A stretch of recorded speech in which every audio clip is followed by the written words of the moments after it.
Welcome to HDTV. You are now rocking with your boy.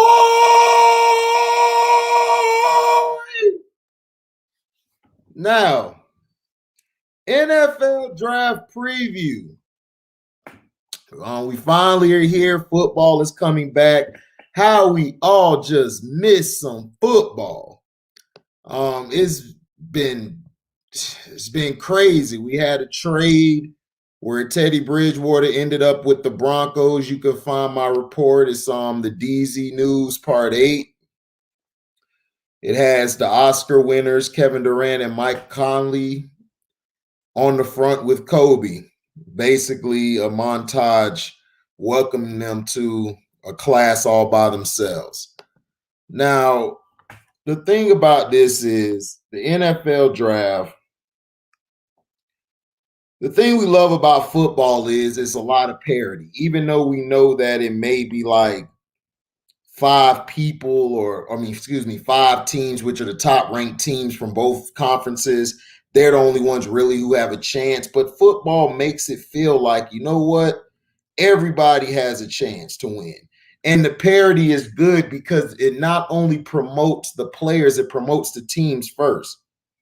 Something that a lot of these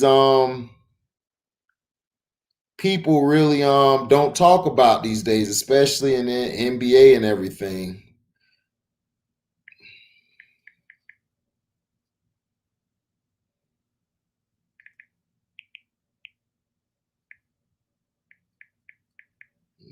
Okay. Let's see. Hold on, people. We are live.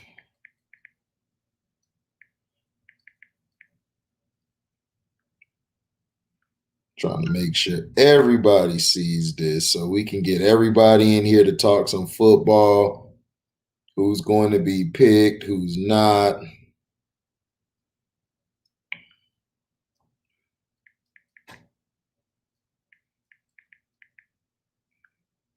Let's see.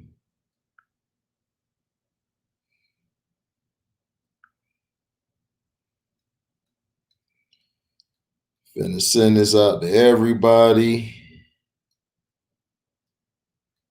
We are talking football. I don't know who all these people I'm sending this out to. People are going to be like, why is you sending this to me? I'm going to be like, because we're talking football.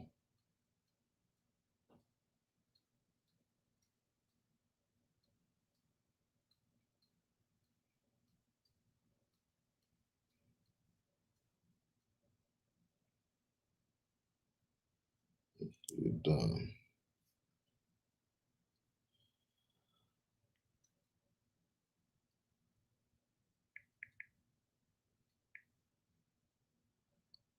So now we're going to look at the NFL draft order. 2021, baby. And the first pick goes to all right. So now basically, also the Chiefs did trade for Orlando Brown Jr., an offensive tackle from Baltimore.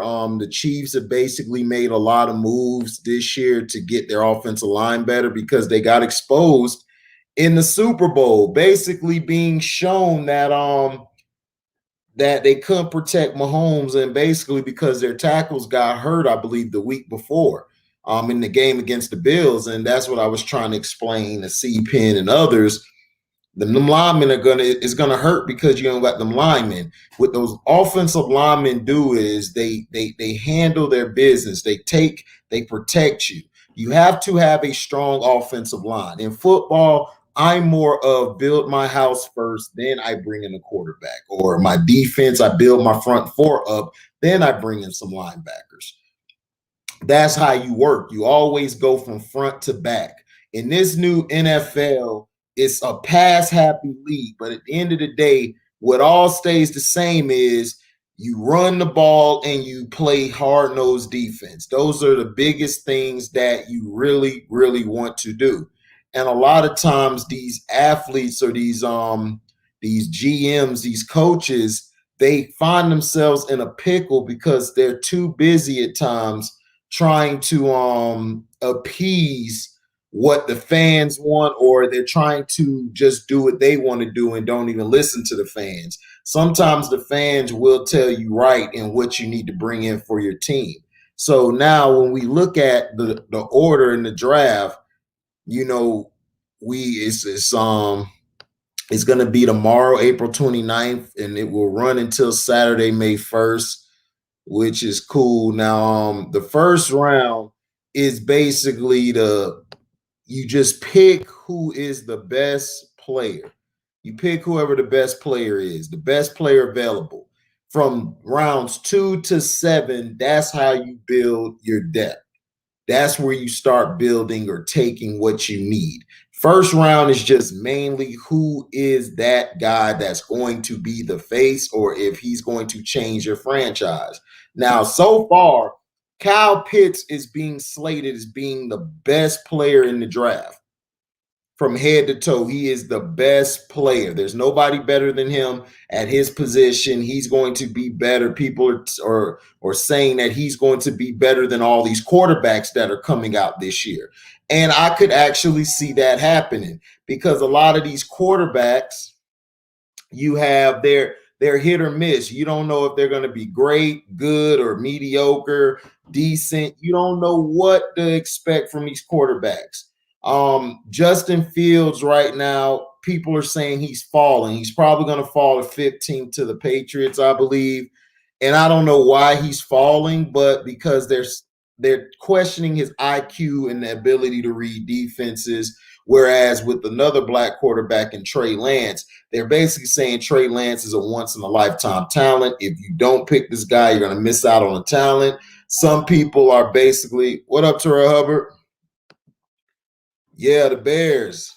And basically, people are saying Zach Wilson is going to be, I believe, the next Patrick Mahomes. That has yet to be seen. I watched a little of Zach Wilson in college. He's not real impressive to me. But like I said, he could go to the pros and he could ball out. It could be the same situation that, we saw with I believe Josh Allen and then Carson Wentz.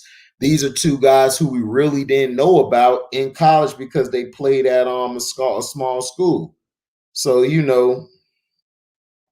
so basically we don't even know. We don't know what's going to happen. So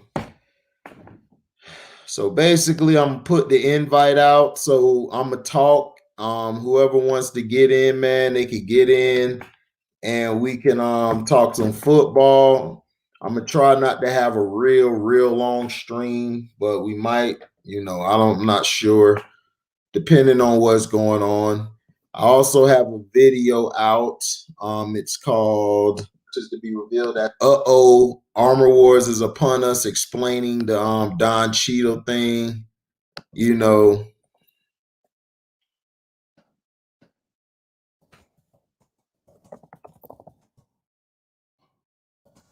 Got the live stream.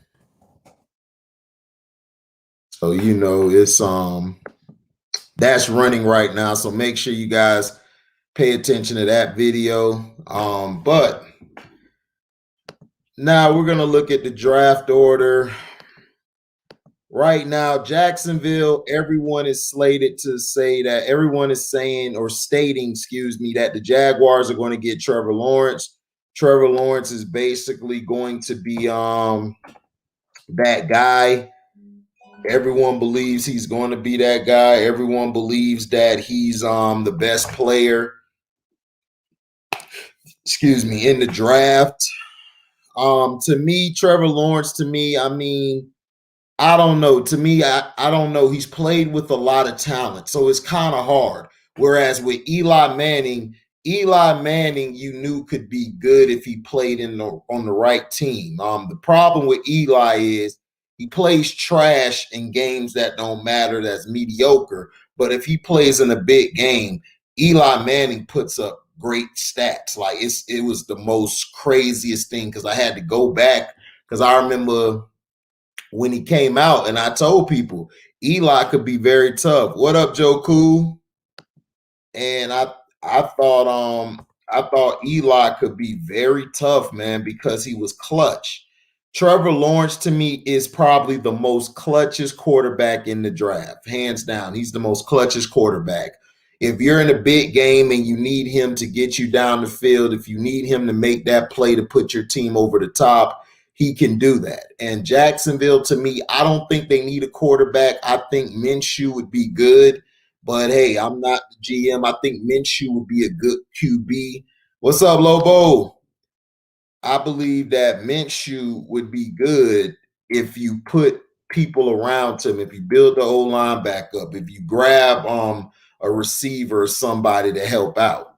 Because the Jaguars have that one pick, and then the Jaguars have the 25th pick overall. So they could pick two franchise players in the first round. Your first round is basically going to establish who your franchise players are. You know what I'm saying? So it's going to tell you if your franchise, are they going to change your franchise for the better or are they going to change it for the worse? You know, the first round is very intricate to who you pick and who you want to put. Now, people have been talking about the Baltimore Ravens are going to trade up and try to grab Justin Fields or one of these quarterbacks. I believe it's Justin Fields. Bucky Brooks said, you know, I would pick up the 5th-year option and I would just let Lamar Jackson go and I could just run with Justin Fields. I'm with Shannon Sharp on this. Me and Shannon Guzzler, no Sharp, really don't get along because I don't like his takes. And, you know, he don't know me, but I don't really give a damn. I'm going to say how I feel. I believe you guzzle the brownies all day. But he is right. Lamar Jackson, I mean, he's right when he says Lamar Jackson's college career is way better than Justin Fields or any quarterback in this draft. Lamar Jackson's better than all these guys. And to me, it shows an indictment that they really don't want Lamar Jackson to mess around and be the face of the league because he could. He could bring a lot of quarterbacks in like him, and then that could change the whole dynamic. But the league is already losing the quarterback position. You got Russell Wilson, you got Deshaun Watson, you got who would I forget? Patrick Mahomes, Kyler Murray. You got all of these dynamic quarterbacks. And the Ravens would be dumb if they got rid of Lamar Jackson. Before Lamar Jackson took over, after they won that Super Bowl, the Ravens have been trash. Even before that, Joe Flacco was not getting the job done. And what pissed me off is Ty Drake has some of the most dumbest takes when he come on here. He's gonna say Joe Flacco has this. Joe Flacco's a bum. At least Eli Manning did it twice. Joe Flacco is a guy who is a serviceable quarterback. If you do get him into the playoffs, he could do something. I'm not even gonna lie about that. He could do something, and like I said, that it's just disrespectful how they're treating. It's just disrespectful how they're treating Lamar Jackson. You know, but everybody else is cool. You know, this is, you know, because he's not the traditional passer, you know, and it's just disrespectful how they continue to just throw him under the bus. Now,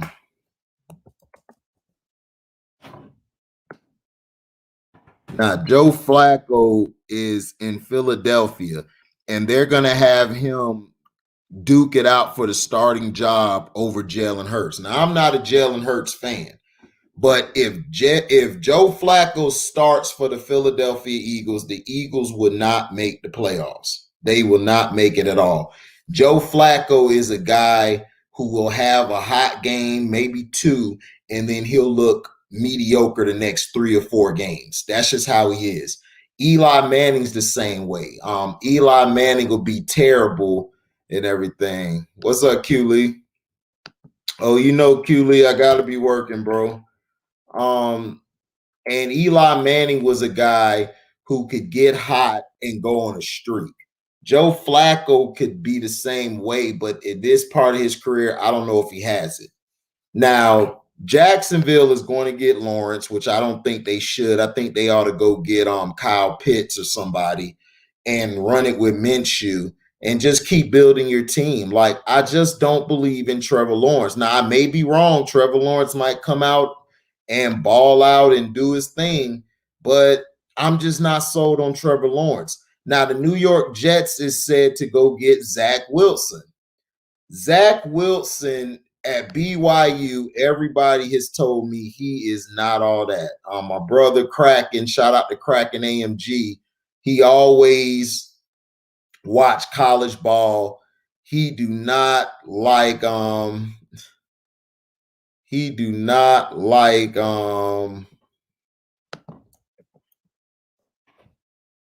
yeah, he does not like Zach Wilson. He feels Zach Wilson is mediocre.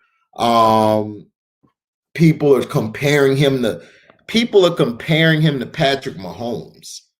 And I was like, Patrick Mahomes? Hell no. I didn't see no Patrick Mahomes from no Zach. Patrick, see, people got to stop with this notion. Patrick Mahomes was a beast at Texas Tech. The problem was his team sucked. If he had the team Baker Mayfield had at Oklahoma, Oklahoma would have won the national title 2 years in a row. They would have been unstoppable. Patrick Mahomes is a great quarterback. And yeah, Q Lee, I agree. Kyle Trask and Trey Lance. I would say, yeah, they could be. I think Justin Fields is going to be underrated. I think if Justin Fields lands in the right situation, he could be an effective quarterback. I think Fields, Lance, and Trask are going to be okay. I don't trust Trevor Lawrence. Now, if Jacksonville messes around and builds a team around Trevor Lawrence, then we don't know. It could take off. We don't know what's going to happen. It could be they could probably be balling out. So we have no idea what to expect. All of these quarterbacks, to me, I'm not sold on. I'm just going to let you know, I think this is the weakest quarterback draft we've had in a long time. T. Hubbard, Terry. Yeah, they traded Bridgewater to the Broncos, which I said this, T. Hubbard, before. I said the Broncos are looking for Teddy Bridgewater. The Deshaun Watson thing, once that gets cleared up, they can trade him because Deshaun Watson might be going I'm hearing rumors that he's going to the 49ers. Right, Joe Cool. Yeah, that'll be a good pickup for the Raiders. If they get Justin Fields, that would be perfect. But I still think Derek Carr is good. I don't know why people don't like Derek Carr. Derek Carr is a decent quarterback. I don't see what's wrong with them. We'll see, but I don't know. I don't want Justin Fields to go there because John Gruden has a track record of sucking with young quarterbacks. John Gruden can only play with veteran quarterbacks. Like if he had Aaron Rodgers, that would be a good pick for John Gruden because he needs a veteran quarterback who don't take no it and they love to talk trash back. He likes that. He don't like young quarterbacks because he overcoaches them. Have you noticed in his track record? Have you noticed in the track record of where he coached at in Tampa when Brad Johnson retired? They brought in Chris Sims, Phil Sims' son. He was terrible.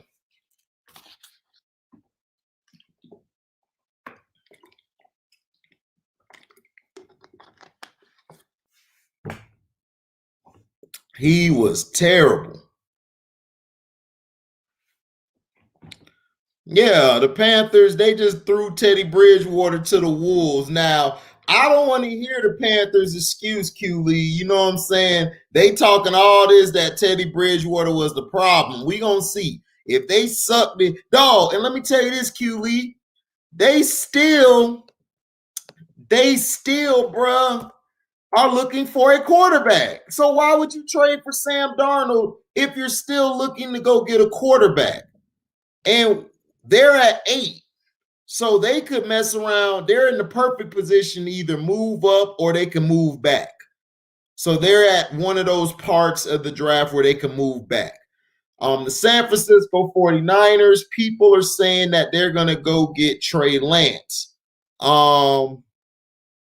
They say Trey Lance might be going there.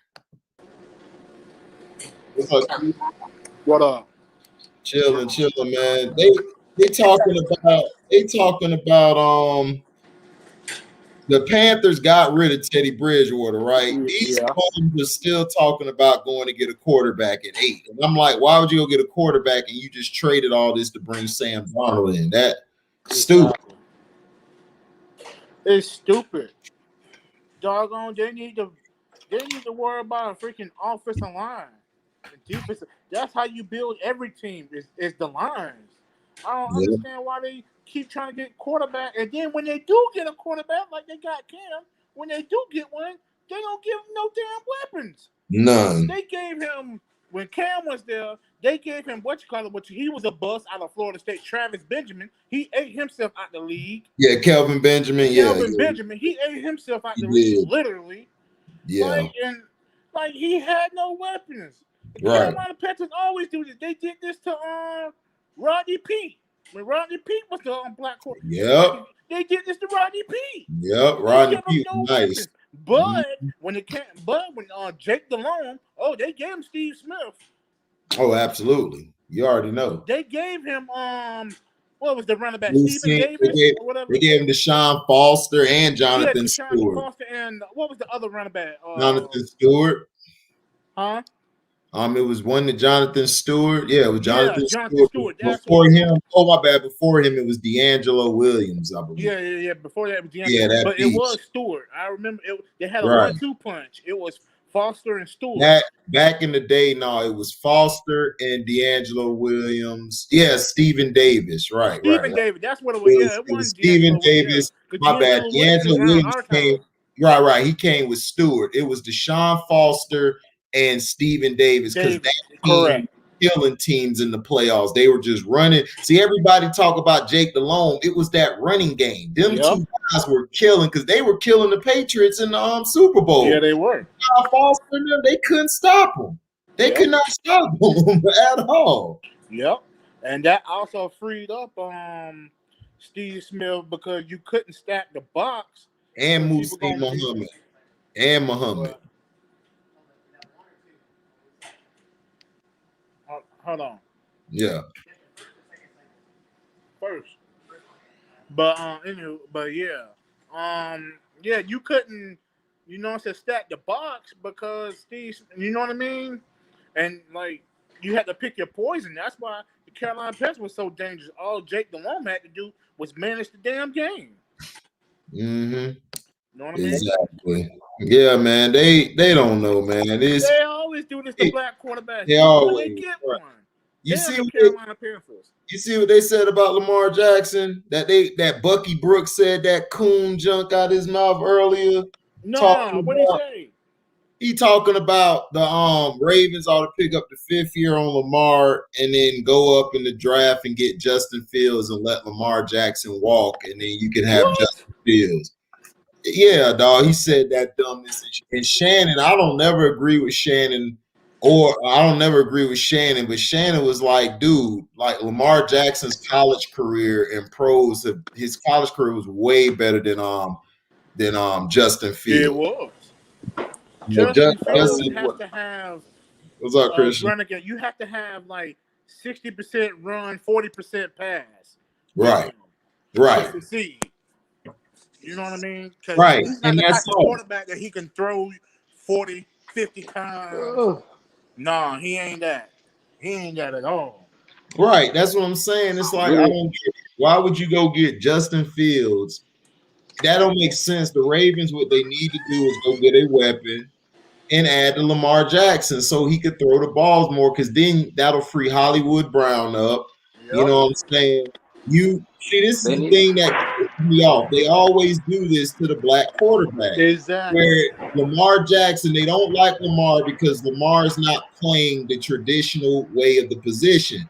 But see, this is what they don't understand is that we're taking the league over, whether they like it or not, from the quarterback position. The quarterbacks are getting better coming in, throwing the ball as black quarterbacks, and they can move around the pocket.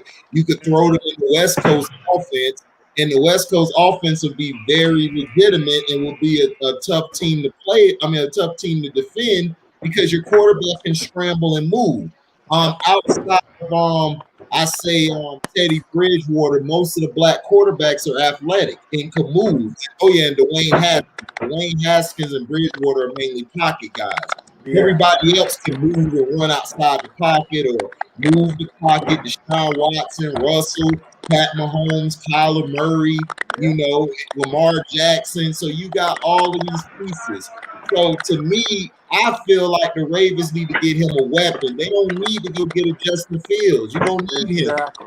That's stupid. You hustling go backwards. So, draft Devontae Smith. Just go draft him. yeah, that's what Or I'm go Exactly. saying. get you. Devontae will fit there. You know what I'm saying? Yep. I would love to see Devontae Smith go But there. they couldn't get him though. Yeah, but they're hating on Devontae Smith. They're saying, "Oh, Devontae Smith is too small." You know, they're trying to say he's too small, and you know, I'm like this, dog. Like, man, the dude remind me of Marvin Harrison, dog. The dude run routes crisp. He could cut in and out. He could drop on a dime, come back, and then he can hit a post. I see it in. Like, I haven't seen anybody run the route like him or Isaac Bruce used to. Like, I haven't seen nobody like Yeah. that What position. call it runs good routes? Your boy Hopkins, he run great routes. Oh, Yeah, yeah, DeAndre yeah. Hopkins. He be breaking Yeah, ankles that's too. Hopkins though, dude. Oh, that's Hopkins a once in a lifetime talent. Like, we've never seen a Hopkins like who could run routes and he got the big playability of a I boss. ain't gonna say he once in a lifetime talent. I ain't gonna say that. Who, DeAndre Hopkins? Yeah, He I'm is. not gonna say he's He the good. best in the league right He's now. good and all, but I can't say that. He is We the done best seen- wide receiver. Well, who's better than him in the league right now, Oh, though? in the league right now. Oh yeah, of course, nobody. Right. So I'm saying he's a once dude. Look what he did to the Cardinals. He made them in playoff contention. If Kyler didn't hurt his shoulder, they were getting in the playoff. Kyler Murray kind of blew some of them games though. Yeah, He because blew he hurt some his of them. shoulder. He hurt Yeah, his he shoulder did. in the game. Before Dude. that, Yeah, he was injured. I'm talking about before that. He had blew them games. Because he didn't have One of them nobody. games. Hopkins just got there. He didn't have nobody.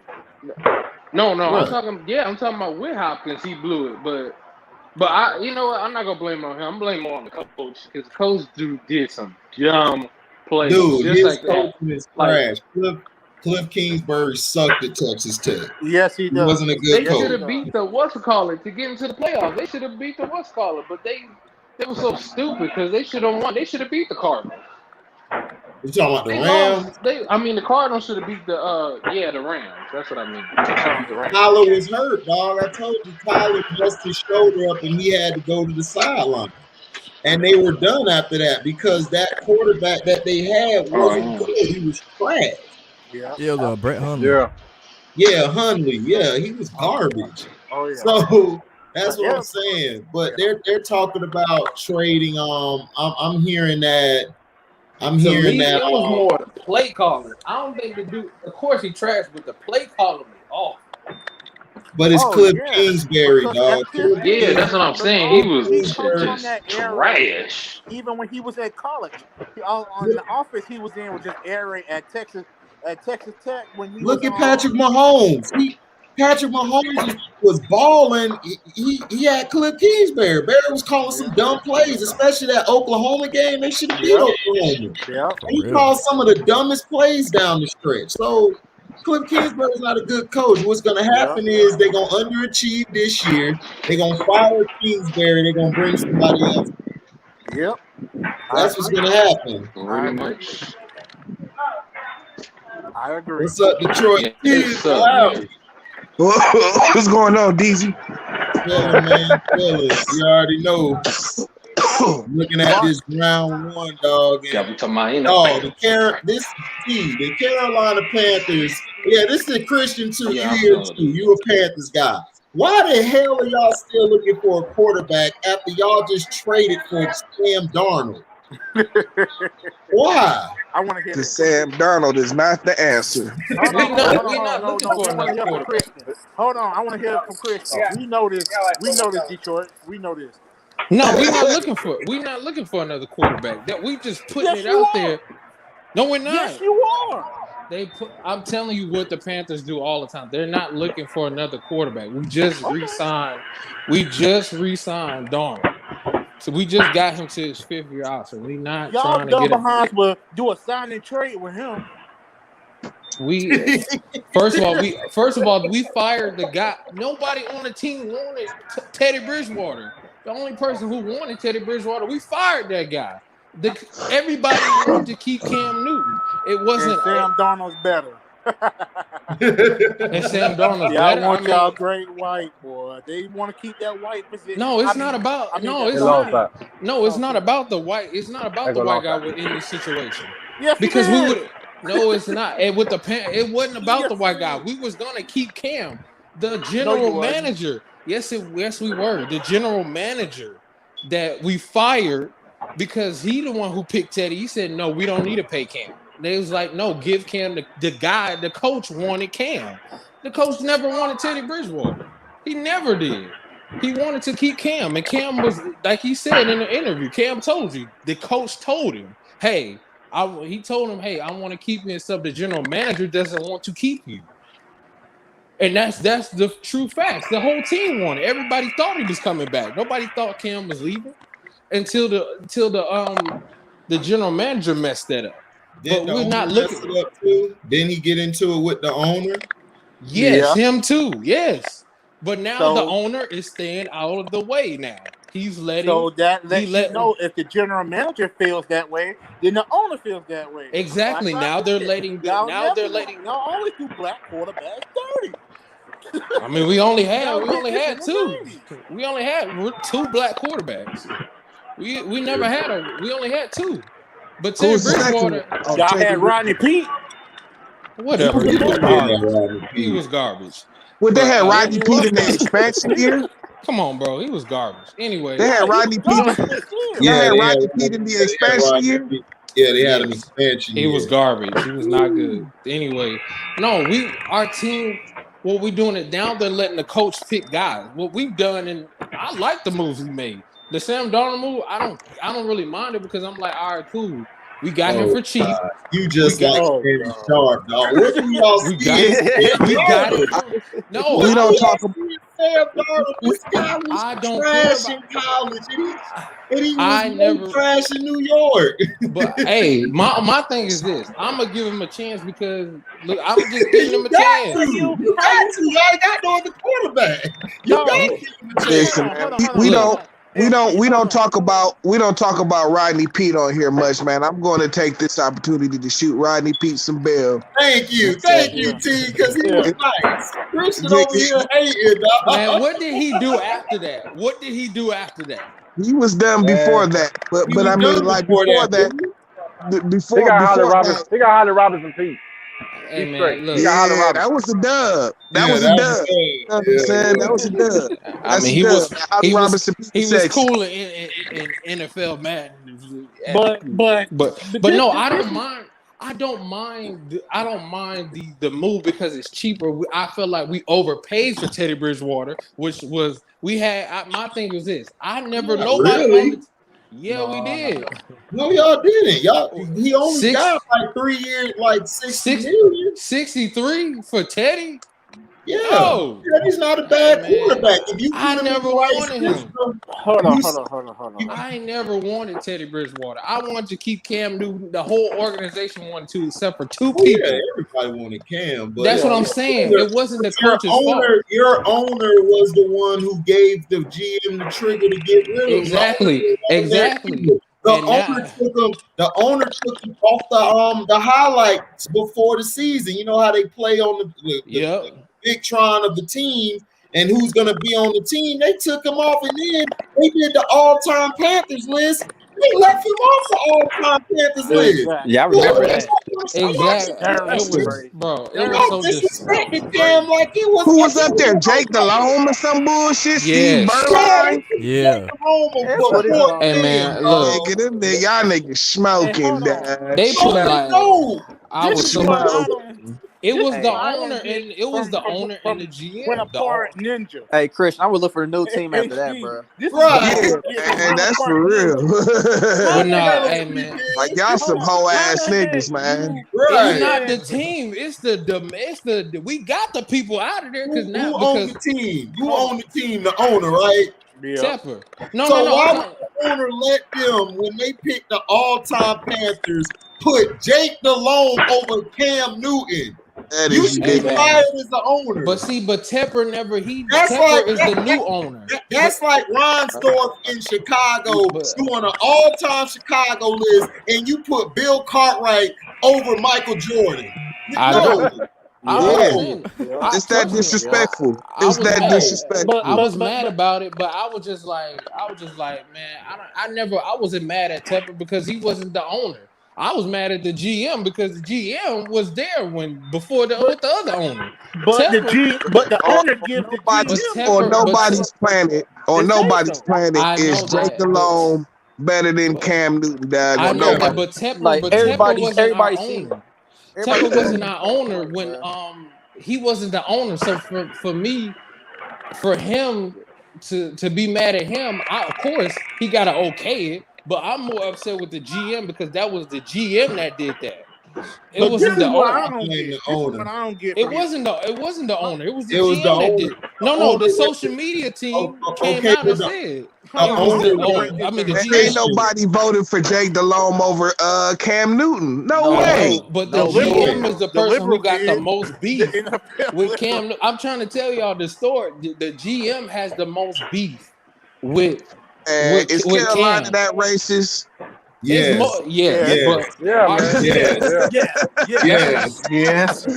I'm just gonna put it out there, dog. Is Carolina that racist? Yes, but our GM was the most racist person. He was the most person that we fired. They fired him because he did a terrible job, and they finally let the coach who we picked make the decisions. He's making some good decisions right now. We picked up some good defensive players. We're getting cheaper. My thing was this: Sam Darnold, this whole little situation, he's not gonna be here for that long. He's not gonna be there. It's cheaper and to give us more money to go get other players that we can fill the position. I'm not upset with the Sam Darnold position. Y'all worried about Teddy Bridgewater. I'm like, man, fuck Teddy Bridgewater. I never wanted him. Nobody wanted him. But Bridgewater's not a bad quarterback, dog. You act like this dude's a bum. He turned around the Minnesota Vikings before he got hurt. He went to the Saints and kept the Saints on a win streak. People thought they could win without Breeze. He was balling for them. So how is he all of a sudden a bum when he comes to y'all? But before that, he was good. That don't make no sense. Hey man, I watched the games and the dude blew the game. Like y'all can't tell me this dude ain't blow games. Y'all can't blame the coach. Ain't telling you to throw a wild. He blew some games, dog. Some games he blew 7. He wasn't the guy, y'all. He wasn't the only guy. He had the whole season. He wasn't the only person. You must ain't seen how many games that Darnold blew, bro. Christian, I'm gonna tell you that, like you know, I don't know many Panthers fans, so like when I heard about that trade, you was like one of the first people I thought of. I just knew you was pissed. I was happy. You was pissed. I mean, by Sam Darnold getting Sam, I wasn't even mad. I was just like, this is what I don't. I was like, let me give him opportunity. Outlaw been talking about trying to get rid of Darnold like HD was talking about getting rid of Fournier. Every time you hear Outlaw, come on, he like, man, Sam Darnold gotta go, dog. He gotta go. Man, that man Sam Darnold gotta go. I can't even blame him. I mean, my thing with Sam Darnold, I'm gonna give him a chance because I'm like, Adam Gase was his coach, so even though he was terrible in college, There were a lot of guys that were terrible in college. That when they got No, to the league, no, threw a not lot of like picks in Sam college. Darnold, dude. Sam No. what's color was terrible in college. Ooh, What's his name? That's at Detroit now. He wasn't good in college. Who? Jared Stafford was Goff. way better than No, not Sam Stafford. Nah, he's Darnold. talking about I'm Jared not Goff. He's talking about Jared Goff. Jared Goff. Oh, God. Jared Goff was Oh, better than him in college. What are you He talking wasn't all about? that. He wasn't No, all yeah, that. he His was interceptions He was was just better as than worse. Darnold. he was He better than was better Darnold. than Listen. Darnold. He was better than Darnold. Now I you mean, know Work I'm it out. though. Goff I'm a was college way football better than junkie. Darnold. You know I'm I'm not though. go down the branch with Sam Darnold, but I'm gonna give him a Oh chance. It's God, cheaper. dog. I'm C not go Pen. down there. I'm C gonna give Pen, him did you watch cheaper. college? You watch college, right, C Hey, Pen? man, Oh yeah, Okay, of course. Jared Goff or Pen for the Sam win. Darnold? Who was better in college? bro. There you go. They's about even, bro. I can't answer that. That's bro. what I'm saying. They was I can't about answer that even. one. They both was Rosen and Darnold are terrible. about even. I'll say I that. would take Goff over Darnold, bro. I would Goff take Man, wasn't Goff too. turning the look at ball over Goff like went to USC. Darnold. He was Darnold led terrible. the NCAA in freaking picks every year, and he had a better team than most quarterbacks below him. He did, because like Jared Goff, to me though, when I watched Goff in college, like nothing really jumped off the screen to me when I watched Jared Goff. No, I That's agree. No. I agree. My thing is, No. Darnold, he never won the big games. You know what I'm Thank saying? you. Yep. He never Right. won the big games. That I understand it, but my thing was this. It's like the guy. I'm like, give the guy a chance. I'm like, he was in a shithole organization called the Jets. I mean, at least But give him a chance. I mean, He Jesus ain't gonna do no Christ. better, man. but He hold gonna play on, the same way. hold on. This is what I don't get and understand with you. This is my bone I gotta pick with you. You see and know what you because you said y'all getting cheaper, right? Correct? Yeah, Okay, so you get what you pay for, correct? yeah. I understand that. That's what I'm saying. hold I on. never said he was a long-term solution. I never said that. I I- said this is a good move for us right now because we don't need to overpay a quarterback. We don't need to have nobody on the team wanted Teddy Bridgewater. That just the facts. Nobody. It's not even about the white person. Like we wanted Cam. It's just we had a racist GM that didn't want him. The whole team I did. Owner, and a racist owner. Yeah, that racist owner. him too. But it wasn't. Marco It wasn't the Riviera, team. yeah, whatever his name was. It wasn't the whole team because everybody thought Cam was coming back. When Cam was dropped, we all were shocked. But this is the thing, though. You know what you getting with Teddy Bridgewater. You know what it is. So you get what you pay for. You already seen what everybody knows what Sam Darnold is. Yep. But do we know? but- Because I mean, he was with Adam Yeah, Gates. you know. No, you don't. Man, you know ever since no, if he college. do no, Ever if he, since USC, no, you if know. he does no, if he does bad in this situation, you're correct. If he does, because he never got an opportunity to be the guy really at the Jets. You can't blame that dude for the Jets. We already that's like I mean, come on, man. They put him in position. They put him in position to be the franchise quarterback. Come on, Exactly. what line? What offensive line? But you, I'm just saying he was there to be the They picked him to be the franchise quarterback. That's like blaming Cam. But my thing is this: that's like blaming Cam Newton for his first 2 seasons in NFL when he No.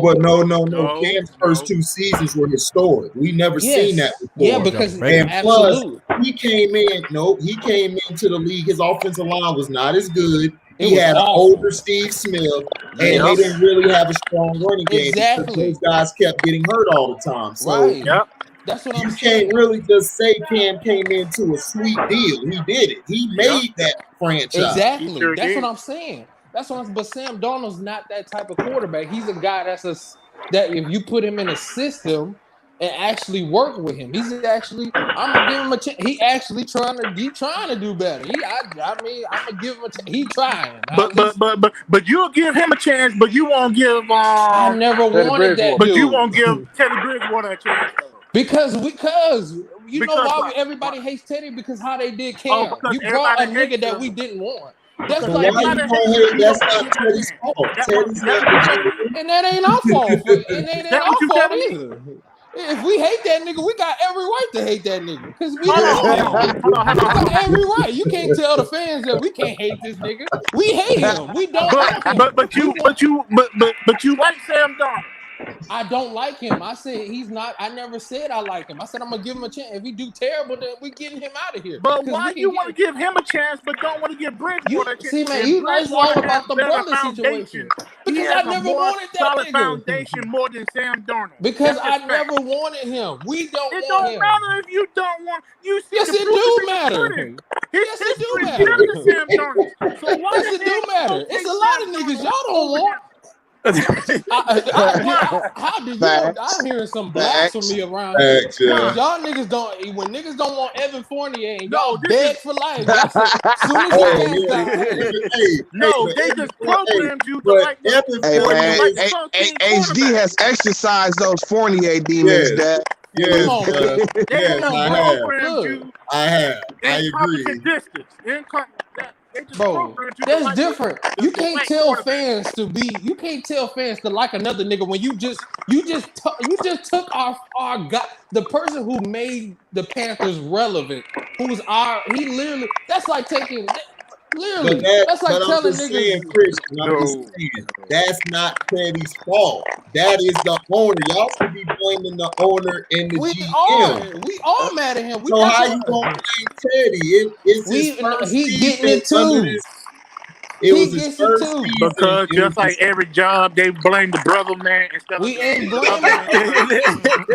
Bro, y'all, look, man. Look, if you niggas riding for Teddy so hard, how about y'all go get him? How about them niggas? I mean, if I own Teddy Bridgewater right about now. If I own the franchise, I would get him. Sam Darnold. Come on, yeah, Sam Darnold any day. I would take him. I'm sorry. Like I watched Teddy Bridgewater in college and in the pros, and he's been way better than Darnold. I'm not saying Bridgewater's a top 5 or top 10 QB, but he's at least in the 12 to 15 range. Darnold is in the 20-something range, maybe 30. I mean, if you're looking for, if you're like, you know what I'm saying, like you got like, if you got a franchise that's like middle of the road, you know what I'm saying, you don't know whether you're going to build the team out or, you know what I'm saying, you're going to try and be successful with the team you got. You know what I'm saying? Like Bridgewater, that's your perfect quarterback right there. But see, I understand that too. But y'all forgetting like we got another nigga on the team, which I felt like he was better than Teddy Bridgewater. His name is PJ Walker.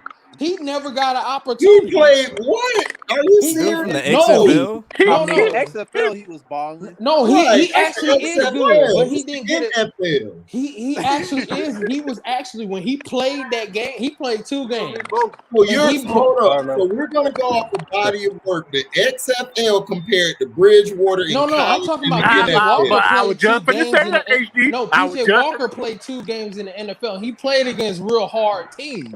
He played compared to Bridgewater's body of work. Right. Body of work. I can't body agree of work. No, PJ Walker. I agree with you on a lot of things, but I can't agree with you on this. I'm explaining PJ Walker actually made better decision making than Teddy Bridgewater. No, you just don't like Bridgewater, period. No, I was giving him a chance. No, you can ask anybody. I was giving this nigga a chance. I promise you, I was giving him a chance. You give a quarterback, another black quarterback that's only played 2 games. No, you give him. So obviously, it's not about me giving niggas a chance. I'm trying to give a nigga a chance, and I don't want to give that nigga a chance. That's the problem. Look, I don't want to be in the Evan Fournier situation. I'm like, look, no. No, Bridgewater way better than Fournier. No, Fournier was trash. No, stop. He's about the same. No, they are not the same. No, Evan Fournier didn't get nobody to the playoffs like that. That was Vucevic that was balling. Fournier was just coming in and hit some shots once in a while. Yeah. No. So, man, this man will give anybody a chance over Bridgewater, and you know what Bridgewater. That's what he does. Man, look. Dog, look, I'll take you as my quarterback. Dog, it ain't about color. I'm telling you. With you. I'm telling you to come out there. You a black dude. I want you to be my quarterback. Dog, if you want to be my quarterback, I will give you a chance. You give him a chance over Bridgewater. And Bridgewater has a more Teddy Bridgewater at the point that I'm talking about. Body of work than this quarterback. Why? Right. Teddy had already lost so many close games. My thing is this. Okay, that happens. But my thing is that happens. He's That's only frustrating. for the first year. Your team was not projected to do anything. You guys were not going to beat the Saints, and We you could weren't have going won to the beat the games had Bucks. our quarterback did his goddamn Dude, job. we Yeah, like did it's Teddy's fault every time. It wasn't his fault every time. I never man. said it was his Right. fault all the time. I said some of them games was definitely his fault. Okay, The that's defense, some. So some is less than yeah, most. 7 games. You 7 had the same games. It energy ain't for no Sam 7 Darnold. games he You was had bad. the same energy. No, I'll give you 2 or 3 games. No, there's but more than most 2 of or the 3. games, Now, no. You guys' running game wasn't let's say effective, 5. and Let's say 5. sometimes your receivers weren't getting open at times. So that's what I'm saying. Can we go That's for like when they 5? played Kansas City. I watched the That's like when they Panthers. played Kansas City. They almost beat Kansas City. Right. Yeah, no, They that was weren't his even best supposed to game. be in the game I was against so Kansas mad City. at Teddy Bridgewater because he was doing shit. He was like, instead of him standing his ass, his old bow-legged ass in the pocket, how about you run your ass out the pocket, nigga? How about you just standing there? He would take the sacks instead of move around. I don't give a fuck. You not Because that he's guy. not a mobile quarterback. He's a pocket passer. All right, He's and not see, and you make it more, fast. and take your mobile ass out my team. I don't want you. Run, nigga. Don't take the sack. Sam Darnold Like ain't Sam mobile. Darnold, What Zitty you think he Belly. gonna do? Like Sam Darnold, Zitty Belly. Right. Hey Stay man, in the look, pocket. I don't know. Hey, look, I saw some of his highlights. I'm like, at least the nigga go run out the pocket. HD, I'm hearing incompetent distance. That's what I'm hearing. I would take Daniel Jones over Darnold, yo. Look, I don't even like Daniel Jones. Look, I told you at this point, I just don't want Teddy Bridgewater. Y'all don't understand my pain. Y'all don't. Look, we had to watch our nigga. Dude, I understand your pain, but dog, your team was not in position last year to win the South. Do you think your team would have been better than the Saints or the Bucks? No. The Bucks had a way better team than you guys. They just needed a quarterback the past 3 years. And then the Saints were better than you. They were. The only team that won better was the Falcons. Yeah, the Falcons. Yeah, we knew the Falcons weren't going to be. Which is crazy because they got talent, but they just ain't got the coaching. Right. Yo, Cam Newton, and I'm sorry, Cam Newton won 7 and 9 games with no receivers, and you telling me to have but that's Cam Newton. Exactly. That's Cam. Cam. Cam That's is the better guy we than Teddy wanted. Bridgewater. You don't see my pain. I had to literally watch them release my guy that I literally love for 9 seasons. I had to watch them take him. That's your owner's Right. fault. Why you mad at? I don't understand why you mad at TB. Because he dissed Cam Newton. You didn't hear what that nigga said. What'd he Y'all say? didn't hear what he said. He said, y'all ain't got to worry about, guys who getting hurt. I'm here. I'm here for the job. I'm like, what you mean guys getting hurt? Damn. That bitch nigga, you a hurt nigga. How did he diss Cam? He was, I can't replace Cam. But all I can do is just be better than him. And, I'm that guy. Nigga, you can't be better than him. Okay, but what else you say?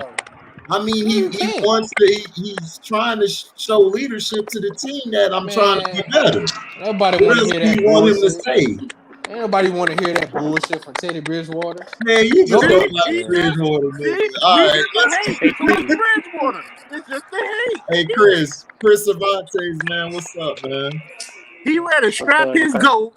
He ready to strap his bus with Sam Darnold and Bridgewater. Yeah, we finna move on. I'm out, fellas. I'll holler y'all later. Last point on the. All right, Joe. Be easy, man. Carolina Packers is. All right, Joe. Thanks for coming by, Joe. All right. Yeah, be safe. Yeah, who do we got? I know Trevor. Okay, they're saying Trevor Lawrence is going to be the number 1 overall pick. What do you guys feel? Do y'all feel that's the right move for Jacksonville, or do you feel that Jacksonville ought to reconsider? Read some literature. I think it's a dumb move because you got Gardner Minshew, who he is not a bad quarterback. He's not a bad quarterback. He's a serviceable quarterback. He's a serviceable quarterback. I think if you put pieces around him, I tend to think that Minshew is garbage, man. You can't really say he's garbage. I wanna like Gardner Minshew, man, but he just doesn't do it for me, man. He's not a bad quarterback. Who is his running back? He's not a bad quarterback. He's not. he's creative. I'll give him that. If he bad, then Baker Baker is trash. Then if he trash, because they about the same. That old noodly arm he got, man, I don't trust that shit. You know what I'm saying? Like, you are correct about that. He does have a little miniature noodle arm. He said the noodly arm. That's funny. He does. I mean, I like his porn star mustache, though, beard, though. I think that's cool. Hey, C-Pen, what you think, man? You think Trevor Lawrence would be a good pick for him? Hey, at least be some competition, bro. Like, okay. I just got to see how the rest of that Jaguars roster gonna fill out, man. Exactly. C-Pen, thank you. Hey, Chris, what you think? There's one thing that worries me about him is his entitlement. Like, he comes from a successful family. Like, he doesn't have a hunger. It's true, though. I saw his teammates, he don't have the drive. He already made comments like, oh, if someone's going to so I'm good. Right, and that's what I'm saying. Trevor doesn't have that drive to me and everything. And plus, you're going to a situation where you don't have the weapons you had at Clemson. So now you're going to be asked to do more. So I'm just saying, we'll see. He could surprise and be like, well, and just go out there and light it up and just not show any emotion. But, to me, he's like Eli a little bit. Like, he'll play good in big games, and then some games, you don't know if it's going to be good or not. You don't know if he can turn the ball over at times. And not only that, I haven't seen him without a talented team to see what he could do. Yeah. So I don't know. That's fair. I'm gonna say it like this, like that dude, man. I still have barely seen him even play, and he's just hype. He's just a bunch of hype. You know what I'm saying? Yeah, I would agree. I'm a Clemson fan. I would agree. I'm a Clemson guy for real. I would agree with you on that T that he is hyped. Sometimes his decision making sometimes is really. It's like one game he'll be like, he's that guy. Then other days, it's like he be that guy, but then he just do dumb stuff. Like, yeah, I'm just gonna throw it over. I'm just gonna throw an interception, or he don't have that many interceptions, but he just throws some really wild throws that can bite you. They just be on that nigga dick though. It's like, come on, man, he can't do that. Come on. Yeah. My opinion, I think Jacksonville needs to get many picks as they can for that first round pick. That's what I'm thinking too. That's what I'm saying. And get many picks and build on your offensive line, your defensive line, and get weapons offensively in the rounds. Yes, that's what I think. I just don't like a tight end that can do both, that can block and that can receive. You know what I mean? Get a big body wide receiver. Get a slot receiver. Get, you know what I'm saying? Like, get many picks as you can to build around Minshew, because Minshew is not a bad quarterback at all. Exactly, he's not. Like, he's not that bad. Why do they give him so much slack? Because I'm trying to figure it out. Because, man, if you know why? Because he's an athletic white boy. Get that blonde hair, blue out, long hair. You mess around and get him, and if they fail the first year, like, where are you gonna go from there? Like, you get what I'm saying? It's like, right. I'm right with you, bro. Yeah, you have other. It's like this. This is what I'm thinking about. I feel that the reason I would stick with Minshew one more year, and then I would build my team up. So, like I said, if my team, if Minshew doesn't, do well or get better, I still have the option to go get a quarterback next year. And, because we'll have the team ready for him. So when I bring that quarterback in, we're not really losing anything. We're just losing a year. You got to build your team up. You can't just, to me, your problem last year was what? Offensive line. Yeah, and the running back. You go get a quarterback. You have no running game. Yes. You have no offensive line. No offensive weapons. You have decent receivers in Westbrook and Chark Jr., but they're not consistent. Exactly. I don't see Trevor Lawrence being that guy like Deshaun Watson. Now, if Deshaun Watson's coming, then I can get him. If I see Deshaun Watson. But I just don't have faith in him. And Lawrence, what do you think, T? I'm thinking. I mean, it's like this. Gardner Minshew, man. Like I wanna mess with dude, but all in all, he's just he's a lot of hype too. You know what I'm saying? And he's like a gimmick quarterback. You know what I'm saying? Like so I don't really see him now. If you want to use him as a stopgap, I mean, because it's just like this. I mean, shit. Like the first year he got there, they was the #1 defense in the NFL. You know what I'm saying? True. And it's like, all he really had to do was do his best impersonation of Trent Dilfer. But not everybody's even a Trent Dilfer. But so I see. It's really hard for me to tell because I really haven't seen old boy play like that. What's his name? Trevor Lawrence. Yeah, I haven't seen Lawrence play like that. You know who he reminds me of? I've seen him in highlights. You know what I'm saying? But I haven't seen him in like making decisions and doing all of that. Oh, I've seen most of their games, and But no, T, the answer. Oh, my bad. He reminds me of that quarterback at the Chargers. That's who he reminds me of. Herbert. That's who he reminds me of. But he's going to get exposed this year. Because Herbert. No, Justin Herbert can throw, man. He nice. I just think they got rid of the brother too fast. They should have kept the brother one more year. That was some book. Now y'all would be mad about niggas shuffling. Now that's some shit. No, Justin Herbert can throw, man. I went back and rewatched this game, man. That he nice. He got an arm, dog. He's the real deal. He's Tampa nice. Bay was Oregon. He's from Oregon. He went to the Oregon Ducks. That's who Herbert played for. He was supposed to be the first pick the previous year, but then he chose to forego his senior year and stay in college. That was good though, because he actually got because I don't think he should have came out that year because he actually got because he was a little like he was not under control as a quarterback until his senior year. He was more under control as a quarterback. Nothing got to him because that third season that he was in, he wasn't.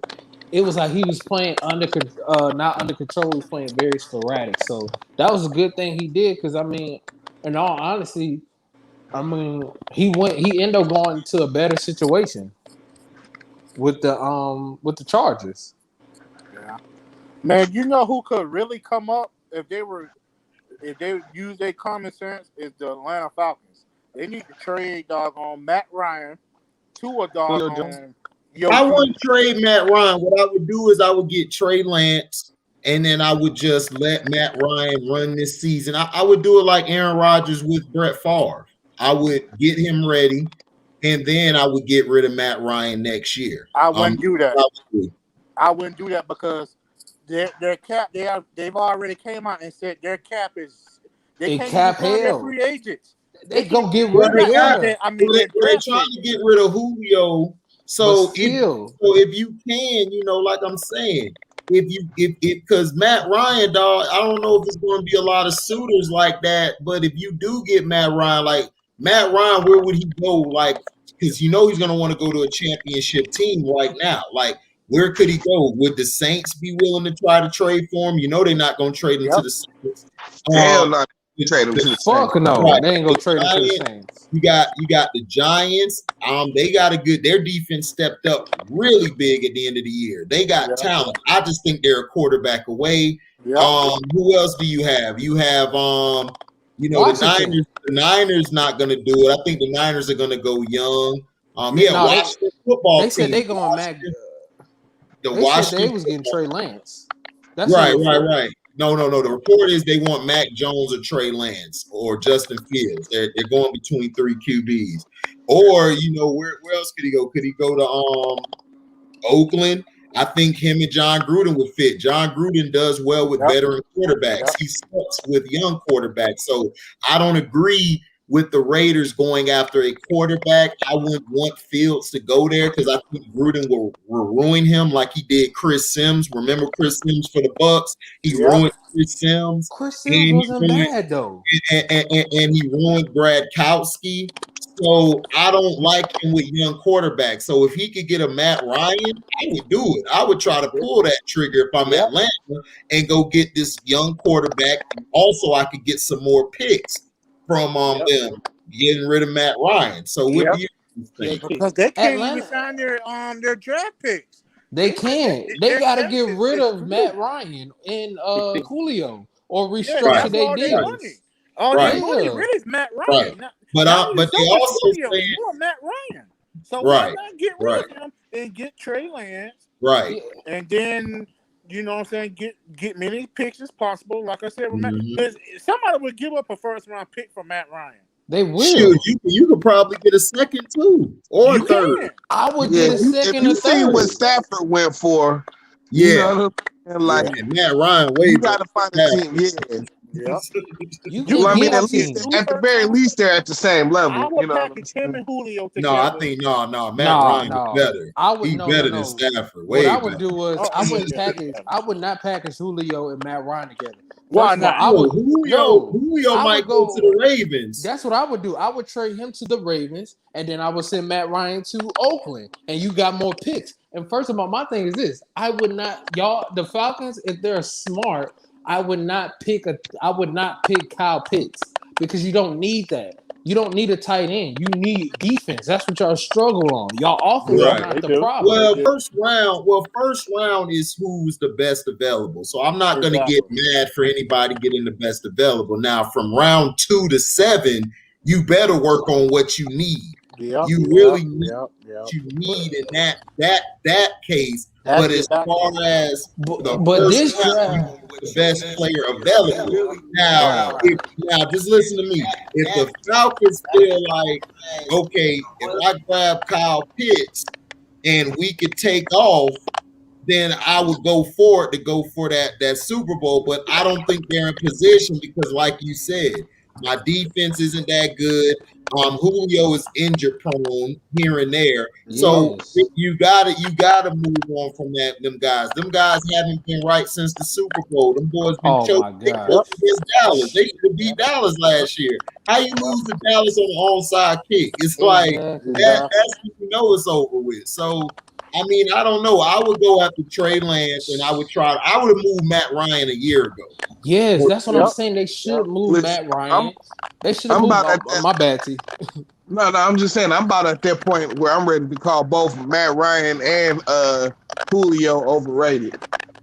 I agree. I agree. I really agree with that. I agree with it. No, I agree with it because in big games, these guys they come up small, dog. Like they come up small. Yeah, if this was anybody else, we'll be blasting them. You know, we got to be real on here. We gotta keep it 1,000. Like for sure, Julio is a little overrated, and I love Julio. I'm a Julio Matt Ryan. Nah, in the Super Bowl, that wasn't his fault. He actually played. I mean, that wasn't their fault, but at the same time, you didn't make no plays in the late part of the game, third or the fourth. No, he did. Yeah, he did. Julio did. No, Julio did. I'm just saying Matt Ryan and them like winning the game and stuff. But defensively, their defense gave up after that. But I can't blame the defense because the offense of the offensive call player did the dumbest stuff. Instead, Kyle Shanahan. The defense did their job, but you wearing out your defense. You can't do that. And just an Atlanta problem. Well, my bad, but Atlanta problem is just they need to focus on defense. This draft mostly has a lot of great defensive players, which people don't really know about. They got a lot of good tackles and a lot of defensive players. Offense should be the last thing on anybody's list, except for certain teams that need that. Because I would go get Trey Lance and I would try to move Matt Ryan. Oh, yeah, for sure. I agree with you on that. And I would trade Julio Jones. I would see if I could get Julio to Baltimore. If I'm Baltimore, I go after Julio right now. And that's what I would try to do and go from there. I would package both of them, me personally, and get and just start all over. That's too much money going one way. Yeah, no, they got too much money. You can't package can't those. do You that. got to separate. Right. That's what I'm saying. Yeah, this is not the NBA Q. I wish we could do it that way, but this ain't the NBA. The NBA you can do that, but the NFL you can't do that. That's too much money. Like both Chris's were saying. Both Chris's. And keep in mind, free agency already started, so people already used their money. Yeah. Now they're on their back end with the draft. Exactly. And then they in cap hell right now because everybody's in cap hell because the salary cap is just horrendous. It's down this year because of COVID. No, next year it's It's about to go up. The cap is about to Hold on, y'all. Chris Cervantes, what you were saying, man? In a couple years, the draft is going to skyrocket because of the mega deals that the NFL just signed with ESPN. Yeah. Deal with CBS.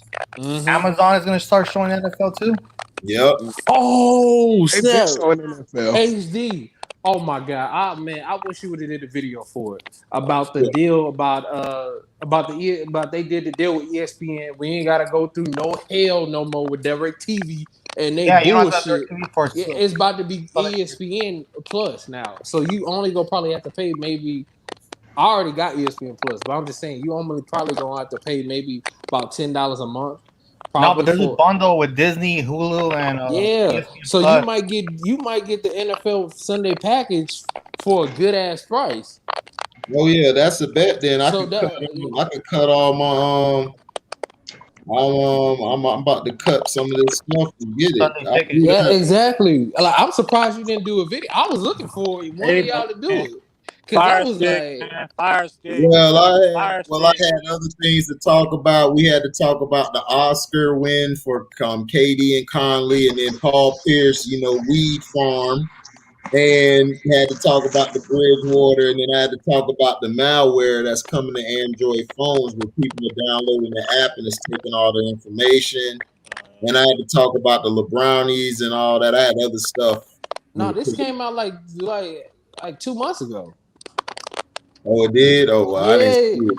Yeah, I wish you had Twitter, because if you had Twitter, I would literally send you all I got Twitter, dog. You don't be seeing my description box. My Twitter's over there. My bad, HD, man. I ain't see it. I'll follow you. Look, this is my Twitter, man. I'm putting it right here for everybody to say on Twitter and Instagram. I'm on. You go put it in the box. This show right there. There it is, right there. If anybody wants to come on there, they can to get information. Everybody is following me on that so they can find out when I'm doing stuff. So there it is, right there. Oh, all right, bet. I'll send you some information and stuff like that. Right. And I'll do the video on it. That'll make my job easier. Felton Moore, yes, I heard the Bucky Brooks thing about the Ravens drafting another QB, but I'm not going to get on Bucky all the way. But Bucky is known to do some coonish things at times, but he was hearing that from the Ravens out of somebody in their camp. But they'll be stupid to do that because Justin Fields and all these quarterbacks are not touching Lamar Jackson. Lamar Jackson had a way better college career, and he's had a better NFL career. The only problem is they're not throwing the ball at least 40% of the time. They're mainly running 70 or 80% of the time. So if they learn to put the passing in there, at least throw it 30 to 40% of the time, they'll be a dangerous team because, look, when you run the ball, what people don't understand, and Chris Cervantes attest to this because this is how the Rams got to the Super Bowl. They ran the ball, and it kept your defense fresh. So then your quarterback didn't have to throw the. Jared Goff was not really impressive like that. He just made the throws. Right. So he wasn't impressive like that. The running game was carrying and helping the Rams, and the defense was fresh because Aaron Donald is probably the best D tackle we've seen in a long time. So that's what I'm saying. I like Fletcher Clark. Your running game is key to making everything work. And the problem is this league is getting too pass happy. When you don't run the ball, that puts your defense in a bad predicament. And that's what people don't understand. You need the defense. You need your defense at all times. And when the Ravens defense hasn't been that great. They've been okay, but they haven't been that great. They've done well because Lamar Jackson keeps them off the field and keeps them healthy. So that's what I'm saying. All you have to do, and this is Greg Roman's fault, because Greg Roman's problem is he doesn't know how to adjust. He doesn't know how to enhance his play calling. There's been other people who have complained about Greg Roman, and they were pocket passers. They complained about his play calling. I think in Buffalo. I think Buffalo, they couldn't stand him. He was terrible. So that's what I'm saying. Oh yeah. Was he with Josh Allen? Yeah, he was with Josh Allen the first year. Yeah, because he was. Josh Allen was garbage. Way better. I thought he was garbage. I was whoa. Right, he right. Actually But that not was Greg garbage. Roman. Greg Roman. That's why the Buffalo Bill people were like, "Yeah, that's Greg Roman offense." That's why the Bills played their offense so great, because they used to have Greg Roman. Yeah, and a bunch of my people that friends, they was like, man, Josh Allen not garbage. I'm telling you, man, he not garbage. I was like, man, this Allen garbage. wasn't garbage. No, Allen is a real good quarterback, man. It's I know that. I'm just saying. He got better when Stephon Diggs got there as well. So Diggs, because they didn't give him no weapons. Yeah, because Stephon, they need at least. I think they need one more receiver and a better tight end, and then they'll be all right. I think they got a tight end. Their tight end is really good. It's the receiver. Oh yeah, exactly. I agree. Their tight end is very good. Yeah, no, I'm just saying. I think they need another. The Ravens got 2 tight ends. No, I'm talking about the Bills. Oh, the Bills. The Bills are fine. They got. I'm talking about Beasley. They got that tight end, and they got Stephon Diggs, and they got the running game. The reason the Bills lost is because Zach Moss was killing this year at running back. So he was their power back. He was their downhill back. Oh, he was hurt. Right. Yep. Singletary was their scat back. You know what I'm saying? Right. That was their scat back and everything. So that's what messed them up. What's up, Rundy? Yo, what's going on? What's happening with you, baby? What's up, Rundy? Yo, man. Put it in work, man. What's up, Rundy? Oh, man.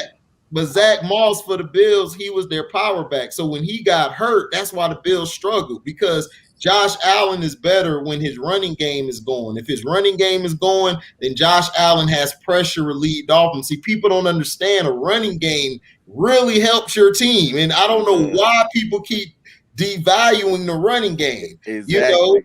Right. And they talk about, and the way that they disrespect running backs. It's just atrocious to be. Man. I mean, you can replace a running back and put anybody. I'm like, no, you can't just replace someone. The easiest. Talking about, man, it's the easiest thing to do. I'm like, no, it's not the easiest thing. You got to learn how to run, and know when to move. That started when they did that a running back system, where you had 2 running backs. Yeah, and that's when the position got devalued. And again, I go back to the CBA with running backs. NFL players should have stood up and said, look, exactly, we are being devalued. Our position is being devalued. If they devalue our position, what do you think they could do to everybody else that's not a quarterback? Thank you. Somebody exactly. The wide receivers and cornerbacks. Thank you. That's what I've been saying for years. Yeah. They don't fight for nothing. They too busy wanting to get high and have fun and have practices off. It's like, dude, this is your money, dog. Like, they some idiots. Not for long. Like, if you get one good time, you're done.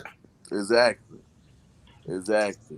I mean, if you look at the Chicago Bears, I mean, in the second half of that season, when they were fighting to get into the playoffs, they lost the last game of the season. Yep. But along the way, when they won those they blew that game in a row, David Montgomery, he had the most running yards than any running back in the second half of the year, with over 700 yards. He was a beast. He was a beast. Yeah, the Bears killed themselves because I don't know what it is. You guys, like y'all ain't had a quarterback since y'all got rid of No. Cutler, and before Cutler, y'all didn't really have a decent quarterback. Right. Yeah, y'all had Kyle Orton. Y'all would have won that Super Bowl with Kyle Orton instead of Grossman. I kept telling people, dude, Grossman is not good. I watched him at Florida.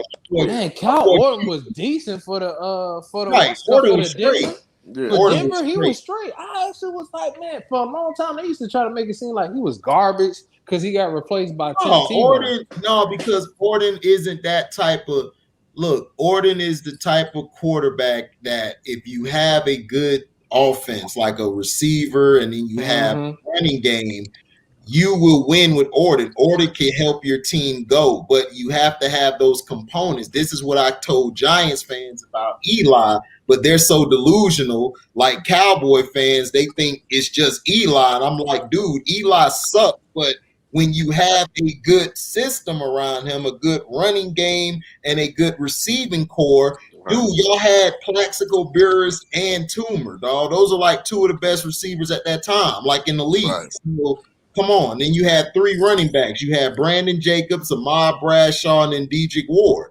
You guys were good. In defense, they had two power backs, not one, two. Right. And then they had the other dude who was they had three. They had the other dude, he was shifty. I can't think of his name. Dedrick Ward, dog. Oh Dedrick my was gosh. shifty back. And Ahmad Bradshaw, the power and was shifty. And then Brandon Jacobs was the load. Exactly. That's U-Haul. why they got to the. I'm like, dog, they had three running backs that were like Pro Bowl caliber. Yeah. That didn't even get their respect because they were looked as just mediocre. They were looked as they all right running backs when it was like, dude. I'm like, how many running backs was in the league at that time that were actually like? I feel like running backs is getting like more respect now. Like, far as like, well, they getting devalued, but their name is out there more than it used to be. Because you would never know about like they would never really talk about people like let's see like Mike Davis. He getting his just due. He had a good season for us last year. Then, Mike Davis is nice. He better than McCaffrey to me. That's McCaffrey what I said. Niggas calling me crazy. Thank you. I feel like we should have been traded Christian McCaffrey. I mean, in McCaffrey's defense, you got to look at it like this. McCaffrey is a flex back. Right. And that's really what they want to promote out of the running back position, to be a flex. Basically, you catch out of the backfield, you run sometimes, but you really catch out of the backfield. Catch screens, catch swing passes, things like that. For what he does for the Carolina Panthers and what he does for fantasy team owners, exactly. It works. I mean, he was great. I mean, if he played like he played in Kansas City, now that's Christian McCaffrey. Now that's the guy I want. I'm like, where this guy been? I think Christian McCaffrey got too big. I think he muscled up too much. He should have stayed. He should have stayed the size he was, and he was fine because Mike Davis can be your power back, and Chris can be your flex back, your scat back. You know, he could do what Darren Sproles was doing for Philly all We don't even have him no more. The Panthers let him go because he was. Because y'all Panthers are idiots. No. Actually, I'm sorry. Actually, what happened with him is that he wanted more. He wanted like more money that we couldn't afford to pay him. But then he went to the Falcons and took less money.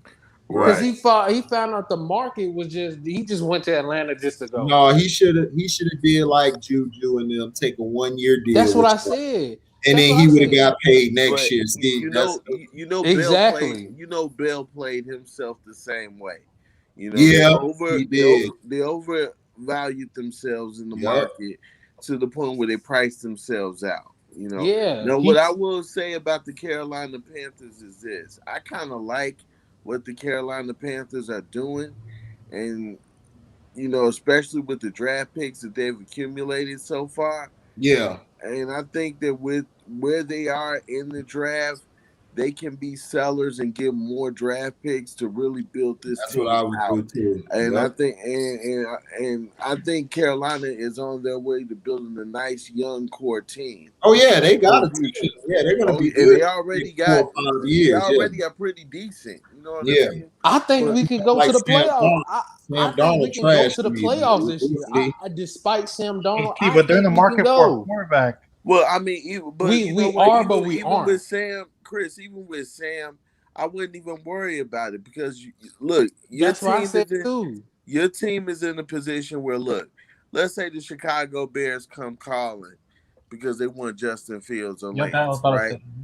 say. And they call and they say, look, man, we're gonna give you we'll swap picks for 20 versus 6. We'll give you 2 number 1s and the number 3. Mm-hmm. You know what I mean? You just added more draft picks. Now let's say Exactly. Sam doesn't play well. That's great. That puts you in a higher situation where you got Right. 2 high first Thank round you. draft picks. Thank you, Burundi. Thank That, you. That's what I'm that, saying. that's gonna put you in the running to get some premier players. Because Exactly. I'm gonna quote Jimmy Johnson from the Cowboys. It's not about what you did in the trade. It's about getting the picks. Once you have those Exactly. picks in Oh, your back Minnesota pocket, was dumb. They well, just gave yeah, away their whole squad, their whole right. future. I'm You know like, Thank you, what? But you know Burundi. what? for But you know Herschel at what, that HD. point. But HD, that's like hindsight 2020. If you look at the Minnesota Vikings, True. they were loaded on defense. They Yep. had a decent offense. They Yep. just needed somebody to get them over the hump. They didn't know that Walker was gonna break down the way he did. You know what I mean? And they didn't know that those picks were gonna turn into Hall of Fame players.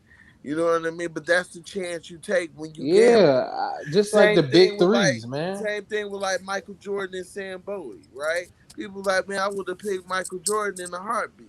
But the I thing is, mean, when but you got that's what Clyde, I don't really think that was like I argue to this day with people. I'm like, well, because I don't see Jordan like everybody see him. So I'm like, dude, Sam Bowie was a good pick for them because you had Clyde Drexler and yeah, you had a team, you had a whip. All you needed was that big man. It's just that Sam Bowie just was injury prone. He right. His can't body really get Thank betrayed you. mad him. at that. His body betrayed him, and even when Right. you watched him in Kentucky, like I think he went to Kentucky. No, did he? No, I think he went somewhere. Hold on, let me look it up right here. I thought he went to Kentucky, but either way, when I watched him in college, at least the highlights in the games, Bowie was a bad man. You Oh know, yeah, Bowie was nice. Bowie I was watched a Bowie. Yeah, bad man. Bowie was His nice. body just betrayed him, and you can't Yeah, predict you're that. right. You're right. He went to Kentucky. You're Yeah, he right. went to Kentucky. Yeah, You're right. so yeah, when I watched him, I'm like, man, this dude was a bad man since his body betrayed him. He So was. yeah, so for the Carolina Panthers, I actually like what they're doing. And look, with Sam, I Thank you, look at man. it. Appreciate you. Jesus. Yeah, no, for real. Man, Somebody. I didn't like them getting Sam, man. To me, I I wouldn't have got like it. Sam. I would have went one more year with Bridgewater because even if Bridgewater didn't do anything, you still had positioned yourself to get more picks regardless. To me, I'm a guy who looks at now in hindsight and later. I look at I later. got you. I just don't think I think that team, if they would have gave Bridgewater one more shot, they could have did well this year. But And then they still could go get some more draft picks. You know what I'm saying? Because they're in position. Here's the thing, though, HD. Where do the Panthers play in? What city do they play in? Carolina, yeah. Right. Okay, and what's the ownership like? Racist as hell. Right. So, and you're talking about the deep South, right? So the thing is, it's like, look, Teddy Bridgewater, he's a good brother. You know what I mean? He's gonna toe the line. He's gonna be a professional. He's gonna ball out when he can. Yeah. But the truth of the matter is, they pressed the panic button in signing him because of what happened with who's Thank in you. New England. Thank you, God. And because of all of that pressure, Thank they you. signed Teddy Somebody. Bridgewater. They never wanted Teddy Bridgewater. So by them getting Sam is like an insurance policy. If he plays well, great. But if he doesn't, we're going to continue to build the draft collateral that's going to put us in position to get the people Right. we want. But what if Teddy? If he go to Denver and ball out, that's gonna look bad. No, it's not. No, it The thing won't is, because we saving Teddy- $63 million. We ain't gotta pay him. Right, and the thing is this: Teddy is happy to get out of what's happening with your baby, cash rules, baby. But Teddy is happy to get out of Carolina. Because it's nothing worse coming to work and you know you're dealing with the bare minimum. Right. You got the bare minimum. And you're putting your body on the line, you're putting your health on the line, you're putting your reputation on the line. Yeah, you got the money, but look what you're sacrificing all the way around. What Denver is doing, Denver is building a team with Vic. And all they needed was a quarterback because they still got a strong defense. And then they just added Kyle Fuller from the Chicago. Oh, yeah, their defense is ready. Yeah, their defense is ready to make a push for the Chiefs. Because if you watch that last game they played, it was a competitive game because of that defense. Now you add Teddy Bridgewater and what he can bring into the mix. And with that pick that they have, they could go wide receiver. They could trade down. I will hope they get another wide receiver or another. I think what I'm hearing is the Denver Broncos might go after a DB. I'm hearing they might go get Surtain Jr. or the other guy. If they get Surtain, they want him, but the Panthers said we gonna draft him. We gonna draft him. I'm hearing y'all going after a quarterback because y'all not really sold on Broncos. That's what I was about to say. I think that's smoke and mirrors. Because they don't want to tip their hand. I mean, we'll see, man. But I'm just saying, if you could get one of these young quarterbacks, and then you can let Darnold play the whole season, and then groom them for the next years to come. Because we don't need to. Man, Sam, we don't want no. I'm telling you, I keep telling y'all don't understand the Panthers. We always draft defense. We don't never draft a quarterback. We never draft offensive linemen. Y'all drafted Cam. Y'all drafted Cam, so you can't say you never draft a quarterback. No, come on, that was like come on, bro. Look, I know my team. We're not drafting the quarterback. We drafting. We go get the DB. We go get him. We building this defense. That's what we've been Notre doing. Dame Clausen? Huh? Who that? Didn't they draft like a Notre Dame quarterback back then, like a couple years ago, a second rounder? Clausen? Oh yeah, they did. But that was a second rounder. In the first round, I think they got a DB. Like Carolina always, I think, get a defense in the first round. Yeah, except we got Cam. Oh yeah, and then Steve Smith was like later, like Steve Smith was much later. He was way later. Like we didn't see Steve Smith coming. Steve Smith just came out of nowhere because he was a punt kick returner, and then he got in the receiving. Man, he just took Muhsin Muhammad's position. Exactly. Muhammad Sanu, but Muhammad Sanu wasn't a bad receiver. He was actually a pretty good receiver. No, it's not Sanu, man. Muhsin Muhammad. Oh, yeah. My bad. Like, you ain't talking about no damn Sanu. No, not Sanu. The original Muhammad. My bad. You talk about the other Muhammad, the first Muhammad. The first one, exactly. No, but I'm telling you, I know my team. Like, we're not gonna draft a quarterback because why would we draft a quarterback at 8? It makes no sense. We just I understand what everybody feels. I understand how everybody feels about us. Sam Darnold trash, man, but we'll see. I know, but again, it's insurance. If he plays bad, that's good for the organization. They're gonna get a high draft pick, and they're not gonna draft Fields. Oh, I don't know what is happening, but I understand what I think Fields gonna be going to because I'm hearing Fields might go to because look, Jacksonville gonna get Lawrence. The Jets, I don't know why they're gonna get Zach Wilson, but that's who they're sold on. Mac Jones, but Mac Jones is going 5th or 4th. Trey Lance is gonna go to the 49ers. Nah. Yeah, but no, I see Mac Jones going to I don't know, he might drop some because look at it. You got the Niners. The Niners are they're picking between the Niners. Fields, Jones and Lance. So I'm hearing Trey Lance, just like Chris Savante said, going to San Fran. The Falcons, I don't know what they're going to do. They're talking about going to get Kyle Pitts, but I'm hearing that they might go get a QB. Mac Jones could go there, I think, or Justin Fields. I would go after the problem with Atlanta is you just committed $71 million to Matty Ice. Right, exactly. So it makes no sense for them to draft a quarterback. Right. So that's what I'm saying. And then they'll probably get Kyle Pitt, and then Cincinnati will probably get Devontae Smith because they got the quarterback already. Devontae Smith is like in the top 10 picks. Jamar Chase is the number one right out. No, Jamar Chase is not going to the Bengals. I'm gonna tell you what the Bengals gonna get weapons on offense, dog. Yeah. Or they're gonna get that offensive tackle. No, they might get that. They might get that offensive tackle. Yeah. No, that's who they're gonna draft.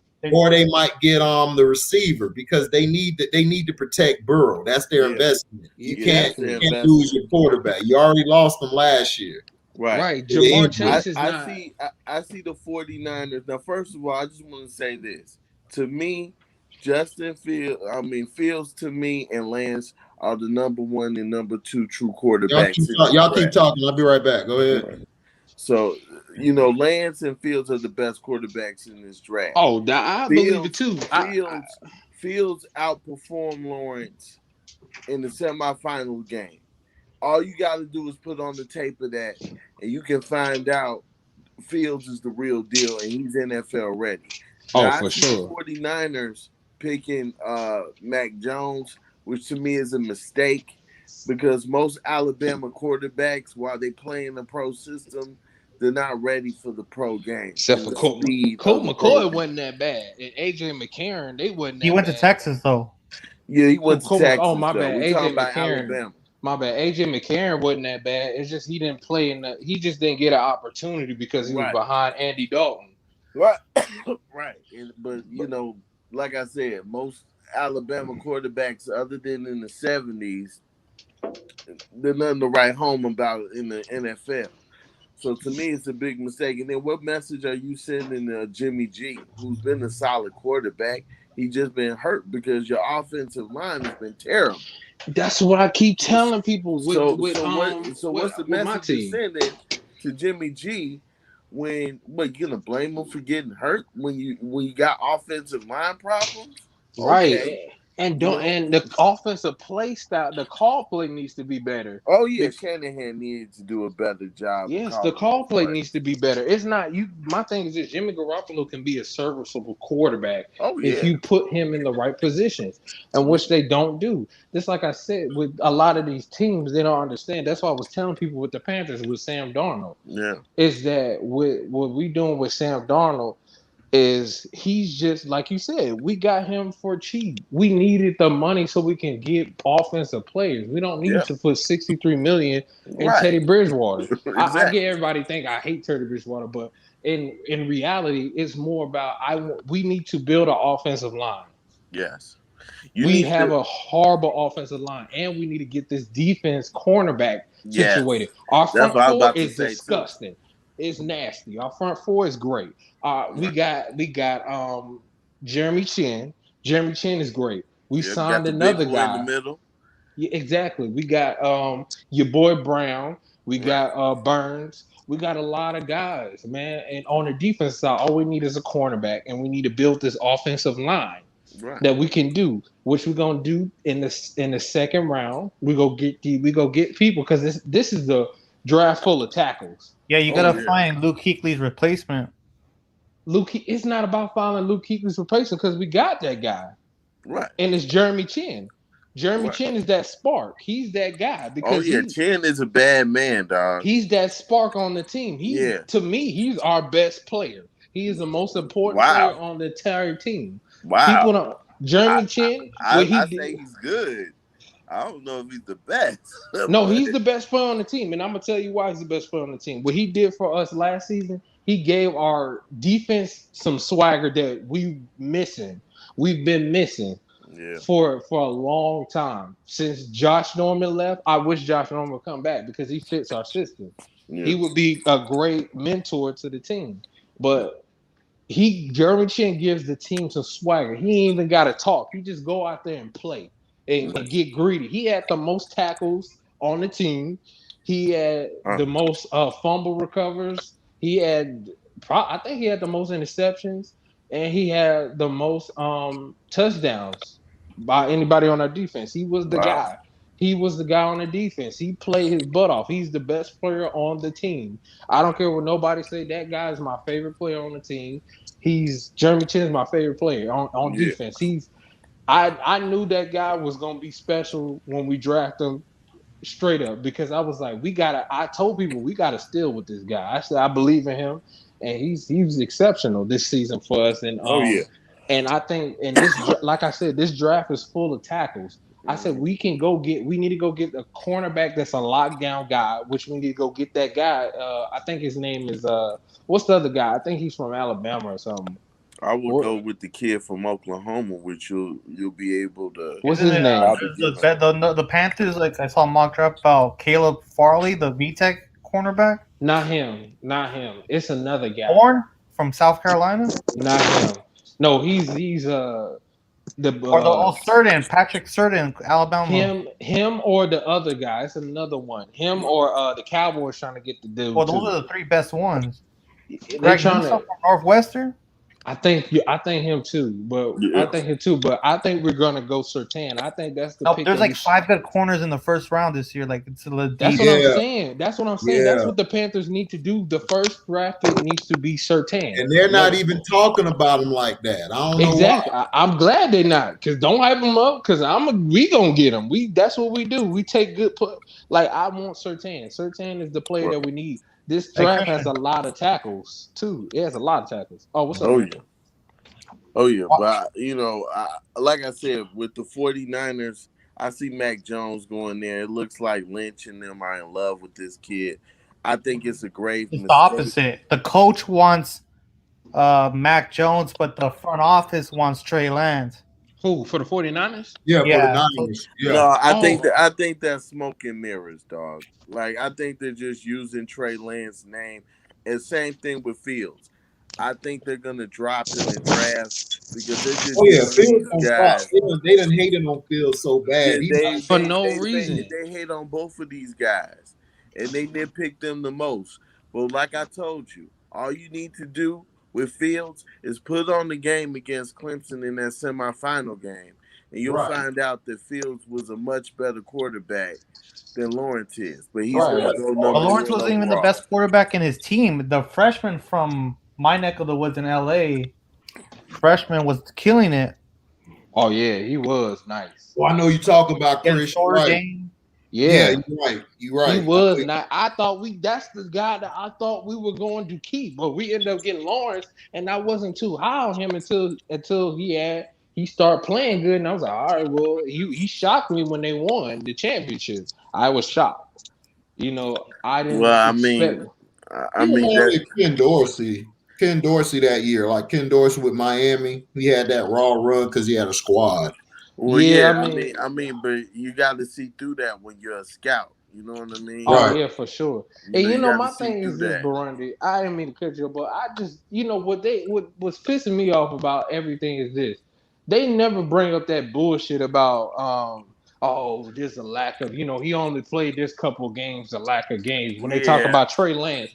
But they draft him. They pick up quarterbacks that we ain't never heard of, and they ain't got nothing to say. Like, oh yeah, I tell you like that's this. some racist shit. I tell you like this: Mitchell Trubisky, when the Bears. Oh God, I hated that. Right, hold on, but when Mitchell Trubisky, I turned off the draft when the Bears made the pick, and I didn't watch the rest of the draft.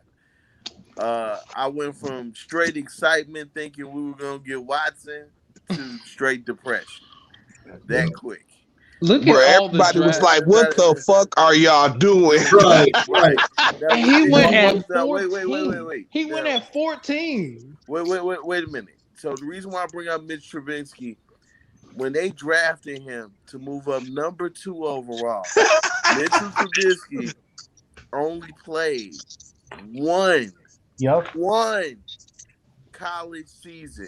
for Carolina. He was trash. I watched him. And they didn't go to a bowl.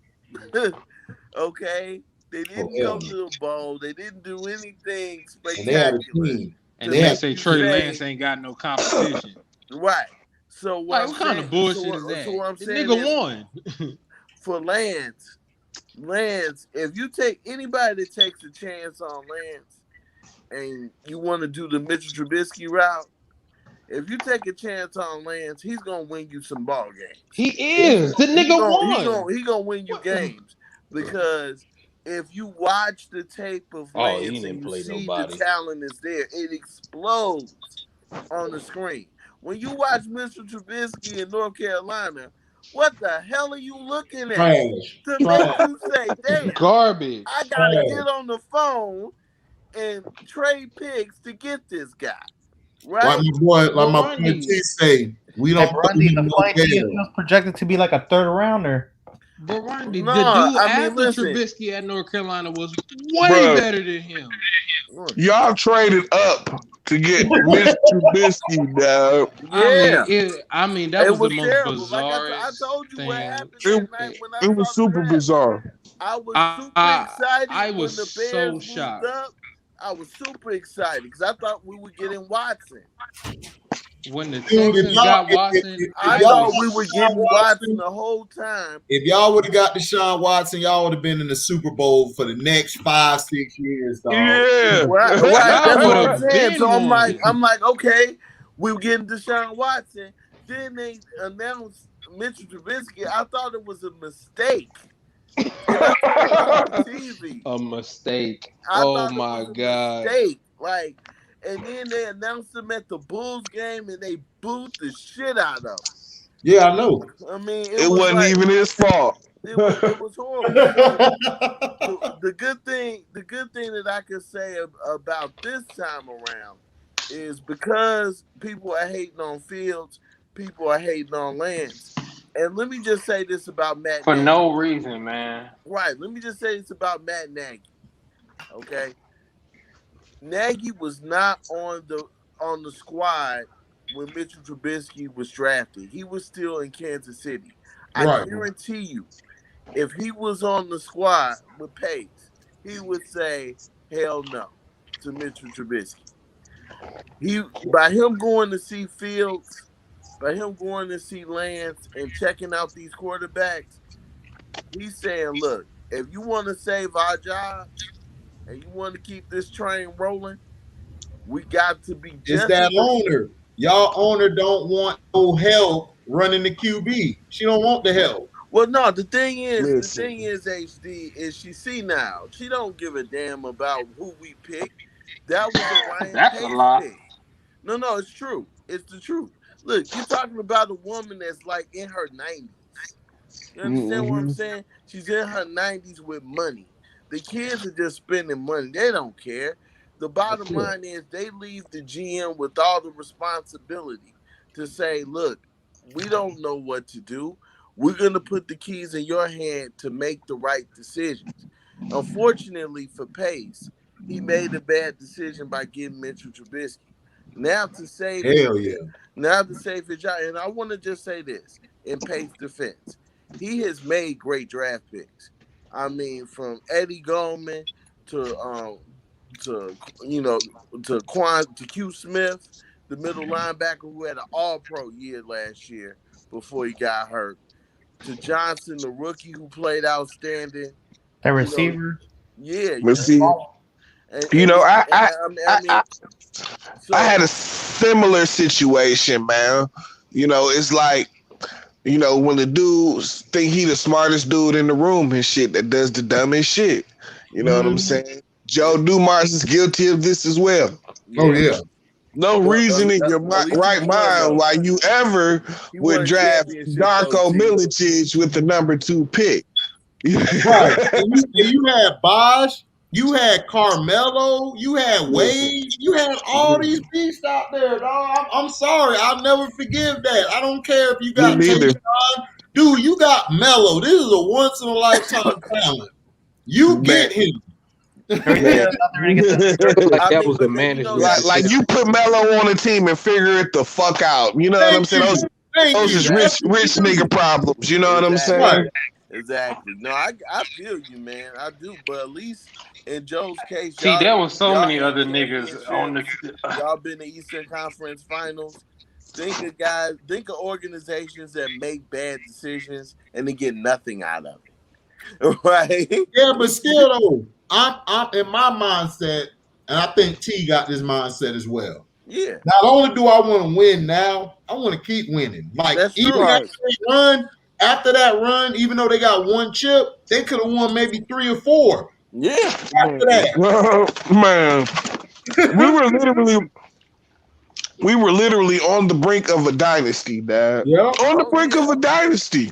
Yeah. One player would have flipped that whole thing, dog. Yeah, Carmelo Anthony would have flipped it for you. I think y'all should have got Chris Bosh instead of. I think Chris Bosh was. We could have got anybody. We could have got anybody.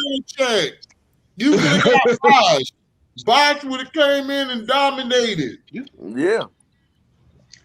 You would have had him, Rasheed Wallace, and Ben Wallace. Oh man! Oh my God! It's hell, dad. That's hell. Dude, they could have got anybody, Christian, but Milicic. That's the point. But fucking Darko, man. Hey, you gotta say it like Stephen A. Smith. Didn't D Wade go at 3 or did he go at 4? D Wade went at 4. Yeah, Carmelo went 3rd. Right. Listen, they could have got everybody.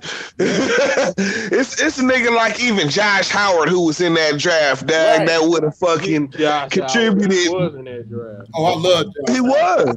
Josh Howard was a dog. Man, Josh Howard on the this would have been a problem. You know what I'm saying? Like, you take any one of the talented niggas in the fucking 03 draft, you know what I'm saying? Like, arguably one of the greatest drafts, period. And you got a fucking instant problem, Doug. An instant problem. I think it was that great. 03, maybe 3 players. No, Joe had to be the smartest nigga in the room. I'm going to draft Milicic. You know who think like that in the NFL? I can't stand them. Is Sean damn Payton for the Saints. He do the same thing. He the smartest dude in the room. This idiot the dumbest stuff in games. I'm like, dude, give the ball to Kamara. No, I think I'm going to throw this out to Michael Thomas or throw the seam when they're got 3 guys out there guarding him. Yeah, we'll do that. Right.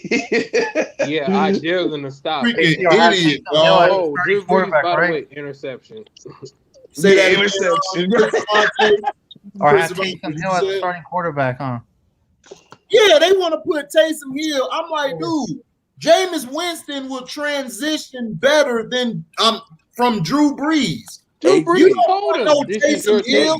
Taysom Hill sucks. He worse than Tebow. Tebow at least was clutch. Tebow winning some games. I knew he was garbage when they lost to the Eagles. I said, "Oh my God, dog! They lost." I was like, "Damn."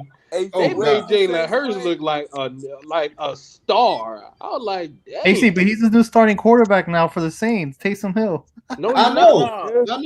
No, it's Jameis. They said they got a QB competition going, but they're going to give it to Taysom Hill. I already told everybody that. Man, right. They're somebody get hurt. Right, because look, this is New Orleans. This is Nolans. Right. This is Nolans, dog. They not about to play no black quarterback. Hell no. We did have a black quarterback. Aaron Brooks. That was it. Oh, right. Yeah. Exactly. Aaron Brooks was a dog. Yeah, he was. Had what's to call it now smoked his life away and been a complete idiot and a moron, the Saints would have actually won something. Yep. We got a question from the panel. Yeah, Ricky Williams. Hey, Chris, don't forget about the strip clubs. He was having a good time at the Pink House, baby. Oh yeah, I know. Shoot, I made a few trips down there myself. I know, man. Hey, I'm just saying, Sean Payton is a smart, dumb nigga. That's who he is. He like Joe Dumars, smart, dumb nigga. Yep. Yo, he's like knowledge and belly.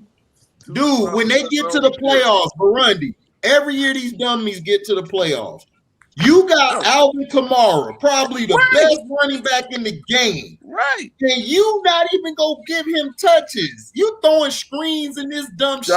Give him the ball. Look, if you look back at that Bears game, the Bears were only down the touchdown. Right. When they started giving the ball to Kamara, the Bears couldn't stop him. Yep. He was unstoppable. That's what I'm saying. When Drew Brees was just throwing the ball, we was in the game. Yep. We was in the game. But once they's like, oh, get the ball to Kamara. Okay. big play run, touchdown. But they're not about to start the black quarterback. Come on, man. Oh, hell no. The Saints going to be trash this year because Taysom Hill going to get hurt by game 3 or 4. Oh, yeah. It's Pinata time. And that dude is garbage, man. Hey, let me tell you something, bro. Burundi, when I tell you when the Saints play against the Panthers and the Bucks, we about to hit that nigga. Oh, Taysom Hill about to get hit.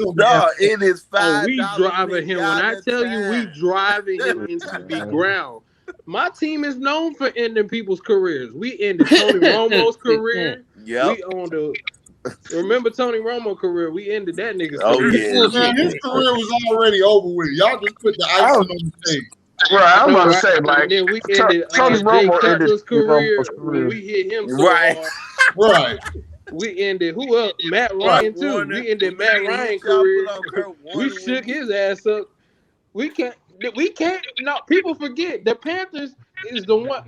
After we really fucked them up because they was actually on a win streak after the Super Bowl, and then we came back on them and we hurt Matt Ryan so bad.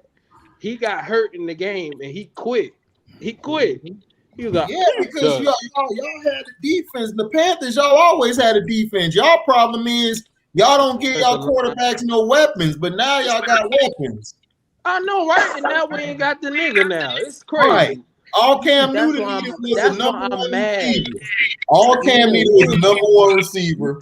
Y'all would have won probably 3 Super Bowls. Hey, you know what? Cam Newton needed that wasn't racist. Somebody got to turn their thing down in the background. Hey, what up, HG? What up, Sterling? What up? What's up, Sterling? Man. What you think about the draft, man? Like, who you think going number 1? Sean. I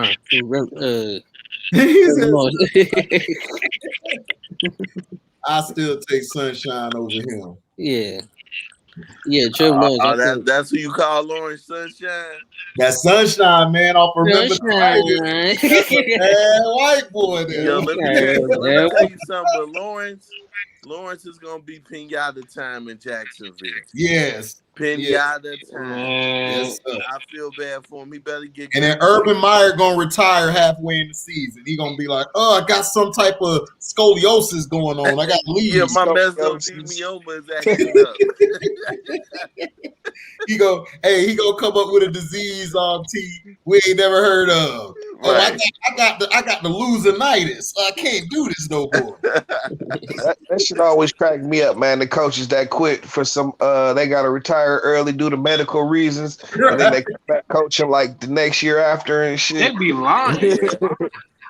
Like, didn't he just retire? Yeah, and he back. Oh, this job feels better. I got the winning-itis now. Let's go. Man. Yeah, man. But I see a lot of trades happening. It's gonna be a lot of them. The trade that scratched my head is they traded Orlando Brown from the Ravens to the Chiefs. I'm like, why would you do that? No, that actually makes sense, and I'm gonna tell you why. It does. Orlando Brown wanted to be the left tackle. The original left tackle was coming back, who they paid. Oh, right. Money, right. So Orlando was like, look, man, I play left tackle, and this is my natural position, and I want this job. I'm not look at C-Pen. Look at C-Pen. C-Pen for the light skin. He said T light skin. Sterling stupid. So for Orlando Brown, he talked to Oz he talked to Eyes and was like, "Look, dog, I'm not giving up this position. Y'all might as well move me." Right. So Kansas City, because they got their ass whooped. And my thing with Kansas City, this whole thing with Kansas City is over. Mark my words. And the reason the reason why I say it's over. And I'm gonna explain why.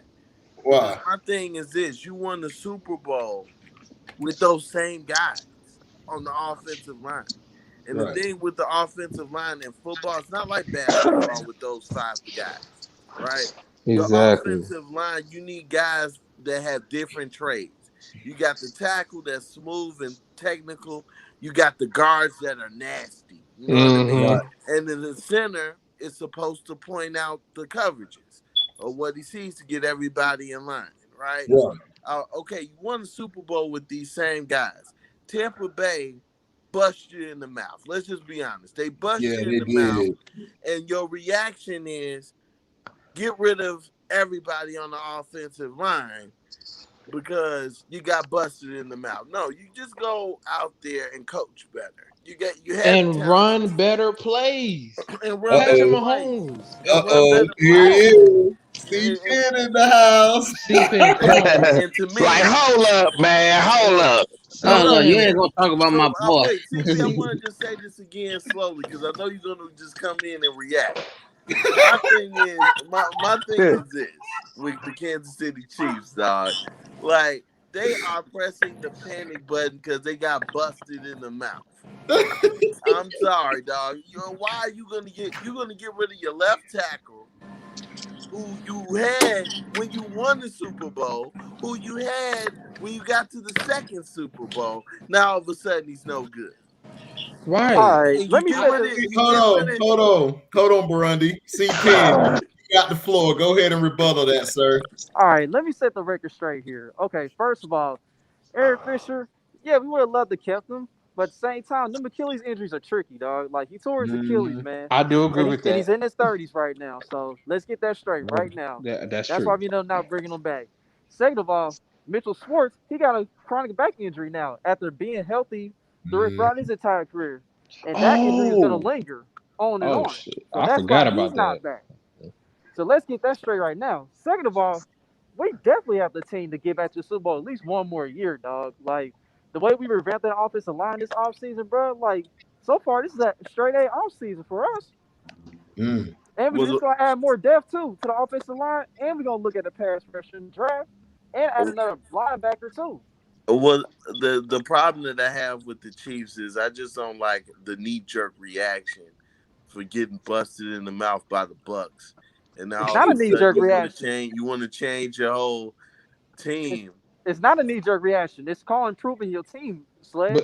But see, the Bears, Bears still can't get right at quarterback. They're still getting all these damaged goods. I get it. You know what? That's a clean swipe. I tell you like this. You are absolutely right. You're absolutely right. At least for today. But C-Pen, my thing is this with the Chiefs, C-Pen. I think the play calling with the play calling needs to be different this season.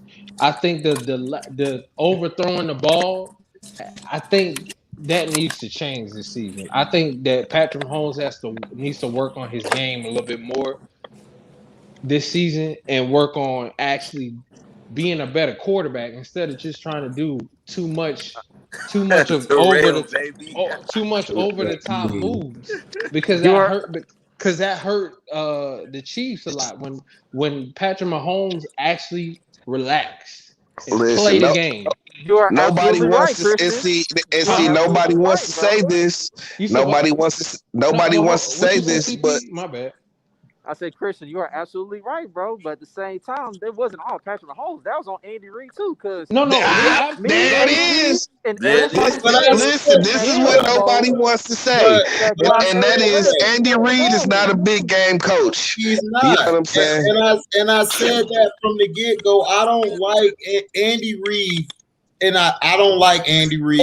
That's just my personal reason, C-Pen. If you love him, that's cool. I don't like Andy Reid. I think he's the most overrated coach in history. Did y'all see that? To me, what he did in Philadelphia, he threw everything on Donovan McNabb to blame him, and I still don't respect him for that, for what he did to McNabb and those guys in Philly. Because to me, Philly with that defense, if they would have got him at least two guys, like Patrick got Tyreek and he got Denard and those guys, if he could have got a piece or two, they would have been dangerous. And his play calling in big games against the Tampa Bay Bucks, they should have beat the Bucks that season.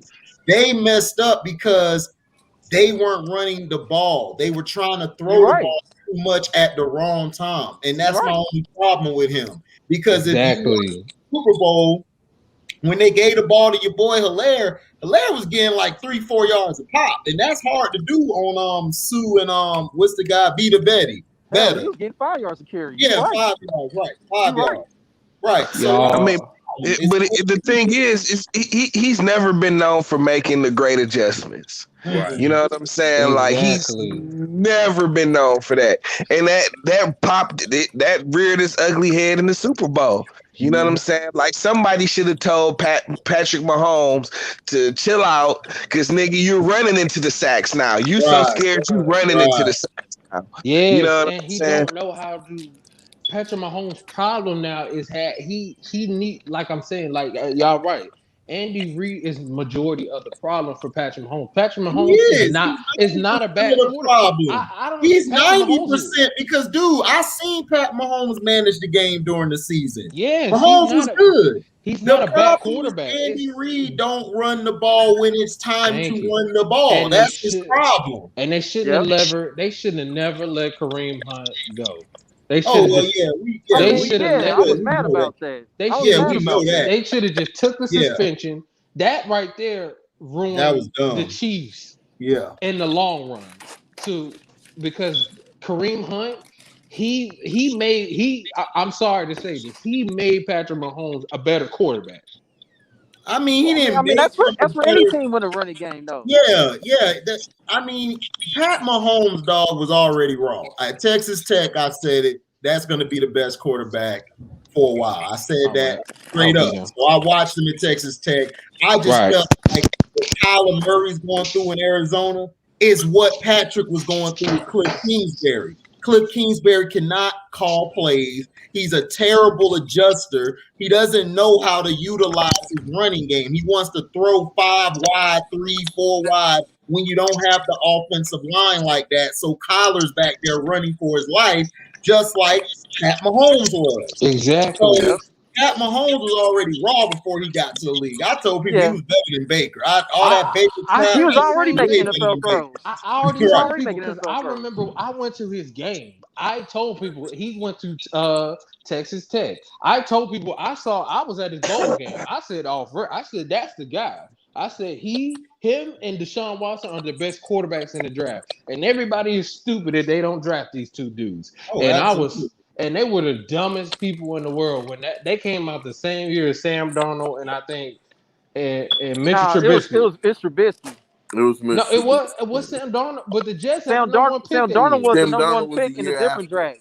He was. Who was the first pick in this draft then? Nah. The first pick I think was hold on, let me go back to the draft. What year was that? What in Miles Garrett? 2017. No, what year was? Was it Miles Garrett? Was it Miles Garrett? That was Sam Darnold. 2017. That had to have been Sam Darnold because he's been in the league for 3 years. Wait, who? Hold on,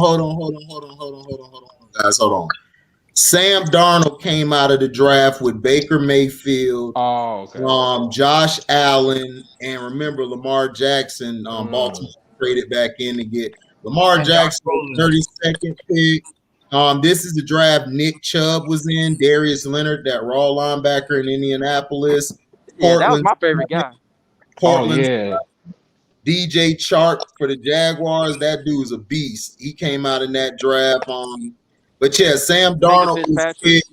Oh yeah, Denzel Ward. cornerback came out this draft. Ward was nice. Yeah, Josh Allen was picked by the Bills 7th, and Baker was number 1 overall pick, and Sam Darnold was 3rd pick, and Saquon Barkley came out that draft too, number 2.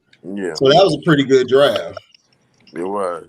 Dang, then what draft did they come? Was Patrick Mahomes? It had to have been 2016, 17. That Yeah, was 2016. Yeah. It was 17. It was 2017. It was 2017 with Mitch Trubisky. Yeah, Trubisky and Watson. Mahomes. Yeah, 2017 NFL draft. I remember it, man, because I turned off that TV. He was because Chicago traded all the way. I know. Who had the number 1 pick? Miles Garrett. Miles Garrett went to Cleveland that year. I said it was Miles Garrett. Look, be reminded of what the and then Pat Mahomes went to Kansas City because I remember. Was he 14th or 13th? No, Kansas City moved up and got him at 10. I remember. Yeah, we traded with the Bills. Right. Marshawn Lattimore to the New Orleans Saints, and Deshaun Watson went to number 12, Houston Texans. Hey, Steve, but can I mention running backs right now real quick? Yeah, go ahead. Why haven't the Cowboys traded Zeke? They got Pollard and trying to get NTM from Clemson. Well, the reason, let me tell you why listen. It's too expensive to trade. They don't want to get rid of Zeke because you got to understand. Dak Prescott loves Zeke. Jerry Jones loves Zeke.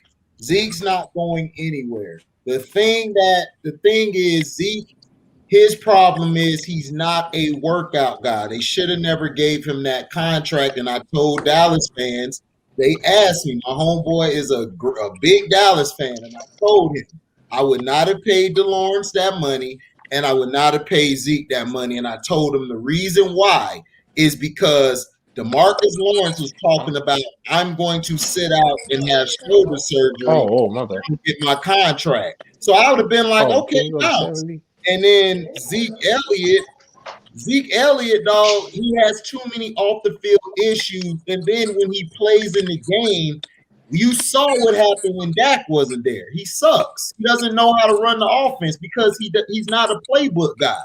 Dak was the guy getting everybody in position. As much as you want to say he padded stats, they're trash without him on the offense because nobody knows how to run the offense. Right. It's him. Man, if I was Dak, I would let the on top Cowboys. of that, HD, from a cap standpoint, it's just too expensive to trade. No, it isn't. No, if they would have got rid of him at a certain time, they wouldn't have had to pay that much. Their dumb behinds kept him, and now they're going to get hit with a big cap penalty because they kept him. Yeah, I mean, it was $10 million. Right, I agree with you, but that's what I'm saying. That cap hit is huge now. Man, if I was Dak, I would have never stayed at the Cowboys. Let him go before he got paid for this season. They could have let him go. They would have not been hit with anything. They would have been fine. And they could have used that money to build their offensive line back up. Because, see, that's the problem. People don't understand. Dallas was winning when they had their offensive line together. They don't have any pass rushers. My issue is... they don't. Not since Marcus Ware. Because it's like these quarterbacks don't fit anything. You know what I mean? So I would worry about getting. Jerry Jones does this. Jerry Jones' problem is he doesn't shut the hell up and move out the way. He got to be the coach. He got to be the GM. He got to be the buddy with the players. That's the problem. You're too buddy with these bums. They're bums. Like, dude, treat them like bums. Like, prove to me that you're worth. Jerry Jones wants to give people, but then when Dak wanted his money, you didn't want to give the man his money at first. Why? Why? Because he never liked him in the first place. Exactly. Remember, Dak don't like him. And Dak don't like him either. And I'm glad Dak stuck his ass for that money because he knew he was going to stick him for that money. Jerry was mad because Dak wasn't kissing his ass like Tony Romo and them guys. Exactly. That's why they hate Dak, because Dak is his own man. He's from Louisiana, man. That's what we do, man. We stick niggas for their paper. That's what we do. We get our money. Right. That's what He's a Leo. He's a Leo. He's like Tom Brady. They Leos. You're not gonna tell them what the hell to do. They gonna do what the hell they want to do. I'm a Leo too, so but he's from Louisiana. Right. Like, right. That out. Don't give him the Leo. I don't care where he's from. He's a Leo. You're not telling the Leo what they gonna do or not do. I mean, that's just a fact. You're not telling anybody from the boots. You heard me? You're not gonna tell nobody from the Louisiana. But we gonna here this nigga go the boot. You talking about here I go? But as soon as I talk about something from Florida, you get real excited. You get started. I don't care. Florida. We call it Florida. FLAWDA. Florida. They fly as hell there. We be ready to leave Florida. We just stuck there. People just be stuck there. Hey man, look, I'm sorry, dog, but I moved here, dog. You not in the boot no more, are you? No, I'm not there. Exactly. I ain't going back. Exactly. I ain't going there to live. I'll visit. Some people from Florida, He talking about the boot, but he don't live there, so don't go there. I mean, I there. All right, but don't come back. But remember, with his verse, I be out there, so don't go there. Don't get shot. Don't get shot there. I hope you. When y'all in New Orleans or Louisiana, man, go to the Pink House, man. Have a good time. Oh yeah, I'm gonna go. A lot of good-looking women there. You can go to my auntie club is out there too. You can go to her club. Oh, for real? What club is it? Oh shit! I forgot what the club name is. Just when you said. We about to wait, Miranda, wait. I knew the club name. I knew the club name, but I just forgot when you asked me. I just forgot. Because I was looking at something else. I promise you, I had just forgot. That's my fault. Yeah, you know what? We ain't shooting him no bell for that no more. No bell there for that no bell. Come on, bro.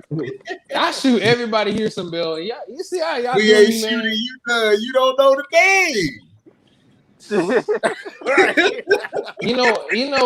AJ, as long as I've lived in Florida and you've known about it, you ain't never tell me the hot spot.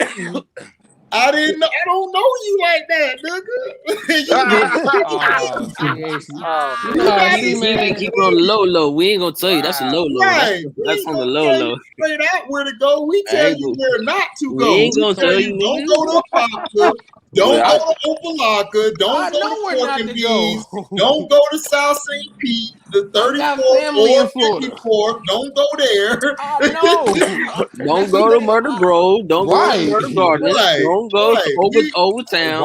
Exactly. We tell you where not to go. We tell you the spots. You never asked me where you wanted to go. And plus, I'm not familiar with Orlando. I'm not from Orlando. Just because we're from Florida don't mean we're from each other's city. That's like asking Chicago. That's like asking a nigga from Illinois, oh man, you from Chicago, but the nigga may be from Springfield. He don't know shit about Chicago. I was talking about stuff in Tampa. That's what I was talking about. I wasn't talking about Tampa. Dog, all you got to do is go to Ybor City or Dale Mabry. That's where it be popping at. Yeah, I go to Dale Mabry. I mean, I didn't really know because I don't really be out there like that. No, I'm telling you now. Dale Mabry be popping. Dale Mabry is a long strip. Gandy be popping. Oh, I've been there. And you could go to Ybor City, dog. You could also go to the Hole in the Wall strip club, Hollywood Nights. Them hoes get down, and they 7 feet tall too. They got 7 foot and holes. They got just all between of me and you and HD. I went before there. It was a great time. Exactly. So there you go. There you go. What you talking about? So you can find Candace Parker over there, boy. You know what I'm saying? Looking like Candace Parker. Don't do that. You won't get Nicholas mad. I mean, I'm just as tall as them. I'm like, look, when they was standing up, I'm like, oh, okay. For real. Look, I told this. Usually we see short guys. I'm like, well, I'm a tall guy. Yeah, whenever a tall chick talk about, well, I don't date small, short guys. I don't sleep with small guys. I say, look, girl, I can still say Tim Burr. All right? Go ahead and get your back blown out by a real nigga. You know what I'm saying? Hey, my dog T say he'll do a 360 on that old. They are though. Well, Randy, I'm sorry, man. I never had those problems with I was always a tall guy, so I never really had those problems. Plus, I Oh was an God, athlete, here so arrogant ass nigga. Oh Man, Lord. genetics Here bless you, he man. go being Look, I all just had some arrogant. experience with the game. You know what I'm You saying? hear this? You hear you this? know. CP, this arrogant ass dude over here with Sam Darnold as his quarterback. He being arrogant. Yeah, Yeah, he This wilding. nigga. He wilding. Hey man, look. yeah, but Hey, nah, you man, know what? it's cool. You know, when you're a HD the short guy, same Chris, you way. gotta have He's a little alright. You know how it tag. was. You know what I mean? I ain't arrogant. I'm not I arrogant at mean, all, dog. I'm very cool and chill. I don't step on no toes. I don't have an ego. I'm chill mode. I don't I just laugh. either. I Man, don't step on whatever. nobody's Stop toes. ego. Stop it. Stop Hey the man, That's cap. lie. That's Hold definitely cap. on. That's Hold hey, all on. I cap. no, I'm We being, heard I'm what he being just dead said. serious. Hold on. Let me put this on for Christian. This nigga capping today. Oh. All right, man. Come on, man. Look. All right. I'm gonna be real with y'all. No, for real. Like, I'm really, like, really, really cool person. Like, I'm not even like that. I'm just funny. I'm just funny. But I'm just funny. Hey, Man, hold on. y'all don't believe me, man. This Y'all, is your bullshit Of meter. course you don't It believe gets me. hard. see, man. Wow, Stop, man. man. Oh, you is wildin', yo. You know damn well you arrogant, bro. Nah, not like that. Nah, I'm just more. I'll just be funny with it, but but sometimes I'll be dead serious. But other times I just be playing. But I was being real. I never had them problems. I wasn't being arrogant. I just say, man, I never had them problems. Yeah, here this nigga go. Listen, dog. You Yeah, ain't I do never that had Virgo that shit. I problem. know you. You a Virgo like me. I know you, nigga. You arrogant. You can't You are bullshit that. too. I ain't Me arrogant. I too. know my flaws. But you trying to lie and say you not, and I know you are because I see I'm through not. that I'm not shit. lying. I'm not Yo. lying. I'm Well, telling the you know what? truth. I You know promise what, you, I Chris? I am. mean, Chris, look, man. Thank God genetics blessed you, man, to be tall. I just had to have a little game, you know what I mean, and let these tall women know I can still I yell had game. timber. You know what I'm saying? And you can get your back blown just as easily. You know what I'm saying? And you only sit there so high. Brandy, Dog, Yo, get your back blown by a you know what I'm saying? real It wasn't. man. You know what I'm saying? Hey, why you saying like that? yo, Brandy, Real look, I nigga. had game too, dog. Real nigga. By It's so real stupid. man. You know what I'm It's saying? your Get That your shit dumb. sound back like a slow blown. mo, like a slow motion shit. Like, Hey, he had to screw it. Wow. Brandy, it was. I mean, Brandy, I tell you this, man. It was. I'm telling you, man. It was easy. It's 1, 2, 3. I mean, it wasn't. It wasn't hard. Like I said, man, it's never hard. All you got, I ain't never This nigga struggled. arrogant, yo. Man, So I'm trying to help y'all out. You know what I'm so saying? yo, so okay, hey, C Pen.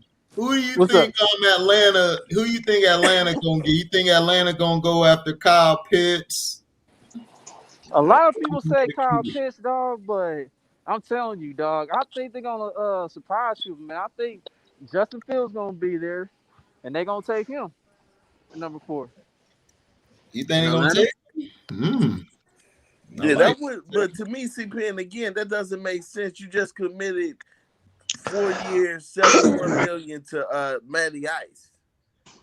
They're Now gonna you're move gonna off sign a Matty. rookie contract for a rookie that's not gonna play for 2 Here's the years. Yeah, thing. I Here's would. the thing. Just I would have him in waiting. Like you could do it like So you Aaron bench him Rodgers for and 1 year Brett and then you Favre. trade Matty Ice No, next year. Atlanta not they're gonna get going rid of Matt nowhere. Ryan. I mean, people act like Atlanta's actually gonna compete in the NFC South. They No, could.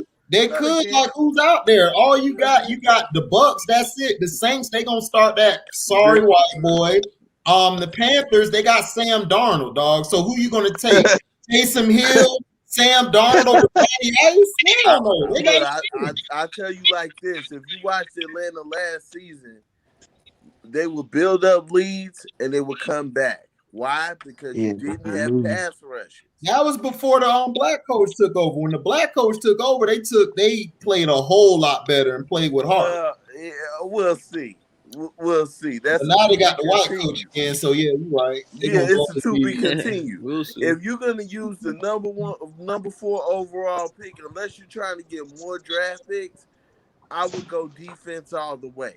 Well, that's what they're saying. They might trade their pick to get more draft picks, but I'm just saying, I haven't changed. Matty Ice is at that level now where he's older now, so he's not getting any younger, and he's nothing like Tom Brady. Tom Brady's an anomaly. So I would bring Justin Fields on, and I would let him sit behind him. And then I would let him learn, and then I would move on from Matty Ice, man. I mean, because the salary cap gonna go back up next year, and the year after. We hope it do. We hope it do. Right. We hope it do. But I think it is, dog. The NFL they make too much. They you have people already bringing fans back into the for sure going up.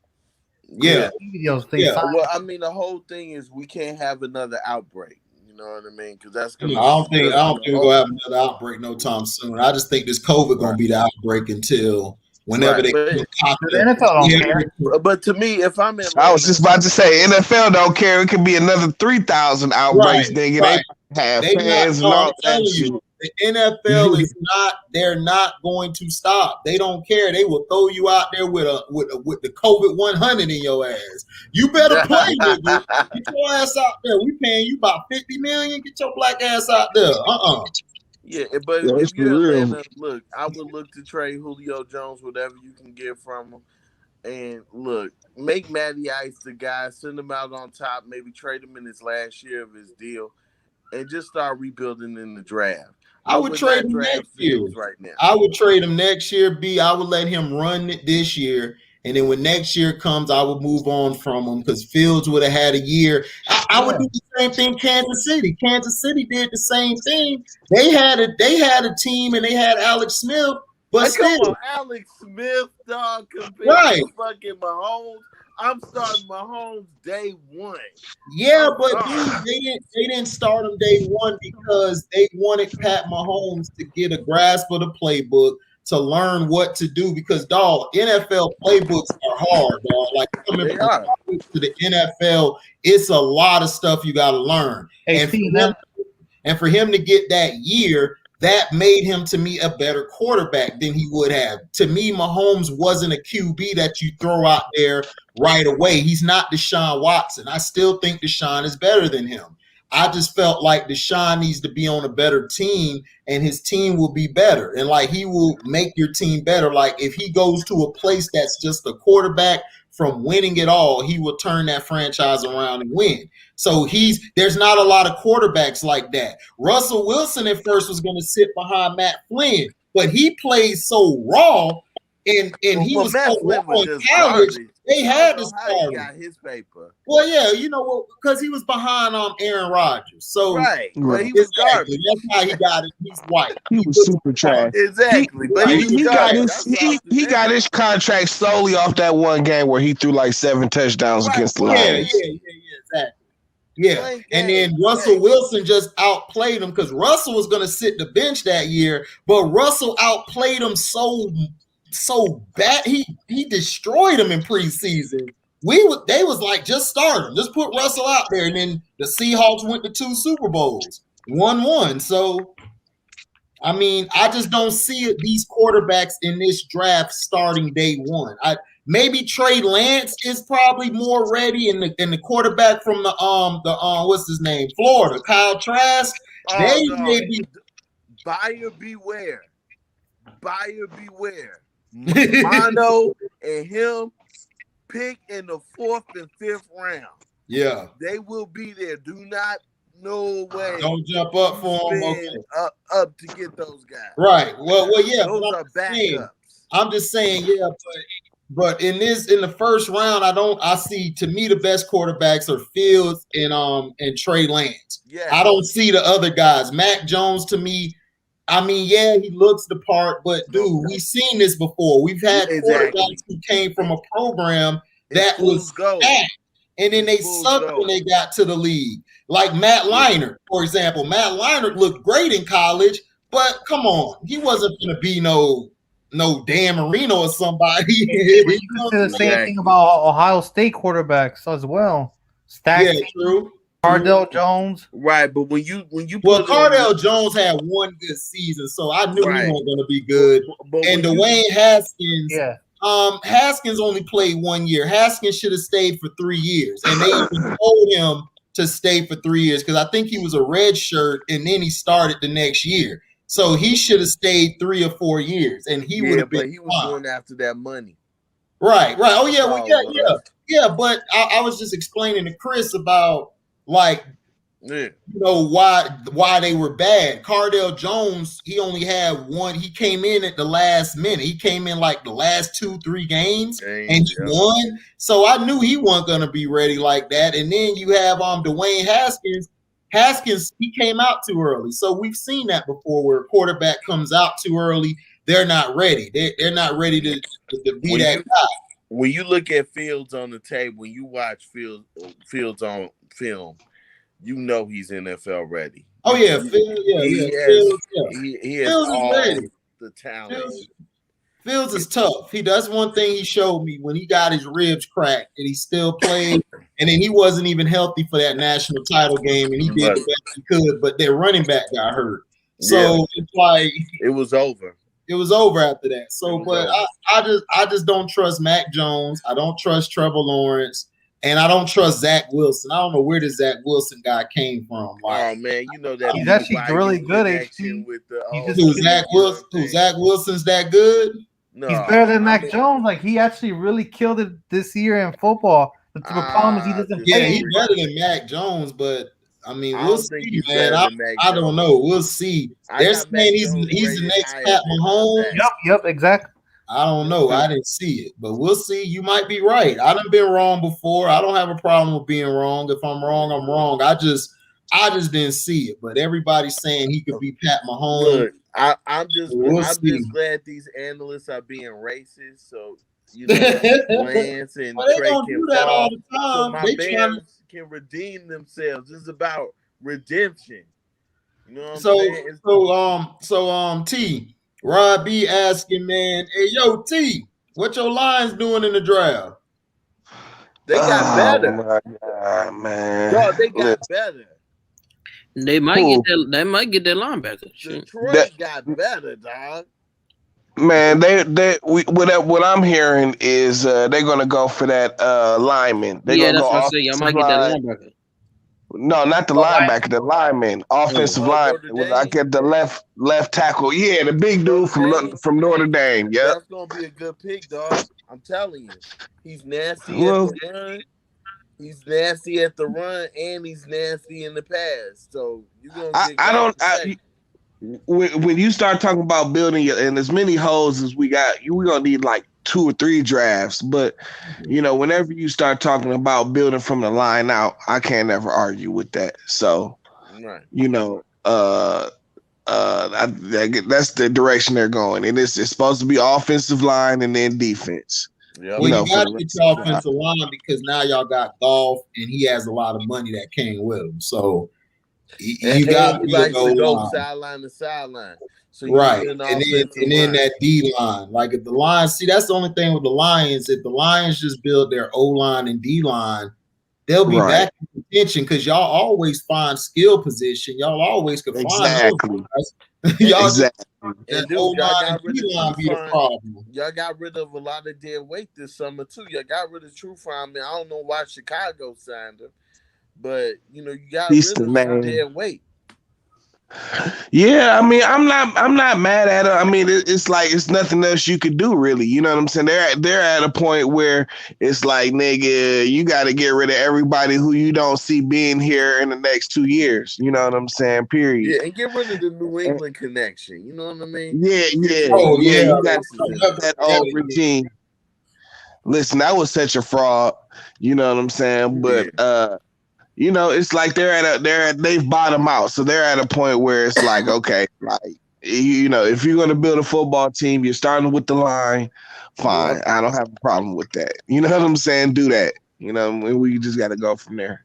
Right. And then with Goff, you can buy some time. And if y'all lose games, y'all going to draft the top quarterback anyway. Exactly. So that's what I'm counting on. Like even with golf, we're probably gonna lose a lot of games. Like, So like with us, we're in purgatory right now, and we're on the verge of starting over anyway. That's why I'm hoping the Bears just go ahead, say, you know what, we're gonna mortgage the farm, get Fields, and then we'll plug away at building the offensive line and just ride with it because they're gonna have to rebuild their defense all over again in the next year or two. But see, that's Chicago has never ever had a problem having a defense. Never. It's You know y'all what I'm need saying? Oh no, we y'all need a consistent quarterback. And y'all need it's always been the offense. You know what I'm saying? Having a consistent offense. For 2016, the Bears defense was horrible. We had terrible drafts. I'll give Ryan Pace credit. He did identify like better defensive players, like Quinn, like Kyle Fuller. Yeah, Quinn was a good pick. Yeah. I don't know why Dallas let him. Forgetting about them Urlacher and Tank Davis teams and all them shits. But that was a different GM. Them niggas was hard. Yeah. So Yeah. that's what I'm saying. But before Pace got there, the Bears, they had a terrible GM who I'm not gonna name. He don't deserve to be named. And he made terrible picks. Let's just put it like that. So I give Pace credit where he did identify the defensive needs. But, for the Bears, they got to get this quarterback thing right. And as long as Fields and Lance are going downhill and they're like, oh, we don't believe in them, cool. If I'm the Bears, if you're going to mortgage the farm to try to get a Russell Wilson or Deshaun Watson and some of the news that you heard of what they were willing to offer, then, dog, I would go to Atlanta. I would go to Atlanta, Carolina, Miami, any of these teams before Denver and say, yo. Hey, quite as kept. Some of our rumors are we're looking to trade up too. I mean, trade down.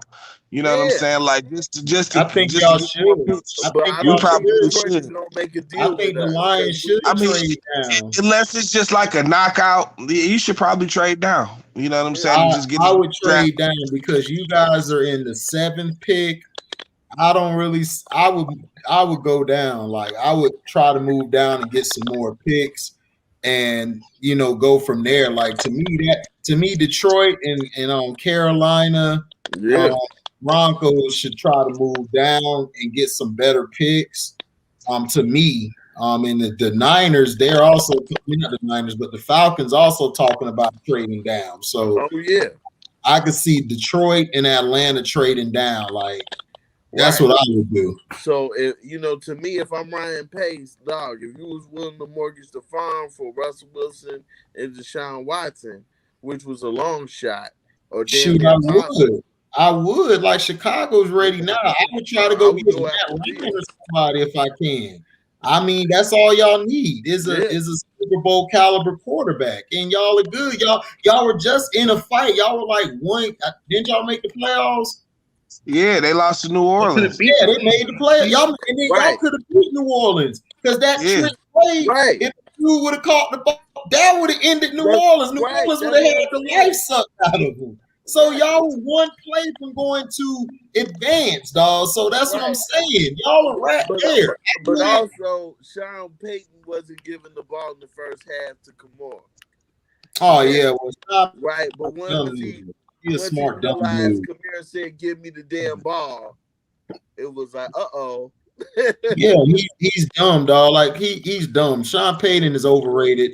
I don't know why their fascination with Sean Payton. He's always been overrated because of the coaching tree he comes from. He's from the Bill Parcells. He's from the Bill Parcells coaching tree.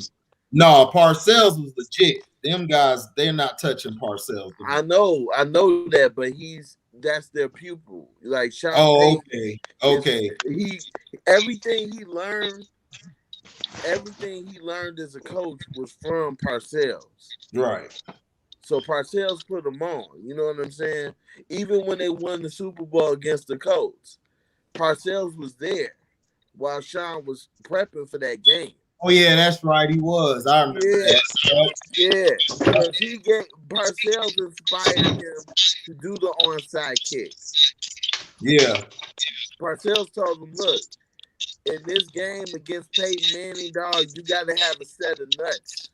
So you got to surprise him with the onside kick and just do it. Ever since that was the messed up thing. Ever since he did that, he just thinks he's the genius that he is. And I was just about to say that was the beginning of being the smartest guy in the room.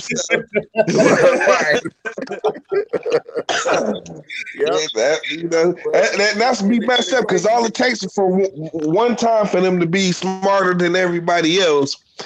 And now you about to get a career full of bad decisions after that. KT, Cash Rules said that earlier in the thing. He was like, ever since that onside kick against my Colts, he think he a genius. Cash Rules and the crazy part about it it wasn't his idea. It was Parcells. Parcells was watching tape. Oh, I believe it. And I can see that all day. Cause he was like, dog, look, that offense is too potent. You're gonna have to steal a possession from them. Yeah. So you're gonna have to do an onside kick. Peyton was scared to do it. And that's what Bill Parcells told him. You gotta have some nuts if you're trying to win the championship. Yeah. You gotta do it. And that's what pushed him. I mean, that was the best thing he could have done. That is what pushed him over. Him, you know what I'm saying? Like going outside the numbers and doing things. You know what I'm saying? That's what got him over. Oh yeah, that was all Bill Parcells. He's a Bill Parcells disciple. Oh yeah, Parcells was that guy, man. Yeah, Tudo was that guy. Yeah, if Jerry ain't messed that up, Parcells would have turned them guys around. Oh yeah, he had him turned around. Yeah, and Jerry Jones couldn't shut the fuck up for like 2 seasons, Dad. Right, you know what I'm saying? He was there. He was just angry at him. Johnson. Look what he did to Jimmy Johnson. They could have went to 4 straight Super Bowls and won.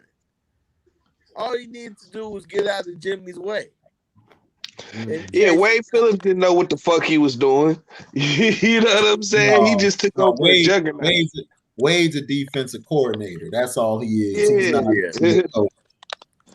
I just love his reactions when he loses a close game. Those reactions are classic, dog. He just be sitting there like, right. Like, yeah, you lost. You lost. Right. he looking to blame somebody. He that dude at work who always messed up. But he looking to blame somebody. He looking at you like this. And you looking back at him like, nigga, that ain't my fault. That's you. You suck. Oh, yeah. Yeah, but Kyle Pitts, I think Kyle Pitts might end up in Cincinnati. That's what I'm thinking. Cincinnati or Miami. Yeah.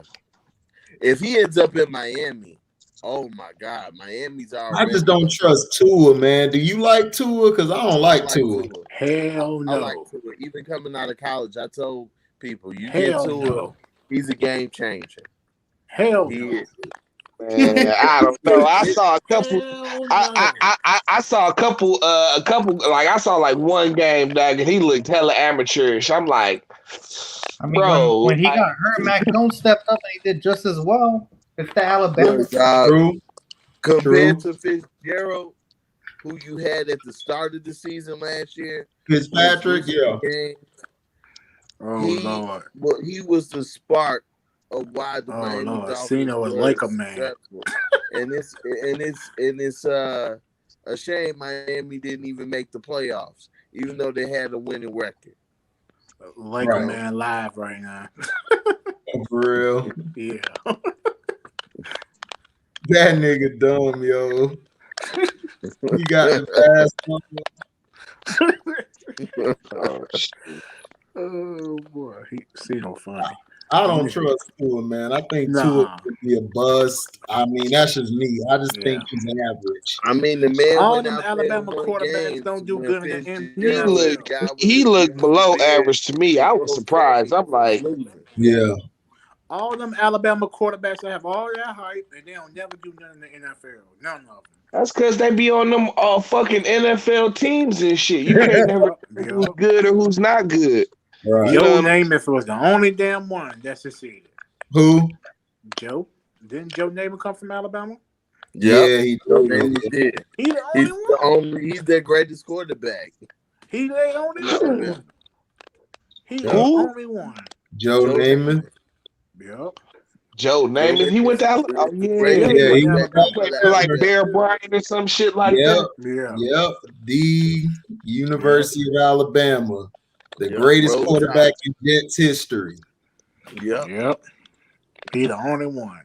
The rest of them Alabama quarterbacks. You know what? It's fitting because, like I said, the Jets, their greatest quarterback was Joe Namath, and Testaverde was a bad man too. I like him. Then he was okay. I like. He was all right. Yeah, I like. He was solid. Yeah, I like Vinny, but other than that, Joe Namath was the best in Jets history, just like he was the best in Alabama. Alabama does not produce NFL quarterbacks. No, they don't. No, they don't. Running backs, boy, they running back youth, and they stay with running backs. And the linebackers, tailbacks, fullbacks, you know, linebackers. Yeah, they produce everything, but quarterback, really, quarterback and tight end. Yeah, Frank. Yeah, that too. Oh yeah, Joe Namath had the hoes. Now he had them, dog. You know what I'm saying? That's Joe. That's Joe Cool, man. Struggling.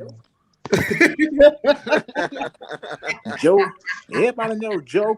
Everybody know Joe Cool and Ric Flair had the hoes. Oh yeah, did they? Ric Flair walk out there like, woo! Who I'm gonna smash tonight? For real. Exactly.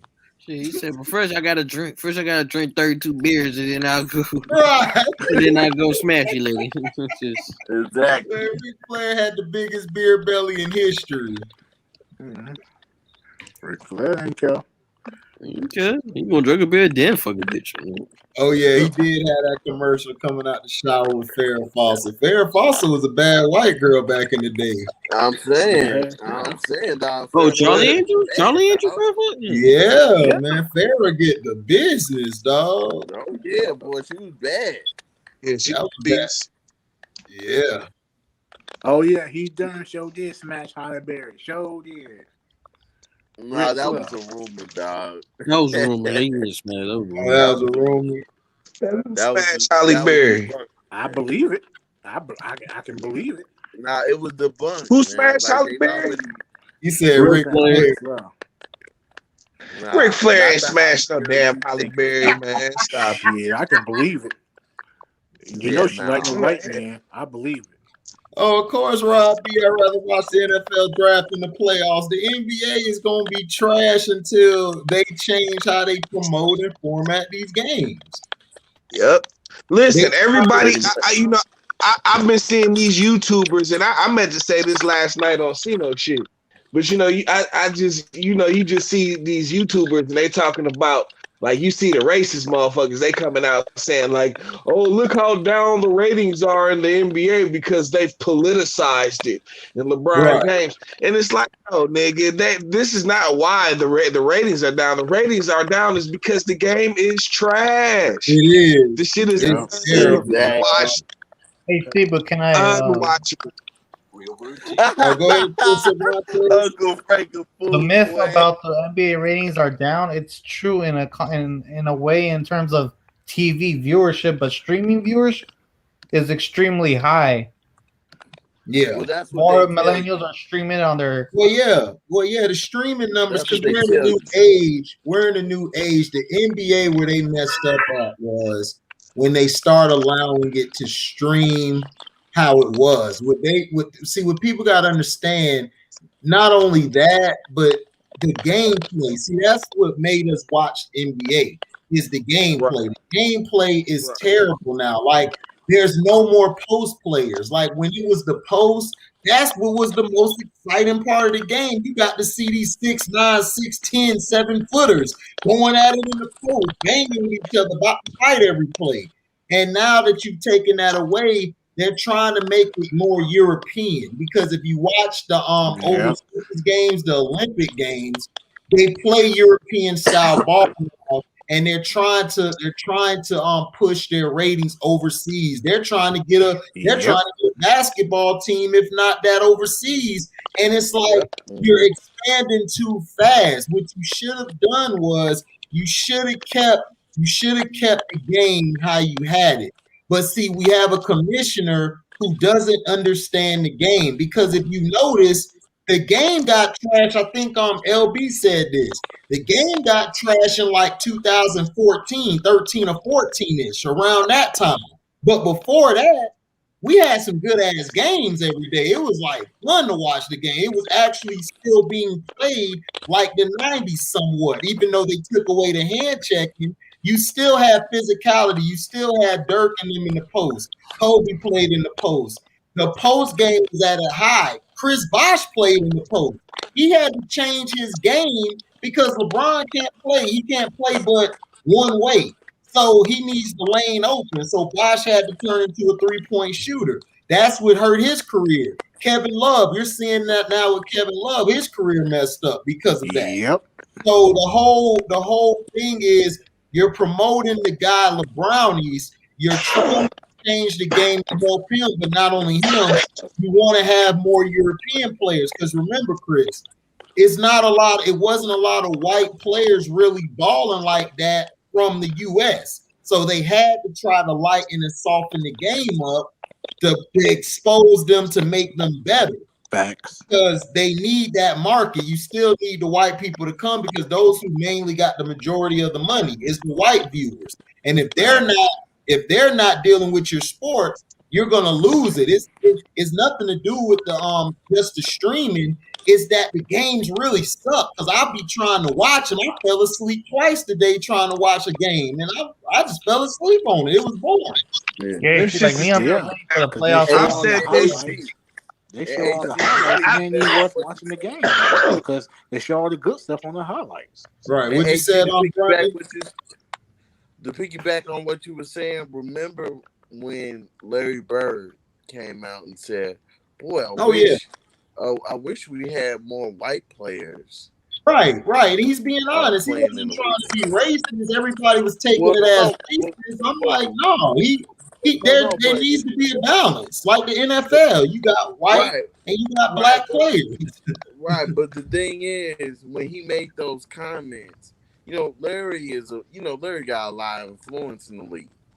Oh yeah, absolutely. He's the great white hope. That's the white hope there. Right. So, all of a sudden, you're seeing teams picked out of the Euro League, and then they're changing the rules to appease them. Yep. And then they abandoned the college game, which hurt the NBA product too. They hurt the college game year after year after year. Then they said, "Oh, you can come out of high school." You know what I mean? So now you're getting these athletic 18, 19-year-old kids, but they don't have no intelligence for the game. And that became the new standard. So when you got a LeBron James, who is a freakish 18, 19-year-old kid that could jump out of the gym, he doesn't have the right enough basketball IQ to play the right way, because now he's being surrounded by guys that were just like him. There's no more of the old timers to pull him aside to say, "Look, this is the way we do things. This is the way we play the game," and that's part of the problem too. But they killed the college game, and when you killed the college game, you killed the rivalries, and the rivalries help because Patrick Ewing, Patrick Ewing playing, Sam, you know what I mean? Right. Ralph Sam, you know what I mean? You transition that to the NBA, it makes sense to the viewer that was watching college basketball. Just like Larry Bird and Magic Johnson. they remember that championship game. So when they went and played in the league, it was like it makes sense because they've been playing against each other since college. So now you're taking the rivalries away. Now you've because Larry Bird wasn't the only white man that felt that way. They said, well, look, that we don't believe the college system can produce good white people, so they went to the European League. And they said, we're going to draft heavy in the Euro League. Player movement. The players not playing in one place, for a long time because of this LeBron and LeBron fans are gonna get mad like Ty Drake is, who always come on my page and defend LeBron, but it's LeBron's fault, dog. Like, you doing all this movement instead of staying in one spot and fighting it out. Now, if he would have left Cleveland, act like when he got older and he couldn't do it anymore, nobody would have hated him then. We would have respected him. But when you left and went to Miami, dog, you kind of lost a lot of respect. You kind of lost that respect because you're trying to do it the shortcut way instead of building the organic way. Yep.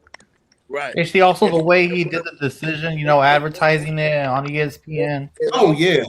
That was terrible. Like, when he did the decision, Chris, that's what killed it for me. I was like, why would you be that disrespectful to an organization? Now, albeit his owner's racist, but you were getting every player you can get. They made sure your teams were built to the point where you could compete. There's a T-Mac didn't get as much as you got. AI didn't get as much talent as you got. Nobody did. And you were, and then because you couldn't win with these guys, you called them trash when they won. A lot of these guys were balling before they even came into your team, like Delonte West, Mo Williams, Booby, all of these guys were balling.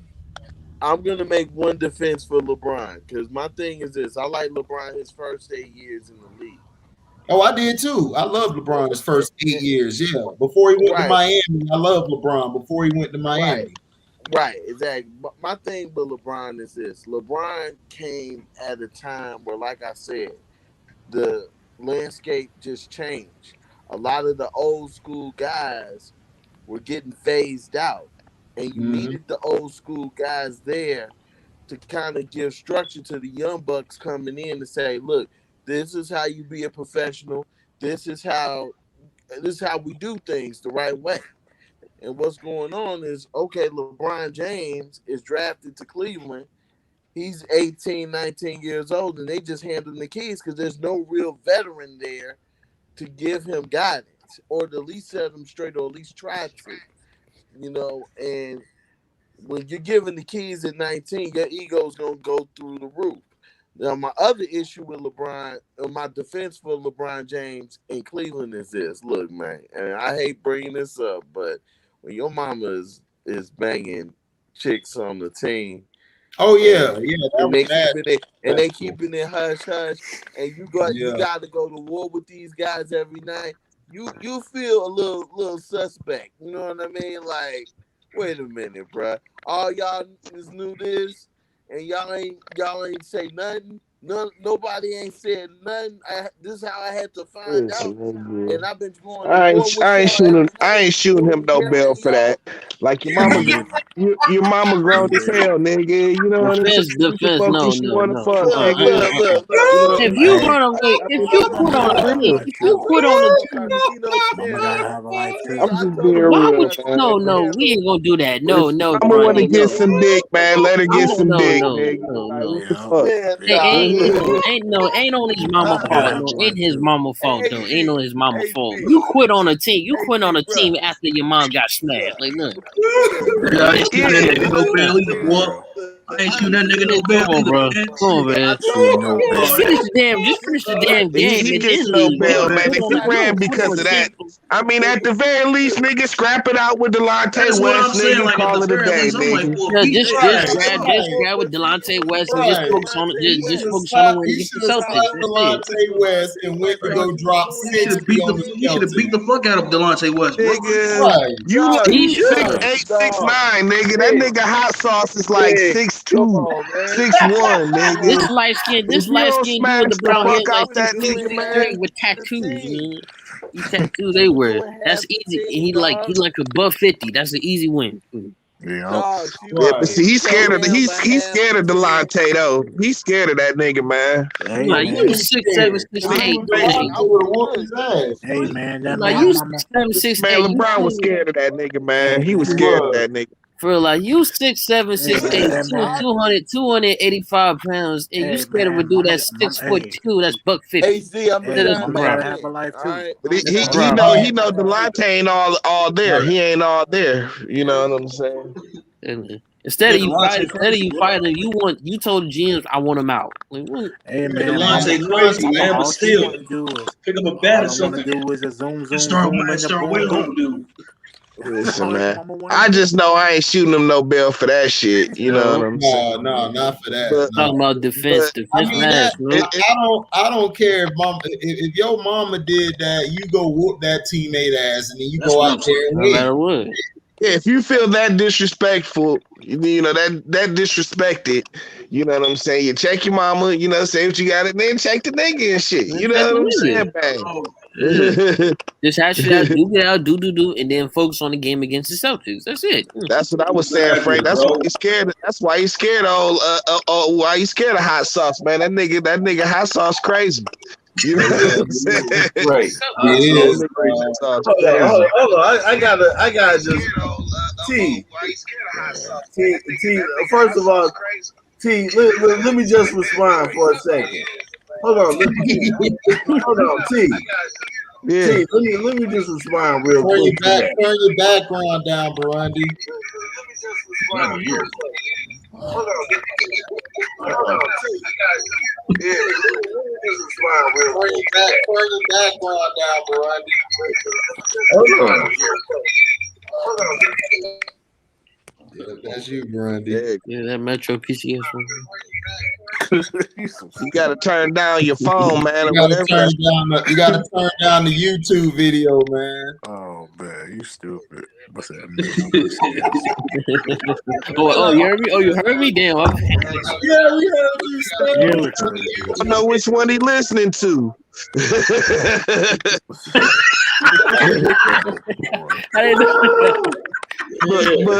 I didn't know you heard me. What I was saying about the NBA though, man, and why it's to me it's like they're not taking care of the game.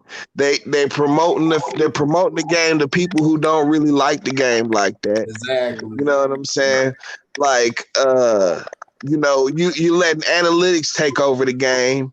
It's just like a mixture of bad things and shit. I think analytics is at the top of the list. You know what I'm saying? Like I couldn't watch the first quarter of that Golden State game yet last night. It was just boring. It was atrocious, dog. Another thing that's killing it too is officiating, man. Officiating, referees. Yeah, the officiating is all inconsistent and all over the place. Yeah, it's the problem is that they just said they adding new stuff like, oh, we doing a play-in tournament. Oh, it's like that's another thing. It's like a play-in tournament. It's like what is this? It's like nobody likes this. Nobody likes this 3-point shooting league. You know what I'm saying? They're not even averaging as many points as they were back in the 80s now. The problem is another problem. It's not the case.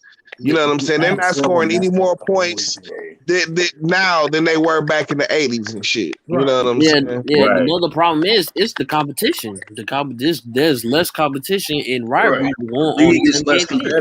Hey, y'all keep talking. I'll be right back. Yeah, the team, because you got players here that be friends like, yo man, what's up, man? Like, hey man, good game. Instead of like saying like, yo man, get lace them up because I'm about to bust your ass in the court. Yeah, there's none of that. None of that. Everybody go home happy because everybody paid.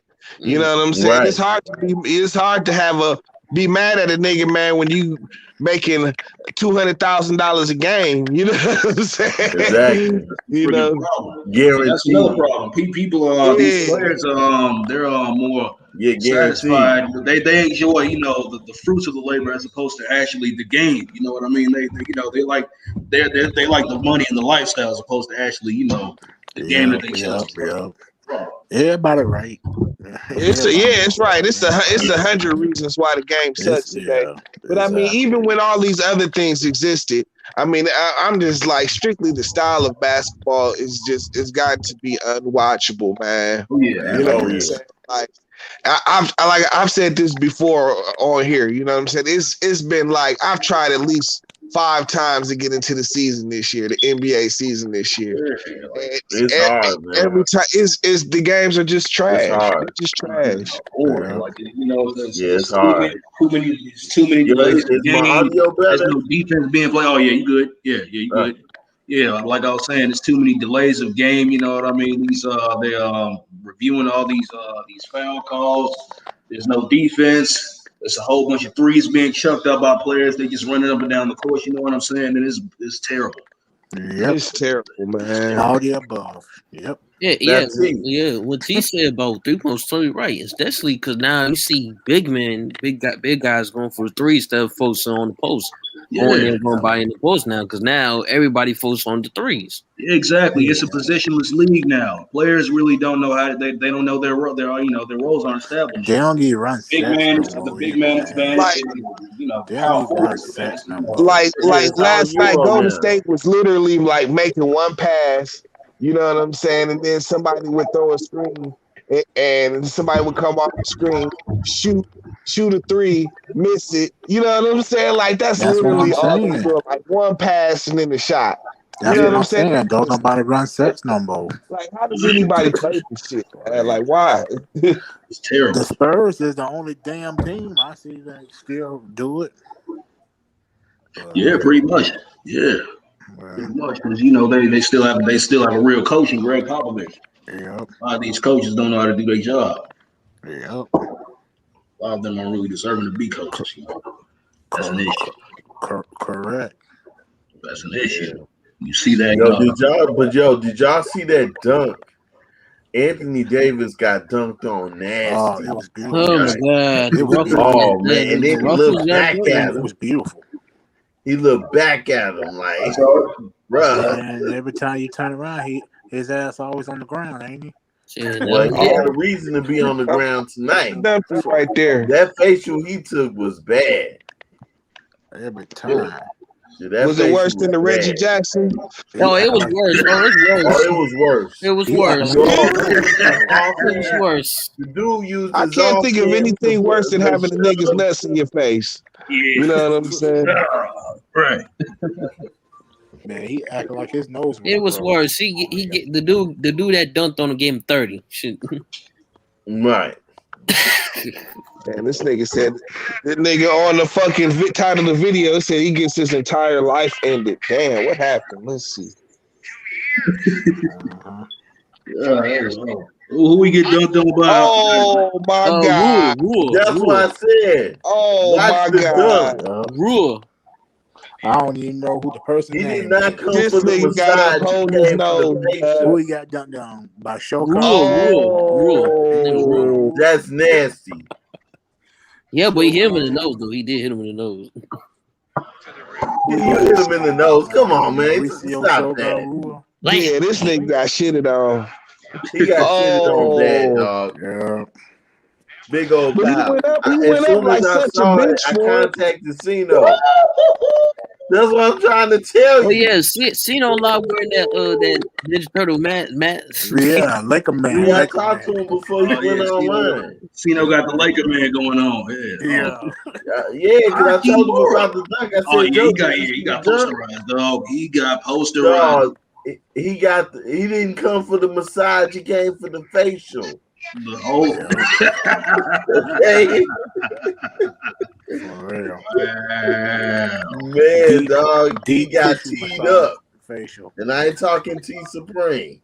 Deep tissue. For real. That is wow. Yeah, man. And plus the game after that, the Phoenix Suns beat the Clippers. Oh yeah, but that was just like a boring game too. Yeah, the thing is, because these players are getting paid so much money, they're not inspired to go out there and play. They're like, man, we get paid on Tuesday, man. What club you going to? They raised COVID.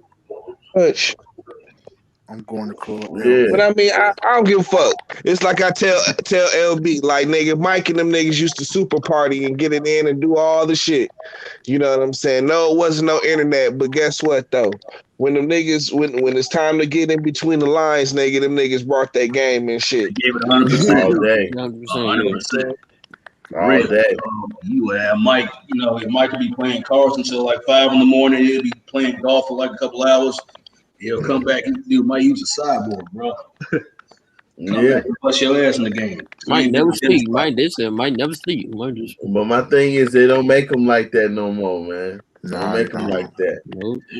Machine. But yo, what I was trying to say before I got cut offline about LeBron's mom, I told y'all on Cino Channel who she was. She one of them chicks that like to, you know, fuck on like man, she belonged to the game. She belonged to the game. You know what I mean? And listen to Pretty Ricky in the background. You know what I'm saying? So when I think that's what she told Delon. She told Delon. She did like half the team. She did like half the Cavaliers, dog. In the back blown. You know what I'm saying? I'm like, damn. I don't see that. Just Delonte, I see. No, man. I'm not even. Subscribe to Delonte. Subscribe to Cino's Patreon. Nah, he reveals all. Exactly. Yeah, you gotta check that out.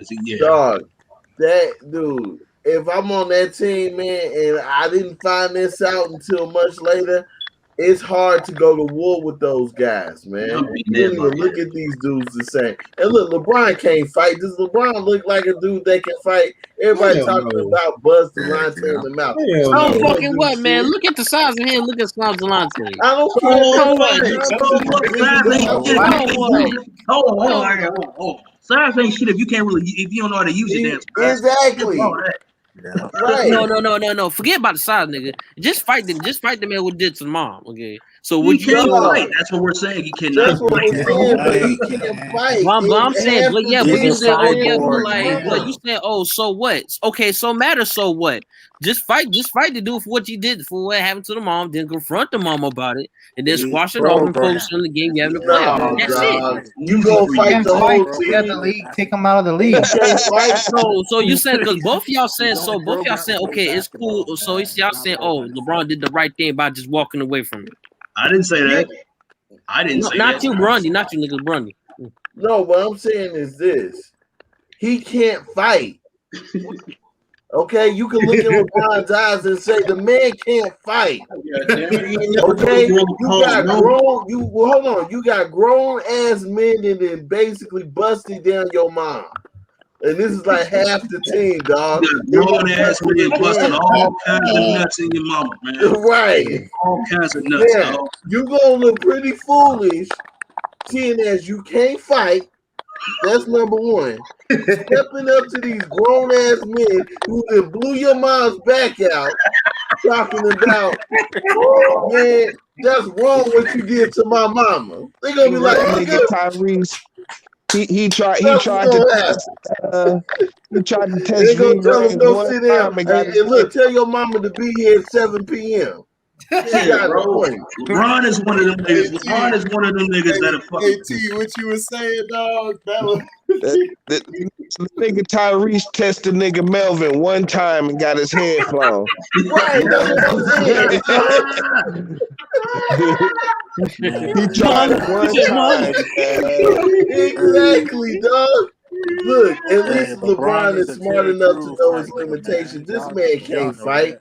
Even when he talk tough, you ever notice when LeBron talk tough, you don't believe him? It's passive aggressive. Dog, it's he never be trying really to talk hard as hell. It's just some old passive aggressive shit. Oh man, I told you. Say something like that. LeBron is one of them niggas that pick on motherfuckers that's smaller than his ass. But you know, if he gets into a scuffle with a motherfucker that's his size, like Barati. Remember the game where the Bulls were playing the Miami Heat and he got into a scuffle with Muhammad? Nazi. There you go. Yeah, he ain't gonna fuck with Nazi. There you go. He's not gonna fuck with Nazi, bro. He would have whooped his ass and say, "Yo, where's your mama? Tell your mama to leave me by the car." Exactly. Yeah, you know what it is. You know what it is. He leave me by the car. Hey, you know what he is. Listen, as far as He ain't gonna do nothing to Boogie. LeBron is concerned, that nigga hot sauce is Melvin, nigga. He's scared of that nigga, bro. He's scared of that. Damn, why you calling Delonte hot sauce? Damn.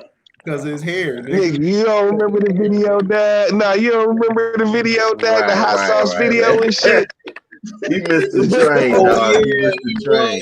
Oh, he was. Call me hot sauce. Call me hot sauce. Yeah, man. That's why I said he missed the train. Oh, I forgot. No, the hot I sauce missed in my the bag. train. The hot sauce in my bag. My bad. I missed the I caught it. Like niggas knew Delonte was crazy back in the day. Freestyle, my bad. Yes. Hot sauce in my bag. But yeah, man. No, but look, man. But to answer your question, man, like, dog, she done got did by half the team by these grown. She love them thugs, man. Right. Niggas ain't no thugs, man.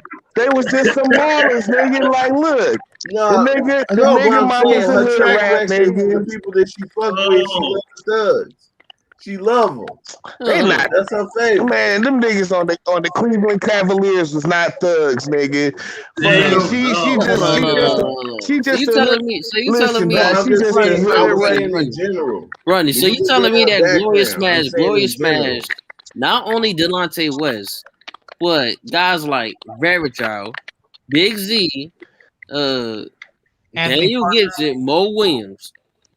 Yeah, man. Dog, subscribe to the Patreon. Yes. I'm already subscribed, man. Well, right. So go back. Go back. I didn't know about the Master Play. I saw the video between this situation. I saw the video between the situation. Ain't nobody about to ask me if I want some motherfucking eggs, nigga. I knocked that down. Exactly. You ain't gonna say that is talking about you getting the whole Mike Tyson walk around butt naked asking for eggs. You getting the whole freaking Mike Tyson combo, man. Right. Like, but naked in your kitchen. You drinking my juice. Like right. You drunk all your Kool-Aid up, dog. Man, look, this is why you don't be grown and living with your mama and shit. You know what I'm saying? True. That's true. That's true too, T. I can't deny that. You know, to Melvin's defense, you know what? That was a good session. You know what I'm saying? Listen, man, I've been Melvin a few times, nigga. You know what I mean? I'm at the age I done been Melvin a couple times. You know what I'm saying? Schedule program. Yeah, but exactly. All of us done been Melvin in here before. So hell yeah. You know what I'm saying? LeBron never felt that. Right. I understand that, but you ain't just gotta be butt naked, cooking eggs and drinking my juice and saying you want some breakfast. You should have spent the night at your chick crib or something, dad. You know what I'm saying? What you nigga? Like, you know what I'm saying? Fruit snacks and stuff too. Like, take a HD, take a fruit snacks. Take your fruit snacks and shit. Man, damn right. So back to my point, nigga. That nigga mama grown as hell, nigga. She can bone who she wanna, she can fuck who she wanna fuck. Right. That's what I'm saying. But that's what I'm saying, T. These LeBron fans got so mad about it. I'm like, dude, that's his mom's dog. And plus, not only that, if you were feeling any type of way, you should have fought him. I don't care that nigga crazy. Nigga, I'm crazy too. God damn it. Right. He's fucking my mama. I'ma play crazy. I'm crazy. Right. I'ma play crazy. Right, but this was like half the team, bruh. Man, I will take. Man, guess what? I'll take a back over half of that. But hold up.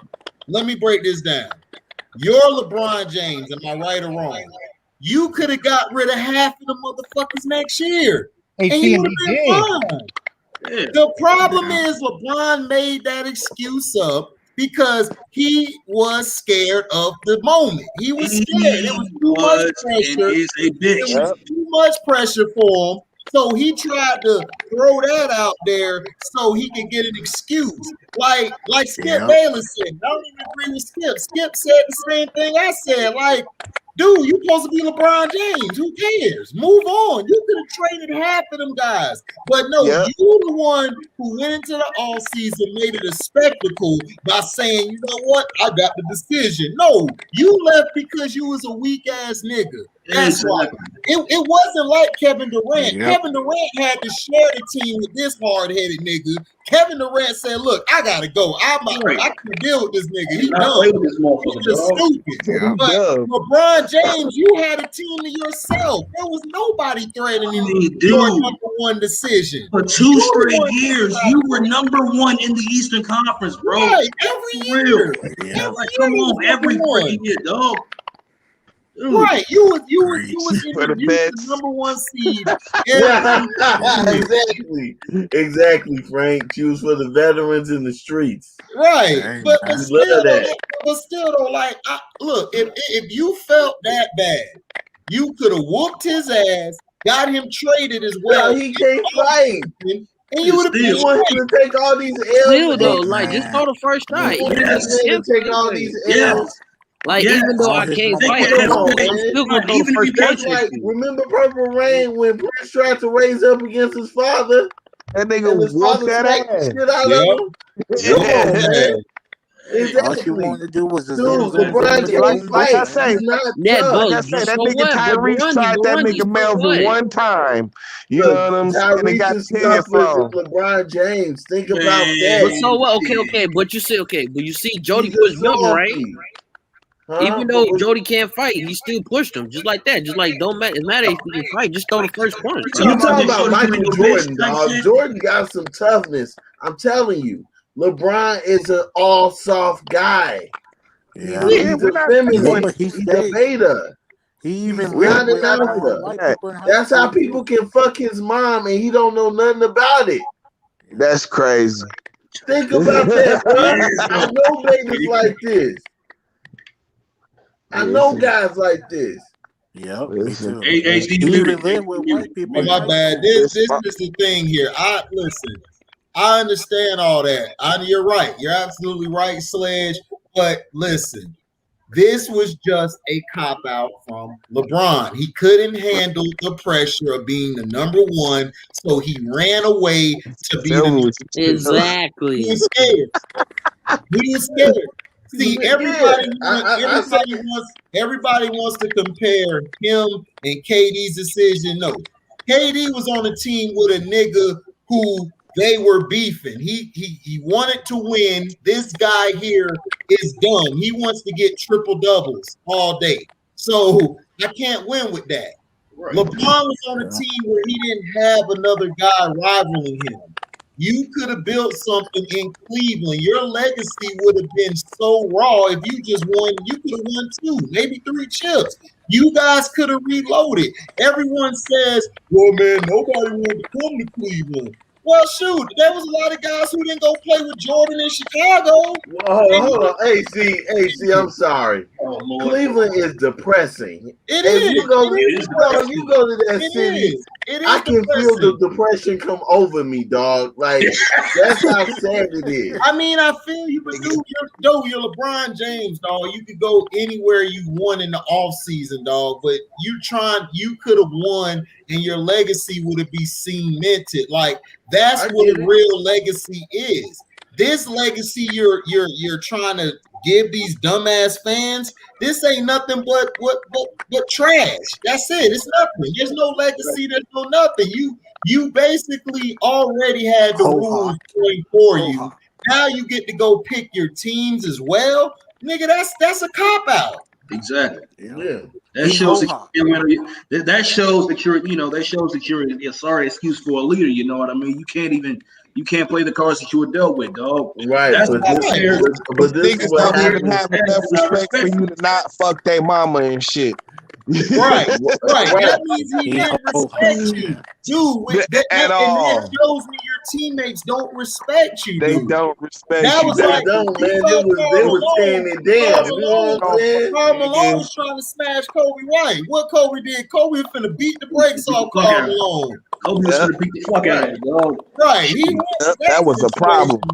That was a problem. You off the team, nigga. You ain't coming back. Why? Yeah, nigga. And that's what happened. And that's exactly what the fuck happened. Exactly what happened. Right. Nobody respects you if they're smashing your mama or your wife or somebody. They don't respect you as a man, whether they know you or they don't know you. He's a softie all the way around. Right, I agree. But listen, I've said this about him. This is why he's not in my top 80 because he is soft and he's built like that. I done seen Sam Cassell, the ugliest nigga on the planet, next to Tyrone Hill. You don't care. That nigga gonna fight you from the beginning to the end, and he gonna win. Velociraptors, you know what I'm saying? Like, you gonna be ripping your stomach open. They gotta fight.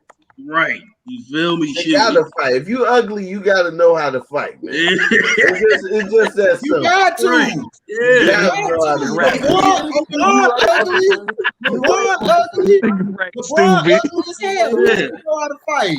Right. No, but he is softy, yo. We've been saying this for a long time. You saw what Tino put on the Patreon, right? About him looking like King Kong. Yeah. But I'm looking like King Kong, bro. And you know what else is crazy about that? It's like, man, Delonte West was like what, like the 8th, 9th person off the bench on that team, nigga. Yeah. She didn't even pick like Mo Williams. She didn't even pick like Mo Williams. Nah, he wasn't that far up in the chain. Nah, he wasn't that far. Yeah, you're right. He might have been like 8th or 9th in the because you got to think like 6th man was like Verjao. Right. They had a couple. Look, she was getting bent over on that bike. You know what I'm saying? She one of them bottom hoes, dog. She tuned that ass up on that bike. One of them bottom hoes, dog. Come on. Like I said, man, Spawn's getting torn off by the bench warmers, nigga. That's terrible. You want to talk about a nigga? He don't give a fuck about getting the ball more or nothing, dog. He just about to fuck this nigga mouth. He ain't worried about getting no more minutes. None of that shit, bro. Yo, it must have been good. Fuck the stars, mama, on the team, nigga. You don't give a fuck, nigga. Yo, it must have been good to him because he kept coming back like, hey, baby. Listen, it's not even like you a starter, nigga. You out here fighting for minutes and all of that. Hoping the nigga you and all of that shit. That nigga Hot Sauce a wild boy. Oh wow, so for real. That. I mean that. Like I said, man, I just think he left because he was, he couldn't handle the pressure of being the face of the league and the number one guy, and he left and he copped out and stuff, And Rob B, dog. Kevin Durant's rings are trash. Why? Because he busted his ass. He went to the team and he showed you I'm the best player on the team. On that team, yeah. On the team, like, exactly. Look, if he'd have gone to the team and he was a bum, then I would understand your argument. But dog, he won 2 finals MVPs and he took over the finals. That's what I say. Over the finals. And HG, to piggyback on that, if Kevin Durant wasn't the best player on that team, think about it like this. Why couldn't the Warriors beat the Toronto Raptors? And you still had Draymond and Steph. Between Draymond and Steph, they should have been able to take care of the Raptors in like 6-7 games. Because Steph ain't that nigga. Steph is the number 2. I keep telling guys that. He's a complimentary player. He's great, but he's a complimentary guy. Like, if Clay or somebody ain't out there with him, he can't win. He can't. Hey, y'all see Frank? Yeah, Gloria. Exactly. Frank Fulton, exactly. Frank, she was serving, baby. But it's like, you know what I'm saying? That nigga could put up 45, 50 points. They still gonna lose. You still lose, dog. Right. It's about how you score. Come on. It's about the circumstances you scoring. Right. You get about 40 points off of freaking how many field goal percentages? Because you guys were the same one saying Kobe's rings don't matter, his first 3. And then y'all tried to push it back his last 2 he won. Y'all trying to say Pau Gasol saved him. And Pau was out points a game. Who did he say? Bro, I will always freaking remember this. Like, bro, like I watched us get our ass with about damn near 40 points in 2008 in that game 6 of the NBA Finals against the Boston Celtics. Pau Gasol was getting his ass pumped that whole fucking series, dog. Did he? That was that nigga Ray Allen getting a touch of Jesus. He was Jesus Shuttlesworth. He was Shuttlesworth. Yeah, exactly. He was Jesus Shuttlesworth that game. He shot him out with Jim. Oh, Kevin Garnett was having his way with the entire front court. It's like, dude, come on. Kobe had to freaking toughen that whole team up for us to fucking win, dog. Kobe had to fight them. Dude, he had to when they won that gold that summer, he put that bitch in Pau's locker room to remind him every day, bitch, we beat you, yo, soft ass. Shit. That's what you supposed to do. That's what we did, but y'all weren't. But this what kills me. And it's not just Rob B, it's the fans in general. You guys don't count Kobe Bryant's 3 championships. Y'all say that was all sad. When we try to tell you, nigga, no, nigga, shit. Kobe, they didn't win until Kobe became that nigga. That's when they won. Exactly, dude. Right. Shit. She went for Kobe making the shots. Not win until the emergence of Kobe. You know what I'm saying? Right. Until the emergence of Kobe, dog. And then why did the Warriors go get Kevin Durant? If his rings don't matter, why did they go get him? They the ones who brought him back to the table. They paid Jerry West all this money to bring Kevin Durant back because Bob Myers blew the damn meeting with him. Right. What is you talking about, dog? Y'all don't make no sense. If a team wants you, they want you. They even put out a post 3 years before that saying they're going after Kevin Durant soon as he hits free agency. They said this. Yeah, they were talking about it, and I never thought. I know all that season they were talking about it. And it was like, I was like, why would they ever fuck up their team like that for one player and shit? Right. You know what I'm saying? But see, you know, I think the biggest difference you see, you know what I'm saying, between him and LeBron, it's like, nigga, when KD went to Golden State, nobody's game suffered. Exactly. That's what I'm saying. They got better. If anything, got better. When he elevated their game, they got better. It was the equivalent of when Bill Russell went when he was with the Celtics. When he came on the court, their team elevated. When he was off the court, they were just a regular team. They like before Bill Russell got to the Boston Celtics. And to your point, HD, before Boston Celtics got before Bill Russell got to the Boston Celtics, Bob Cousy was on the team, and they went nowhere without him. I mean, they went nowhere with Bob Cousy. When they got Bill Russell, it was eight straight championships. Think about what happened to Chris Bosh game. You know what I'm saying? Chris Bosh was turned into a totally marginal player. Right. He was turned into a freaking 3-point shooter. You feel me? It's bad. Yeah, stay in the corner. Their first championship. They would have lost that game 1 if Kyrie wouldn't have got hurt. Remember, Kyrie was cooking their ass before he got hurt. Yeah. Kyrie got hurt. So would they have won that championship if they had Kyrie? Think about it.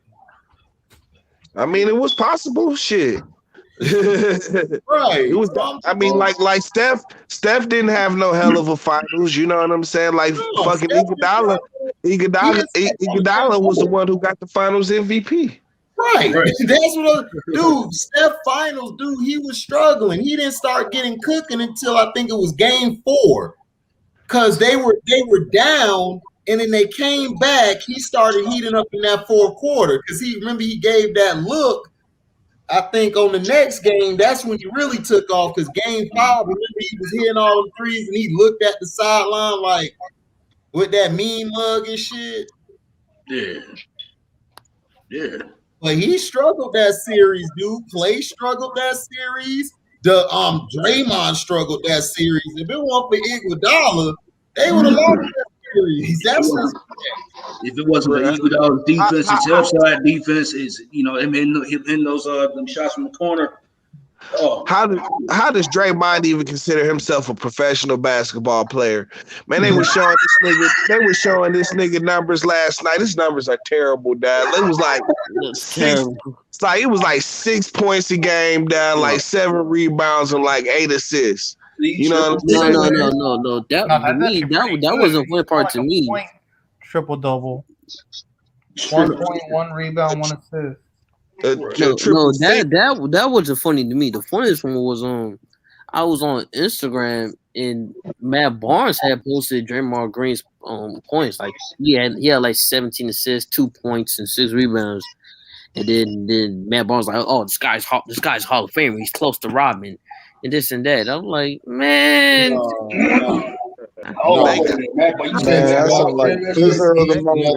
Capping, dad. Just I guess I'll always disagree about this Kevin Durant thing, man. Because to me, that's just so weak. You're wrong. Like it's like I'm right. I compared their teams. No, you're wrong. I compared their teams to LeBron's teams in Miami. LeBron had 3 players, including him, top 5 or top 10. He went to a team with 1 guy, which was Steph. Clay was a borderline star. They got rid of their bench. Their bench was the reason they went 73-9. Not no damn Steph Curry. Steph was sitting out in the 3rd quarter. I watched that whole season. Blowouts, bro. Come on. And they got rid of Barbosa. They got all them guys. They got rid of Barbosa. They got rid of Leandro Barbosa. They got rid of Maurice Spates, who was the dirty work. You know what I mean? Okay, they replaced Spates with David West. They got rid of Harrison Barnes. At that time, David West was better than Spates. You smoking crack? I mean, he was serviceable. They about the same. No, David West was not the same in the playoffs. David West is like 1,000 years old. Right? David West was way past this shit, dog. Yeah, David West was like 1,000, nigga, when he played for the Warriors. Right. Oh, David West is 176 years old. Given a team, if they would have got KD and they would have lost like Iggy or Draymond or somebody, that's getting rid of your team. But they kept their whole starting 5. Hell, dude, why would you want to get rid of Harrison Barnes? Was out of there. Harrison Barnes was gone. Right. Harry was gone and David Lee was gone. David Lee was gone. Right. That was their guys. David Lee. Yeah. Both of them were in the starting lineup. Freaking Maurice Space and Festus Ezeli was gone. Those are the dirty work guys. Bogut. They lost Bogut. Bogut was their rim. Yeah, but they kept Iggy, Finals MVP. They kept Iggy. They kept Sean Livingston. They kept Clay, Draymond, and Steph. That's the core. No, the bench players is whatever. How are they whatever, dude? They got better. Them years they played with Kevin Durant, they were better than they were back when they won the finals the first time. That team was better. Because they became a better team. Whereas LeBron went to the team, LeBron built his whole team up from everywhere in trades. See, this ain't got nothing to do with LeBron. This got everything to do with Kevin Durant. To me, Kevin Durant straight. He made the right move. That's weak. Jerry West went over there and he went to the Golden State weekends because they're the ones who wanted him. They went back. Yeah, to me, that's a bad look on Steph too. They hired Jerry West. How is it a bad look? Back to the table because Bob Myers blew the interview. He was finna go to Boston or OKC. They hired Jerry West to go pick him up and bring him to the team. Right. So I don't see Dog, what the Kevin problem is. Durant chose an Yeah. easier path, man. He How chose is a that an team easier where path? hold up. How is that an easier path? He Because chose a team where he couldn't get double teamed anymore. He chose a team where he couldn't get double teamed anymore, like he's doing with He the still Nets. was getting double team. What are you talking about? He got No, double you team in can't the double playoffs. team. Hold on. How you gonna double team Kevin Durant when he got Clay and Steph out there? You Dude, he can't was double still team getting nobody. Klay Thompson did not have a great playoff run. But you can't just leave him open.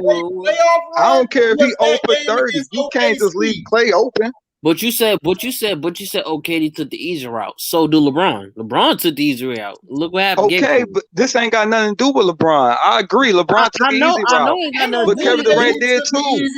I know you ain't got nothing to do with it because you know how LeBron did was a weak move, just like KD. You know how it is. That's why you want to talk. They're both are weak moves. Okay, then. I mean, you're talking about what LeBron did in his prime versus, you know what I'm saying, what KD has done in the latter part of his career after he. No, this ain't versus. This is just LeBron. This ain't got nothing to do with LeBron. I'm talking about strictly Kevin Durant. But it was Kevin Durant's latter part of his career. If KD would have went to Golden State before he re-signed with OKC during that, when he signed that extension, that would be a different story. He was at the latter part of his career. He wanted to win. He got tired of losing. He on the court too. He the reason they losing too. No, he wasn't. He wasn't a good leader to me in OKC. Go back and pull them finals up. Westbrook played like ass water. And okay, then why he didn't talk to Westbrook? See what I'm saying? KD is a weak leader to me. He ain't hold nobody accountable. Who? He ain't pulled Westbrook to the side like, yo, stop being careless in the fourth quarter. Give him the ball. Yes, he did. No, he never did that. I don't think he did. He never confront Westbrook. That boy was scared to confront Westbrook. They were beefing. No, they were beefing. They ain't never beefing. No, it was beefing. They've been beefing since 2012. What is you talking about? They was if he was beefing, then why he take up for Westbrook when Mark Cuban said Westbrook ain't a superstar? Because that's what he did. Because he was the face of the team. That's what you do. But no, they were having problems. They were having problems all that year. Like that's why it was such a surprise that they got as far as they did. Like they took Golden State to Game 7, and nobody thought they could put it together like that. Everybody thought they was gonna lose in the second round because that whole year they were blowing 20-point leads. They blew like 10, 12, I think 15. 20-point leads, and that was the most in history. That nigga KD be visibly upset with Westbrook. You know, and he talked to them privately. He talked to Westbrook privately too. It's like every time Kevin Durant he would get hot from the field, dog. It'll be like Russell Westbrook would be like, "Oh, okay, you hot? Okay, it's my turn. Let me start chucking up these fucking bricks and shit every fucking game." Right. Fucking pissed off at that shit. Nigga, you Westbrook. You ain't on that level. Look at it, bro. Beat down. Right. No, I'm just saying it was no reports on that. No, okay, man. It wasn't like a Kobe Shaq thing when Kobe and Shaq fought in the practice. But it don't have to be reports. I'm not gonna show off the porch like me. You talking? That's privately. No, I'm just saying. It's not like a Kobe Shaq thing. Kobe confronted Shaq about him being lazy. And mind you, reports came out. There were reports that came out all year. That's what I'm saying. Like that whole last year they were there was turmoil. Like I said, last year 2015, there was issues. No, nobody really thought that they would put it together. You know what I'm saying? Nobody did. Yeah, everybody they put it together like that. They figured out the second round that year because they were blowing 20 or 25-point leads. And then him and Westbrook be beefing. They sitting opposite of each other on the damn bench. Okay. Well, no, like so besides that, I'm cool with him leaving OKC, but going to Golden State, that's a cop out. How is it a cop out, bro? Did they win? Okay, so I don't care if they win. Did LeBron win? Okay, so to me, it's like What year? Let's say you getting bullied every day, right? Instead of you going back the next day and fighting that bully, you be his sidekick and you try to start bullying other people. That'll make you tough. Hold on. I don't respect that. But you saying that's a bad comparison, man. That's a weak move. That's a good comparison. Well, you saying that's a bad comparison, bro. That's the same comparison. Let's pull this up. Because you saying he was a sidekick. Let's see this. Sidekick. That nigga wasn't no sidekick that year at all. Who? KD? No, he wasn't no sidekick. No. Yeah, he said I ain't saying KD got game. Let's see. He said that he was a sidekick.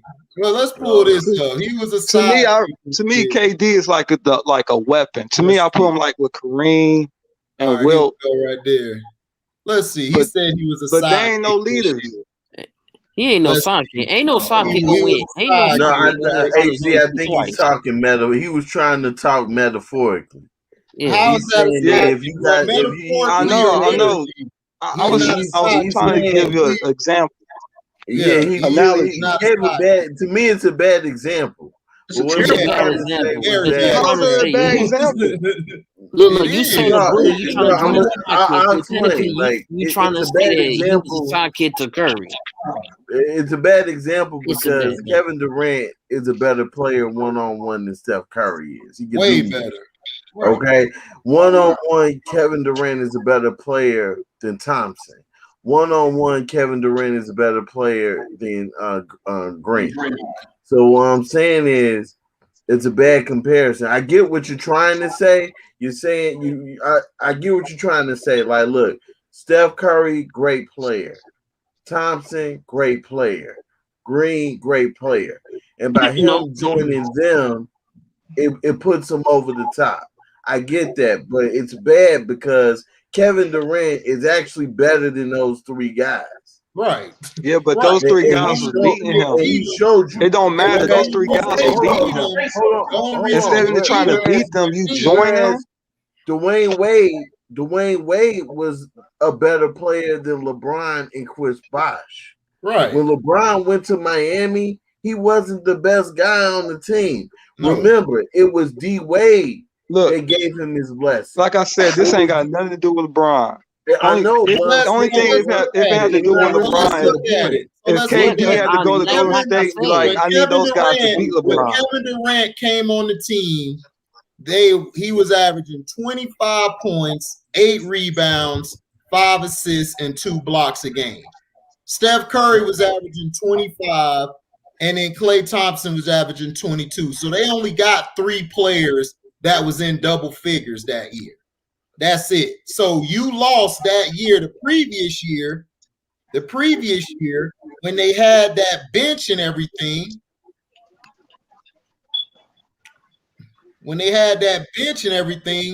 They had 4 guys in double figures. Right. And that was with Harrison Barnes, Steph, Klay, and Draymond. So the only thing that was different is that KD joined. And then they lost their bench. So they really got worse. No. Hell no.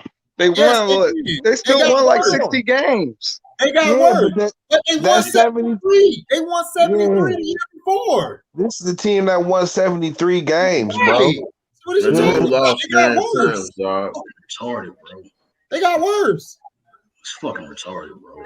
And then, how did it get worse if they won 2 more rings than the previous team?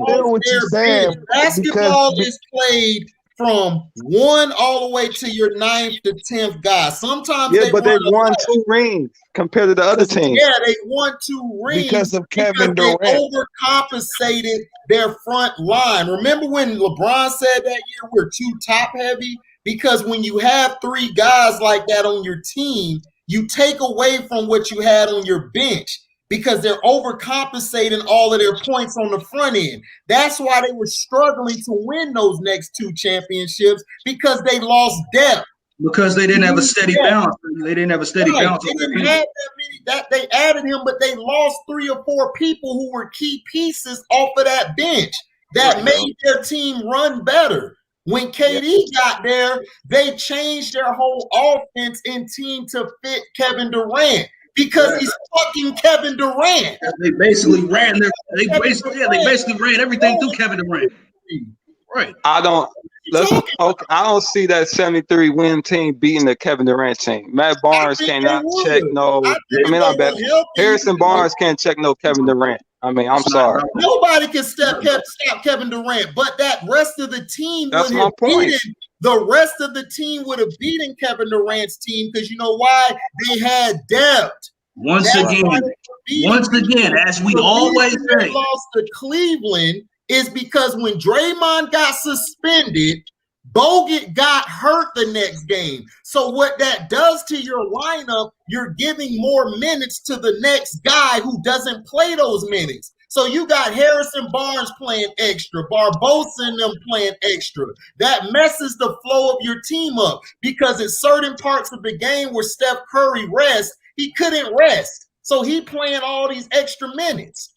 That's what I'm saying. Their team was built on depth where Steph didn't have to do nothing, but just play sometimes 3 quarters. Exactly. Right. That's all I'm But saying. okay, they're built on depth, but to me, more important is the fourth quarter. You can't get no better than Kevin Durant in the fourth quarter. Okay, Yeah, so like we were saying though, like most of their games were over with by the third quarter. Right. It was over by the third quarter. If that, it was over in the second quarter. Exactly. Like that team was that running teams out of the freaking gym, dog. They were that good. They were running teams out the fucking gym.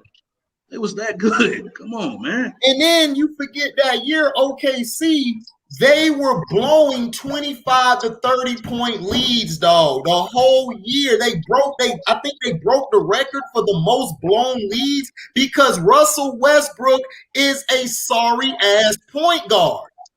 Yeah, wait. AZ, come on, man. Don't be that hard on him. Listen, he got to a point where he was terrible down the stretch. I mean, stupid turnovers, stupid shots.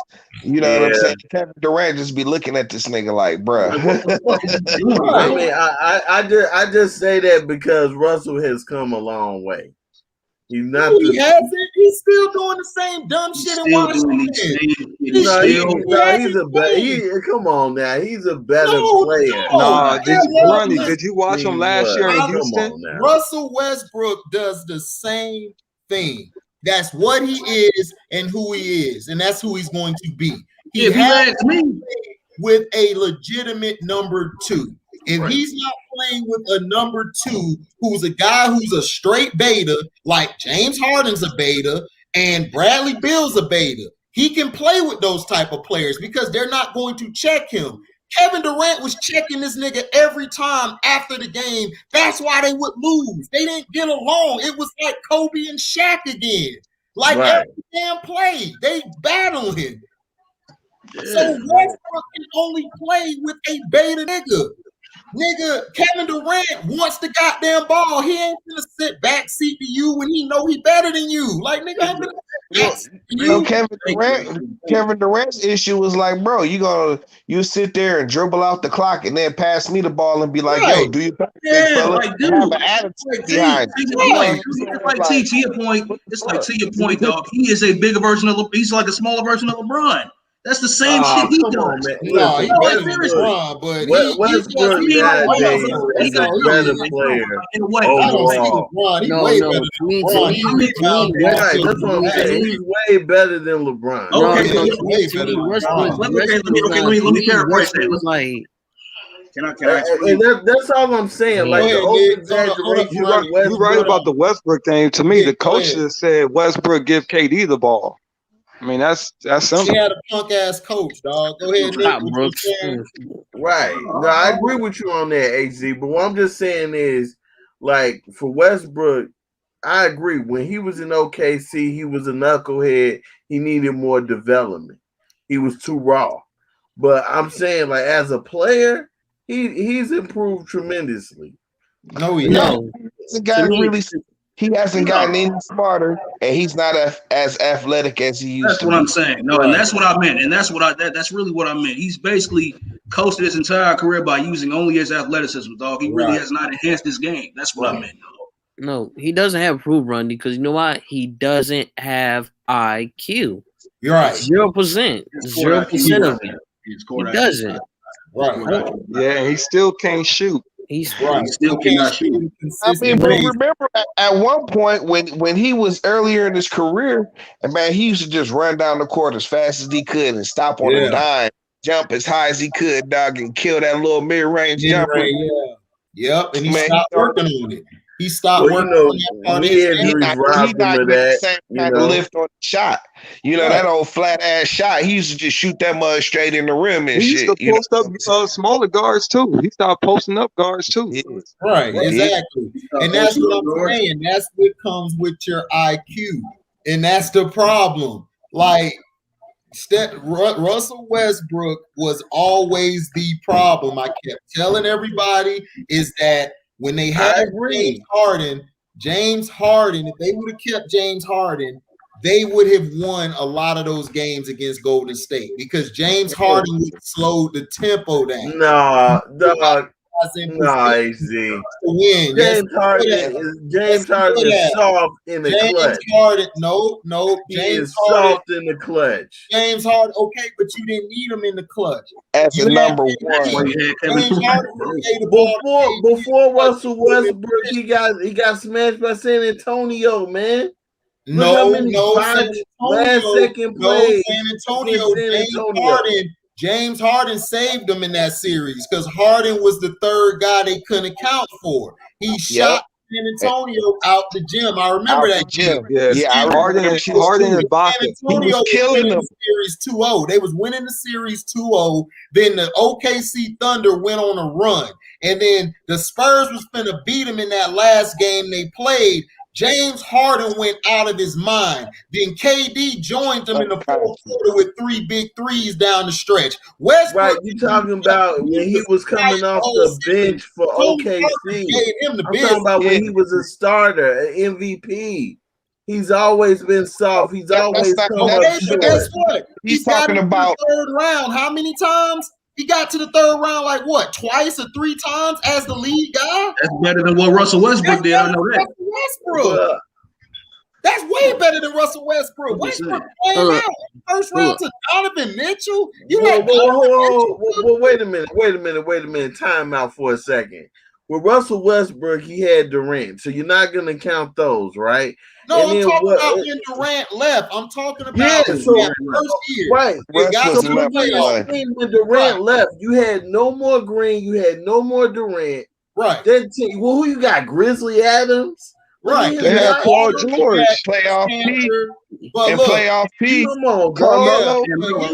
Carmelo and that sideshow. So you got PG-13. Houston had Dwight Howard and James Harden. They didn't get Chris Paul until 2 years after that, and he still got them there. And they had a good bench. They had Ariza. They had a great bench. They had a great bench. Oh, I gave you that. But I'm just saying. So there's no comparison. Like 1 year they had a great bench. Right. 1 year they had a great bench. Even when Chris Paul got there. They didn't have no great bench when Paul was there. No, stop it. No. They still had a reason, man. It was Who was their bench? Who was their bench, Grundy? Who was the Thunder's bench? And then they have Nene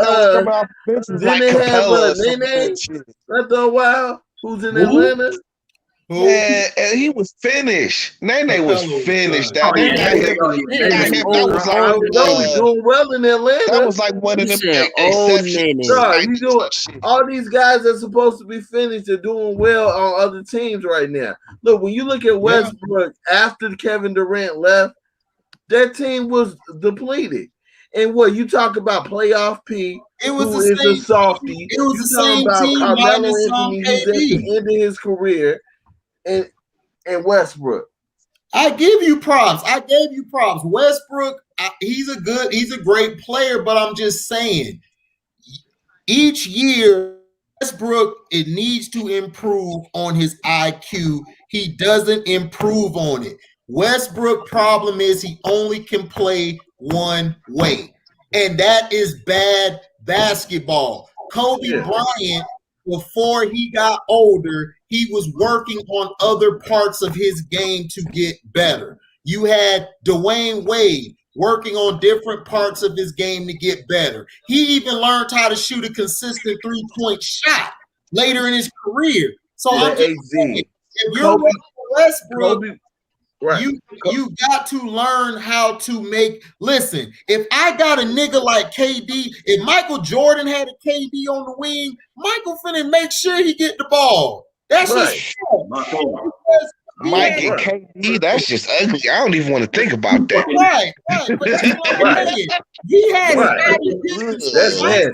So Michael Jordan had to play that way because he had a Scottie Pippen on the wing. But Kobe Bryant had to play that way because he had Smush Parker and then he had Lamar Odom on the wing. If I got a Kevin Durant on the wing, I'm getting that ball.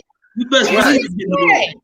Right. No, I agree with you. Westbrook has said he was detrimental. You were the dumbest point guard in history. If Oscar Robertson had that again, these hyperboles. He would give it the dumbest point guard in the league. Yes, I know. The Bulls had a bunch of point guards that I could name that were dumb. I'm talking about as a superstar. I'm not talking about as I'm talking about as a superstar point guard. He is the dumbest superstar point guard in history, dog. Come on. You got Chris Paul. If Chris Paul had Kevin Durant on the wing, what you think Chris Paul finna do? But again, the people that you're comparing, Chris Paul, Kobe Bryant, Michael Jordan, what do they all three of those guys have in common? They got a high IQ. Right. But the thing is, but what else do they got in common? They had great coaching. They also went to college longer. No, they didn't. Kobe had a Phil Jackson who had his head up his ass. Kobe was there. When it comes to, I got you on that one. Look, he didn't learn from Phil Jackson. He learned from Tex Winter. Right, I'll give you that. Tex Winter was his okay, and Tex Winter's one of the greatest coaches that's underrated that people don't even talk about. The father of the triangle off. Yeah, that's true. Okay. Michael Jordan, Dean Smith. I agree. Okay. Tex Winter, when Tex Winter and Phil Jackson was on the Bulls roster. Right. So Chris Paul had great coaching coming up. No, that was only Monty Williams. The problem with Russell Wilson, you compare him to LeBron James, but it's just like what we were talking about earlier. Who you're talking about, man. Keep going, Burundi. You know what you're talking about. No. But it's just like what we were talking about earlier. When LeBron James got drafted in 2003, a lot of the veterans, the NBA started weeding out a lot of the old veterans that would teach the young bucks the game and the fundamentals of the game. So now you got the young leading the young, the blind leading the blind. All I'm saying with Westbrook is I agree with what you're saying overall. All I'm just saying is he has made strides in his improvement. Look what he's doing in Washington and the adjustment he's making. He basically is making former Bulls players that were garbage on our team, flat out garbage. They are putting up monster numbers with Westbrook. Okay, but he still got the dumb coach. He still got the dumb coach in Scotty Brooks. Now, I agree with you on that. Right. He didn't have a strong coach and all of that. Yes, I agree with you on that stuff. But man, you don't need a coach to tell you to give fucking Kevin Durant the ball. I'm sorry. Thank you. Leave it to see. Let's give Kevin Durant the ball. You got Kevin Durant? Give Kevin Durant the damn ball. Like, that's not rocket science. Look, Uncle Frank. Burundi, you're right. But see, CP3, he went to the school of point guard. Okay, he had a coach that was going to make sure that he ran the set, knew the set, and run the set correctly. Right. When Westbrook was in UCLA, Chris Paul is Steve Kerr a good coach? Uncle Hell Frank. No. But Steph Curry knows to give Kevin Durant the ball. A wide open bonanza. Steve Kerr is an idiot. So what? Look, listen, Sledge. He came to the Warriors. What did them dudes do? They gave him the ball. Right. Because he's the best player.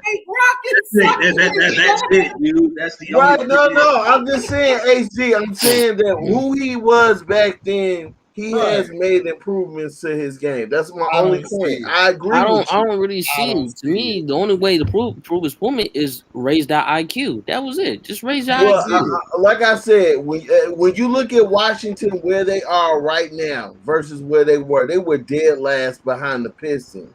In the middle of this thing. Right. Now they did won 11 out of 13 games. And it's really because of Bradley Beal. Bradley Beal having a career year. That if I score less, get my rebounds and my assist numbers be higher, and get my teammates involved, we got a better chance of winning. Okay, but he still plays that reckless game. He could do that with Bradley Beal. You know why? Bradley Beal's a number 2. As great as he is, he's a number 2. He is. He's great. So, and not to mention, he averaged a triple-double for 2 straight years.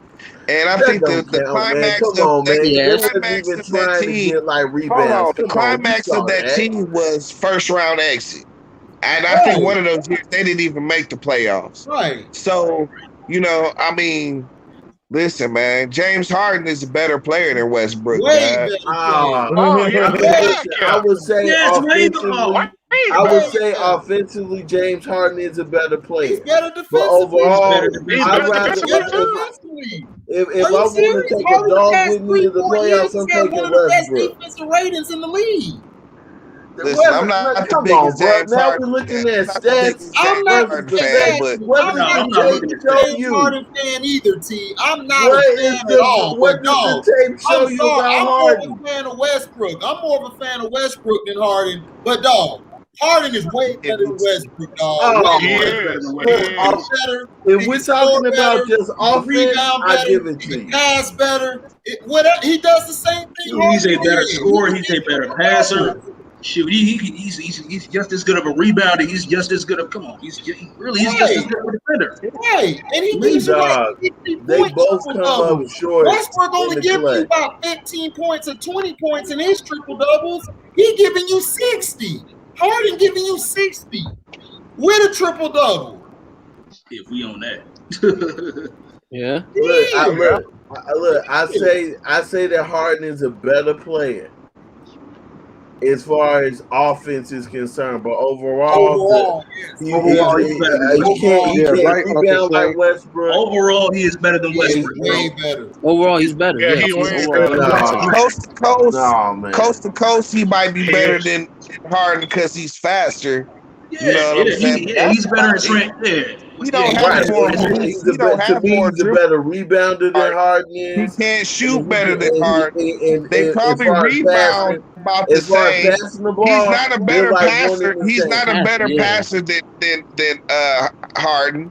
He's not a better passer than Harden. Who's been averaging more assists than he's been in 5 years? This nigga Harden is a pure playmaker, bro. Yes, a pure playmaker. Brownie, stop. You know he's a pure playmaker. I think James Harden career high. I think he had like 12 assists one year. I realized that Westbrook was hated this much, and I'm not a Westbrook. I don't hate because I don't know. I don't believe Harden. Harden needed to go to Brooklyn just for him to compete. Cause dog, he got traded. He got traded because Philadelphia's dumbass didn't unload Ben Simmons. They could have had James Harden. Brooklyn jumped at the opportunity. Brooklyn wasn't going to get him. They had to get rid of Jared Allen. They didn't want to get rid of Jared Allen, but they had to, or he was going to, and he would have gone to Philly. Philly would beat everybody, dog. Seriously. They want to stop Philly. With him and Joel Embiid, then you got Tobias, Thibault, Shake Milton, and you got Harden running the point? Are you serious? Oh, no, that'd been a great series, though. Yeah, that'd have been over.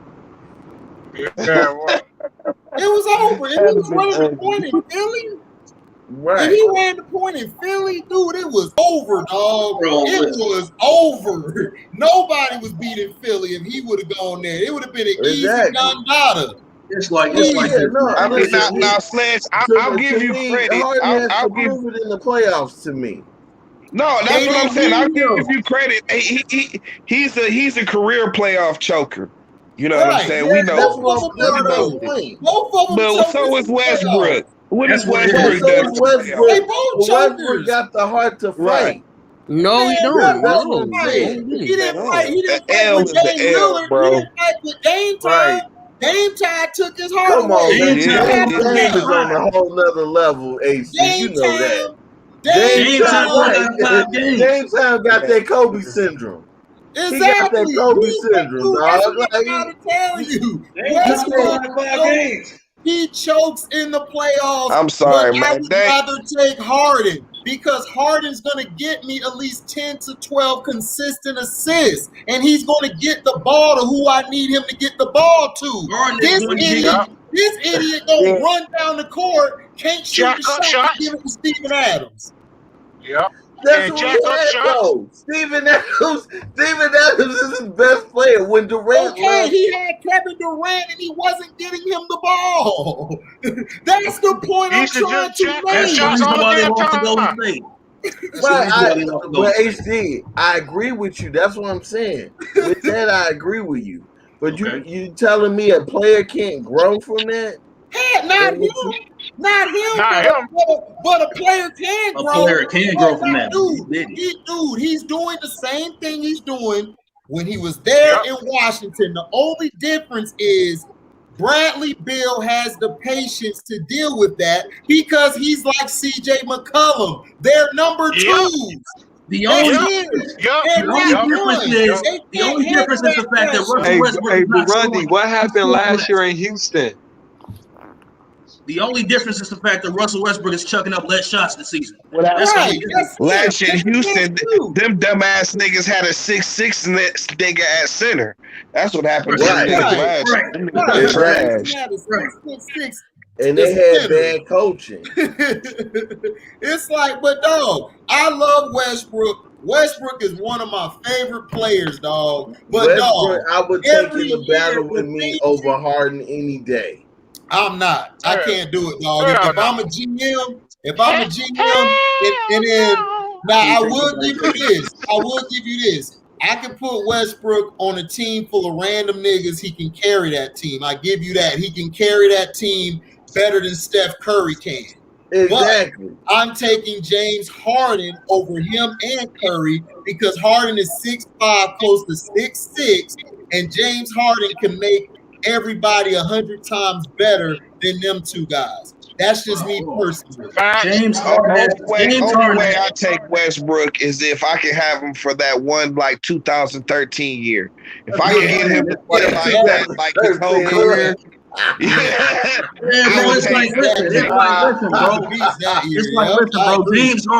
James Harden has the ability as a point guard to, because you know what I mean. He has because of his high IQ, he's able to get the ball, at precise spots to where players can actually are comfortable at shooting or getting open layups. You know what I mean?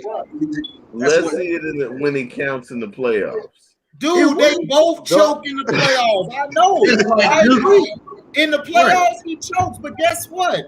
On this team, you don't have to do nothing. You got probably arguably the most clutchest player we've seen since Kobe and Kyrie. And then you got Kevin Durant. Right. So my thing is this. He has no excuse. Of course. Definitely. But I mean, Sledge, it's like I think how this whole thing started. The way Washington is playing right now, I just like their heart. And at least with him, nobody's ever going to deny his heart, but we trying to win championships out here, dog. Right. You know what I'm saying? Right, but he don't have the same talent of a Kyrie or Kevin Durant or even a Josh Allen on his team. He got leftovers. I'm about to end this right now because this is where we started off at. You know what I'm saying? The whole point is that Harden running a point down the stretch for OKC back in the day, back when they were together, was the best thing for everybody. You know what I'm saying? Because James Harden don't have to worry about taking that last shot or come out. He can just facilitate in the fourth quarter. You know what I'm saying? Right. And the position that he's in right now. Popovich even said that they had no answer for James Harden. With Wake Forest. Yep. My point, Frank, Tony Parker used to cook Russell Westbrook. Yes, Tony Parker used to destroy Westbrook all the time. Yeah, it was nasty. It was nasty, but I was like, "Damn, that's TV now. That's TV." Harden is the one was the X factor. He's the one. He's the one who put him up in that bench, and he was starting killing everybody. Murdering them niggas, dog. Murdering them. Yo, Frank. My point with Wake Forest, real quick, was with CP3. When you got better coaching compared to UCLA, that runs an open style offense. Wake Forest teaches discipline for their point guards. So CP3 had to learn sets, run sets, and give the ball to the right guys. That was my point, Frank. You're right. Your assessment. I'm just answering Frank. Frank asked me that question. No, you thought I was talking crazy. Right. No, you're not talking crazy. I understand where you're coming from. But I'm just saying, Russell Westbrook, this is the thing. I love everything about him, but I hate it. Because, you guys should not be losing. The caliber of player him and KD were at that career. And this goes to Rob B too. I'm not just saying it was all Westbrook. KD has a part to do with that as well. But if you're the point guard, KD is a true number 3 or a 4. Correct? Right. That's what he plays off the ball. Mm-hmm. If you are the point guard, that's all I'm saying. Even if you were the point guard, Rob B was a point guard, me or T or Sterling or Nick was a point guard. I don't care if this coach saying, yo, run the set. Nigga, the set is Kevin Durant. Nigga, you give me the ball regardless of what it is. If y'all down 20, I'm giving the ball to him. If we're up 20, I'm giving the ball to him. If we're tied, I'm giving the ball to Kevin Durant. And him going to a Golden State team, a team who won before he got there, they conceded their team to him. That shows how bad Kevin Durant. I agree. I agree with that, with Kevin Durant. I was just trying to explain his point. It was a bad example, but I could understand his point because on the outside looking in, a lot of these guys don't know basketball. Right, I understand Rob B. Rob B know what he's talking about. Rob B is probably the smartest troll I know. You know. Trolls have brains. Peaky in the brain. Peaky in the brain. Rob, you my dog. I'm messing with you, Rob. I just had to throw that shot. Yeah, bro. Rob B strolls for the purpose, bro. Right. He makes sense. Rob B is rightfully a troll. Right. Rob B makes sense. So that's what I'm saying. I understand what you're saying, but dog, I'm sorry. If I got Kevin Durant on my team, dog, like that's the same thing I had a problem with Shaq. It's like, dude, you got this young killer on the wing who wants it, and you mad because you have to share the ball? It's like, nigga, you got Kobe out bro, there. we gotta win. We trying to win a championship. Right, we're trying to win, dog. That's the problem. And everybody called Kobe a ball hog. I'm like, dude, Shaq was a ball hog.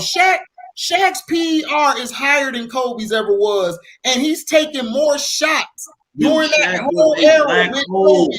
Way more than Kobe did. Shaq was a black hole, bro. Right. He was a black hole. Yeah, he was. For sure. He was a black hole. Yeah. Everybody remember that. So that's why I laugh at the fans when they try to tell me about Kobe shot more than Shaq, and it's like Shaq. And I look at Shaq every time like this. Shaq, stop it. You got the ball way more than anybody in history, especially in Orlando. Penny used to come down there and give you the ball. He hated on Penny. Then he got with Kobe. Kobe took a step back. Kobe could have really left and went somewhere else, but he stayed to play with you and gave you. He was supposed to come to Chicago, but we're not gonna talk but about you know when Shaq, he used to find little bullshit to cry about, like, man, like, you ain't giving me the ball, you give me the ball when the double comes. Like, big ass nigga, you should know the double is coming and shit. You know what I'm saying? If you had a post move, you can move away from the double and shit. You know what I'm saying? But you don't have nothing but the back the nigga all the way down to up under the rim and shit. Yeah, you have nothing but the fucking aggressive back down and shit. When you can't do that, then it's a fucking problem. Come on. Yeah. Fucking big ass nigga, man. Fuck out of here. Scrub. Fucking scrub. Exactly. Fucking scrub. That's all I'm saying. So I'm not, like I said, I'm just saying, like, if you want to be a great player, dog, you do what you're supposed to do. You're supposed to, and to me, Westbrook never was a point guard. To me, Westbrook was really a two guard. I mean, he played two guard in college. He played two guard in college. Right. He played two guard UCLA with that team with Kevin Love, and I forgot who the point guard was. Was it damn, who was the point guard? It was Darren Collison. Right.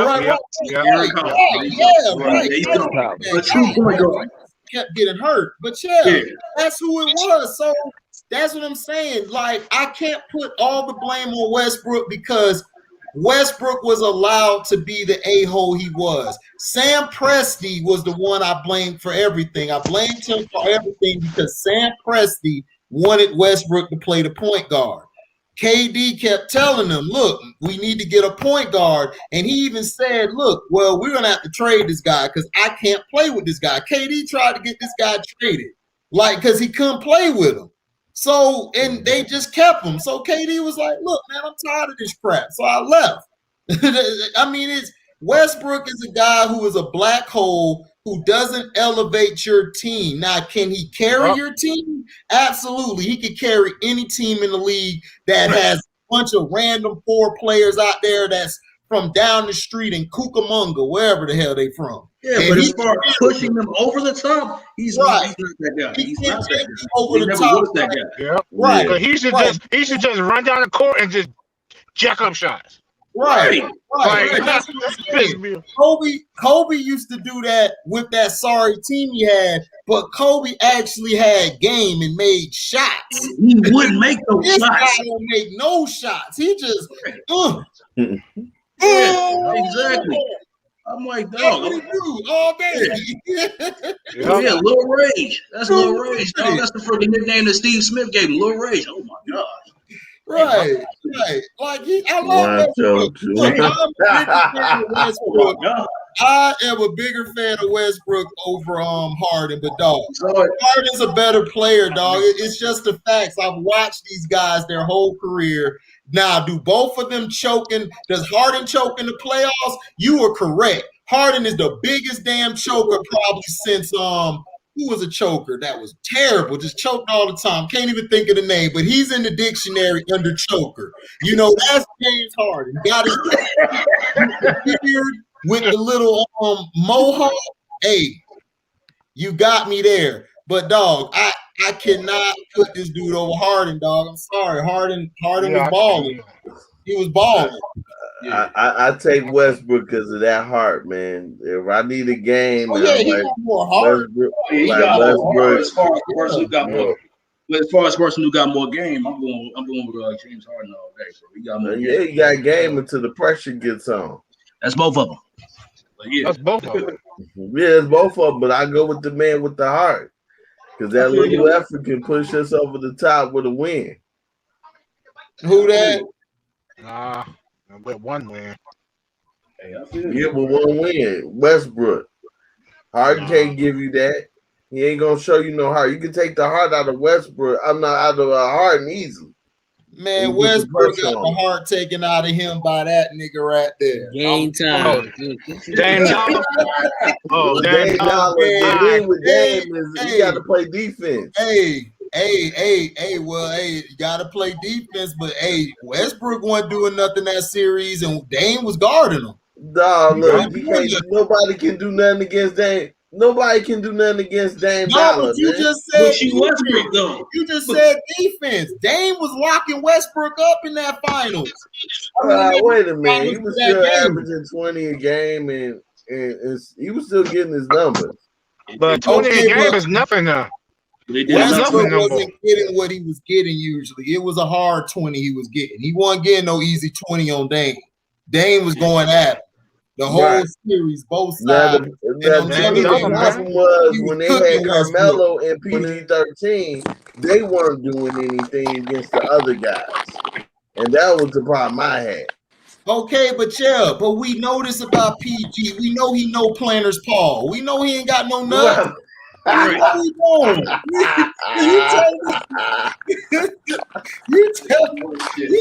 us something we already know. We know he's no planners. But you know, Kawhi's a better player than both of them. Look at him; he having trouble with playoff P. What'd you say? I couldn't hear you, Robbie. What you said? No, I'm saying Kawhi a better player than both of them, and he having trouble with Paul George.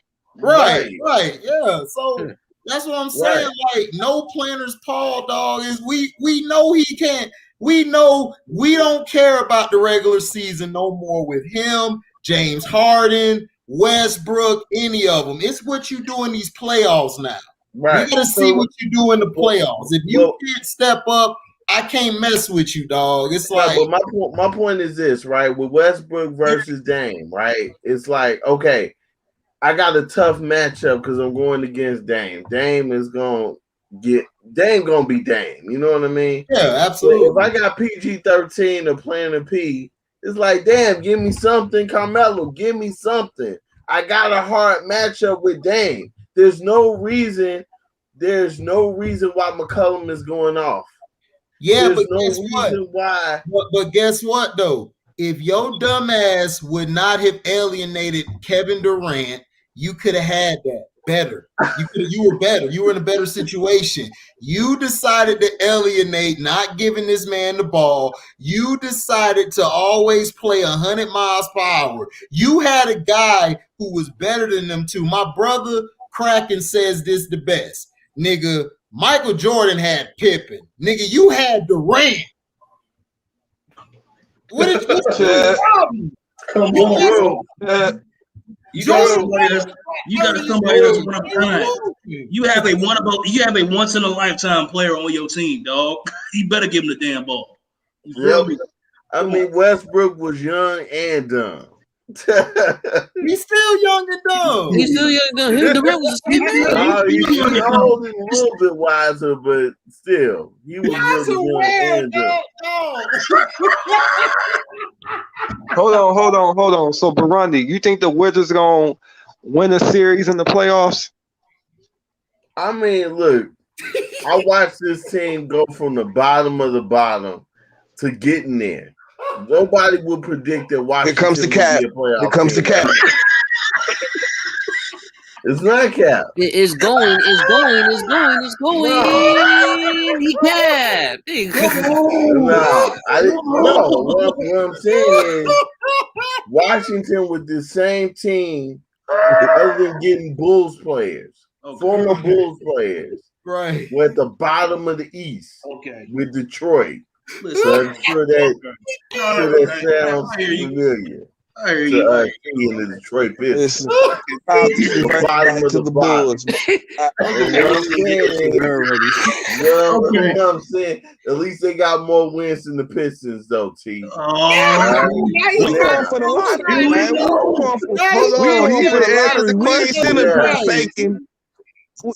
We ain't sitting here faking like we about to try and do something this year. Not really, though. You know what I'm saying? We know we are. You can only go by the games you see. They won 11-13, and they leapfrogged the Bulls to get to the 10th seed. But let's look at this though. They leapfrogged the Bulls and the Toronto Raptors. Would you really call that a leapfrog?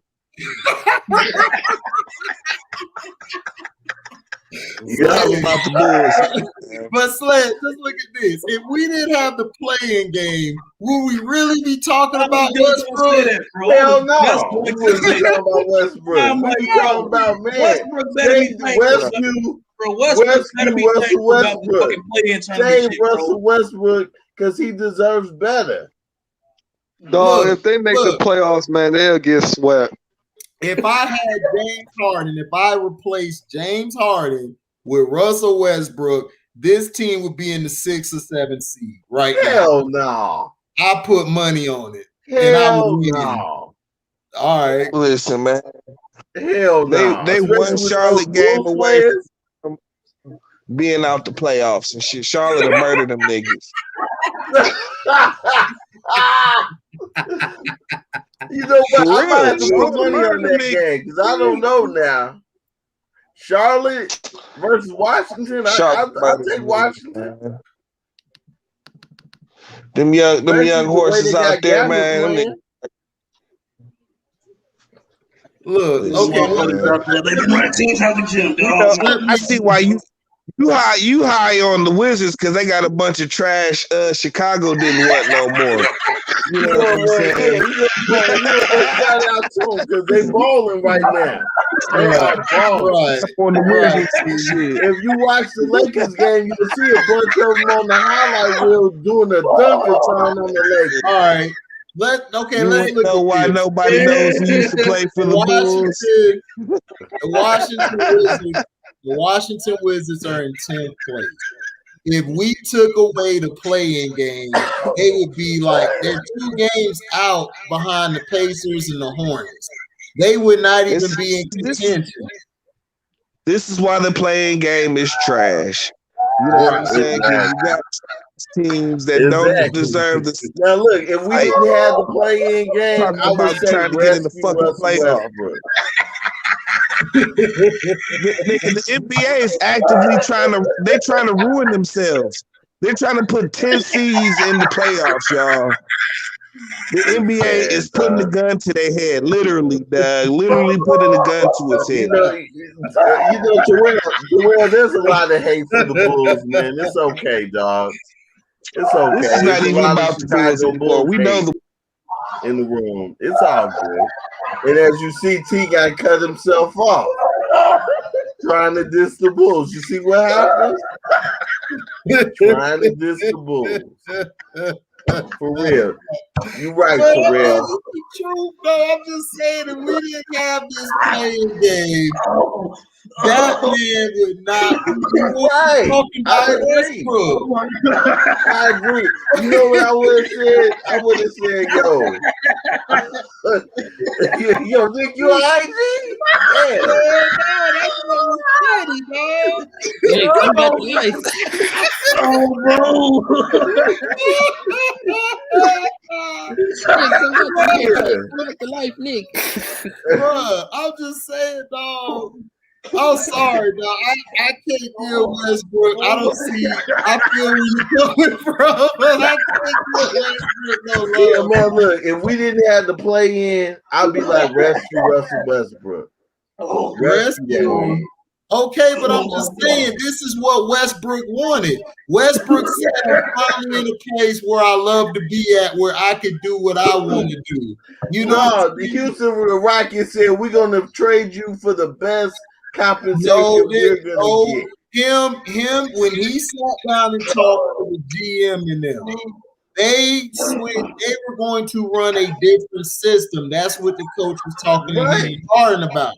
Westbrook said, I want to leave because you know why? He doesn't know how to change his way of play.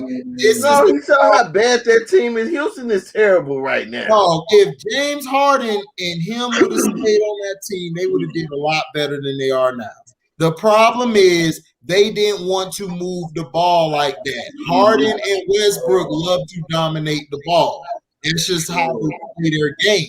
And what Silas wanted to do was run the offense through Christian Wood and run a regular offense. Then they got DeMarcus Cousins. Cousins was intricate for them off the bench, and they would have been fine. Dog, that team he had would have been a whip. And then once you got rid of Westbrook, because he didn't want to be there, you had John Wall. John Wall would have been better this year because John Wall could actually take a back seat and let somebody run the point and who can shoot. John Wall is injury prone too, with no jump shot.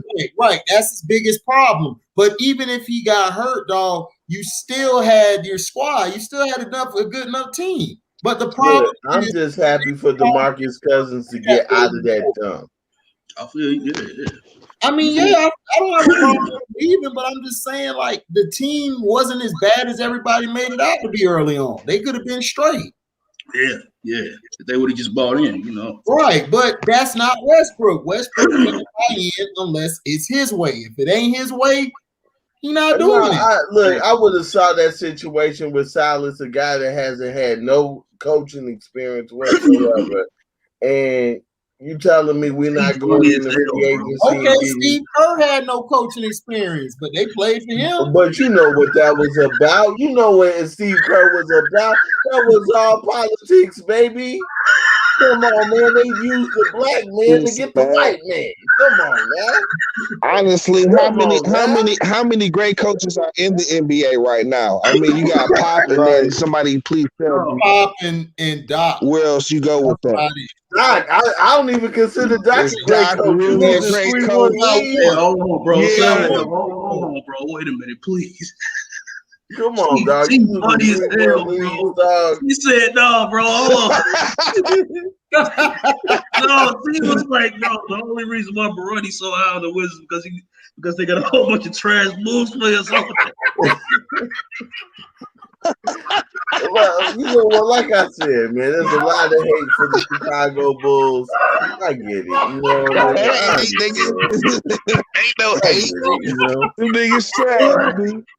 And you tried to put the pussy on the pedestal, and them niggas is trash.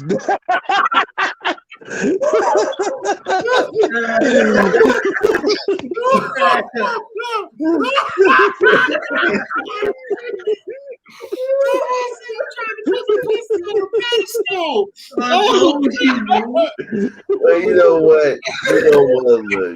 You know, hey. I'm just glad that they got a chance. These guys are gonna have a chance for a play-in. Okay, so shout out to those guys. That just shows that you're not as great as you think you are. This nigga think he's Superman when this nigga really Clark Kent. I'm telling you, bro. That's his problem. Listen, it's like I told them. They was better off just losing, then they have a better chance at the lottery. You know what I'm saying? Right. I've been celebrating the lottery all year, basking in the about that lottery, dog. In the glow of the lottery. What are you talking about? The lottery is politics, is full of shit. Right. Listen, man, we overdue. Look, I agree, but we overdue. The league owes us. What's up? Oh. No, Detroit. They owe us. They owe you what? A foot in the ass? Nah, nigga. Listen, nigga. We took the heat. We took the heat, man, and took our foot off the NBAs. We was talking about this earlier. Joe Dumars was so smart. He took our foot off the whole league's neck by drafting Darko Milicic. They owe us for that. 2003, how long ago was that, bro? Because nobody wanted to see the Pistons dominate like that. You know, nobody ever does and shit. You know what I'm saying? See, we don't never have the favorites on our team and shit. Y'all not gonna get the number one pick. Here we are. And I put money that's on some hatred right there. That's some hating right there, Dad. Why you hating, Dad? I'm telling you the truth. Why you hating, Dad? Because your team pump fakes you back into thinking they was going to the playoffs. Don't be mad at us because we know where we supposed to be. Them niggas been trash all year, Dad. They was way more better right now. The Detroit Pistons. Listen, Dad, who did y'all get for Zach LaVine? They're gonna draft 7. Huh? Watch what I tell you. The league is gonna mess around and be like, "Oh, Detroit picks number 5 and number 7 because of a lot of we're gonna have the number. We're gonna have the number 1 or the. We're gonna have the number 1 or the number 3 pick. Guaranteed. You're not Number getting 1 guaranteed number the one, top number 3 pick. dog. Yeah, they guaranteed the top 3. Yeah. Yeah, right. Yeah. Guaranteed my ass. And I'm going for Cade Callaway. You know what I'm saying? That's what I'm going for. Cade Callaway? Yeah, I've got my pick in already, Dad. Wow. Okay, well, good luck on y'all, man. I'm supporting y'all on draft night. But I'm just saying, dog, like, ain't no way you get the number 1 pick, dog. Dude, you got the politics of the league against y'all. Like the league, man, they let Minnesota, like Cleveland, got the number 1 pick like 3 times in a row, dog. Because of LeBron. Right. Because he wasn't even there. This is after he was gone. It wasn't even there. He was gone. Hey, bro. Right. They knew he was going to come back. They were trying to build their team up. They didn't know that he was going to come back, man. Stop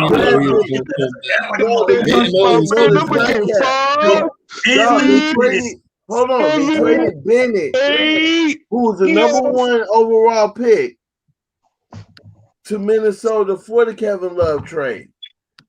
So all those guys that were drafted in those consecutive number 1 picks, they were traded once LeBron James got there. Yeah, that was they didn't know. Hold up, they didn't know that one of them they used on Kyrie. The other one they used on what's the boy? Wiggins. Yeah, and Wiggins was gone. He never played with Kyrie. He went. LeBron decided at that last minute, I want to go back. And they lied to Kyrie to force him to wasn't no last minute. That wasn't last minute. Believe me. It was last minute, dude. He said he just hit them up and let them know. They had to lie. The reason why I say that, is this. LeBron James is all about theatrics. Yeah, I know that, but dude, they didn't know. And he knew in his last year in Miami, he wasn't gonna come back. He knew before that season. I agree with that. During that year, I'm sure they wanted the chip. He to stay his punk ass in Miami. Right, true. To say, yo, Dan, let's squash this. This is how we're gonna squash this publicly. This is how we're gonna lay it out, and then this is how I'm gonna deal with Pat Riley at the end of the season because I'm not happy. But that's what I'm saying. If they would have won, to T's point, he makes a great point too, Sledge. If they would have won that championship, then he would not have left. He would have stayed. Look, if the Bulls were in the playoff race, I would be happier. But I don't play the what if game. It's about what it is. You've been playing the what if game with the Bulls all year, man. Stop it, Dad. Listen, if the Bulls were in the playoff race, I'd be happier. But we can't play the what if game. The fact of the matter is, LeBron James didn't want to play. What if Zach LaVine is the GOAT? What if Zach LaVine is the GOAT? Oh no, I'm gonna ignore that. Look, AZ. The bottom line was LeBron James got tired of playing under Pat Riley's structure, and once he realized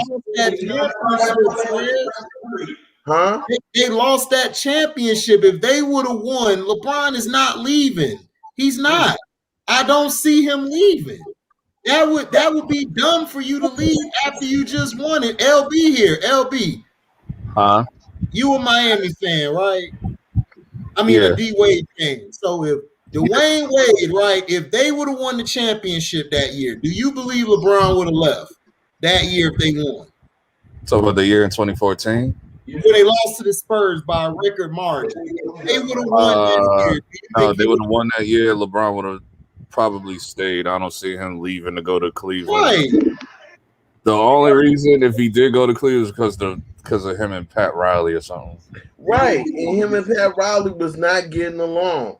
And I guarantee you that LeBron James was on the phone with Dan, the owner of the Cleveland Cavaliers, behind the scenes with Clutch Sports, saying, "I want an exit strategy in case we don't win." Matter of fact, this is how we're gonna lay it out. Matter of fact, I think he would have pulled the Kawhi before Kawhi. Like he would have won the chip and still would have left if it's that bad with him and Pat. With him and Pat,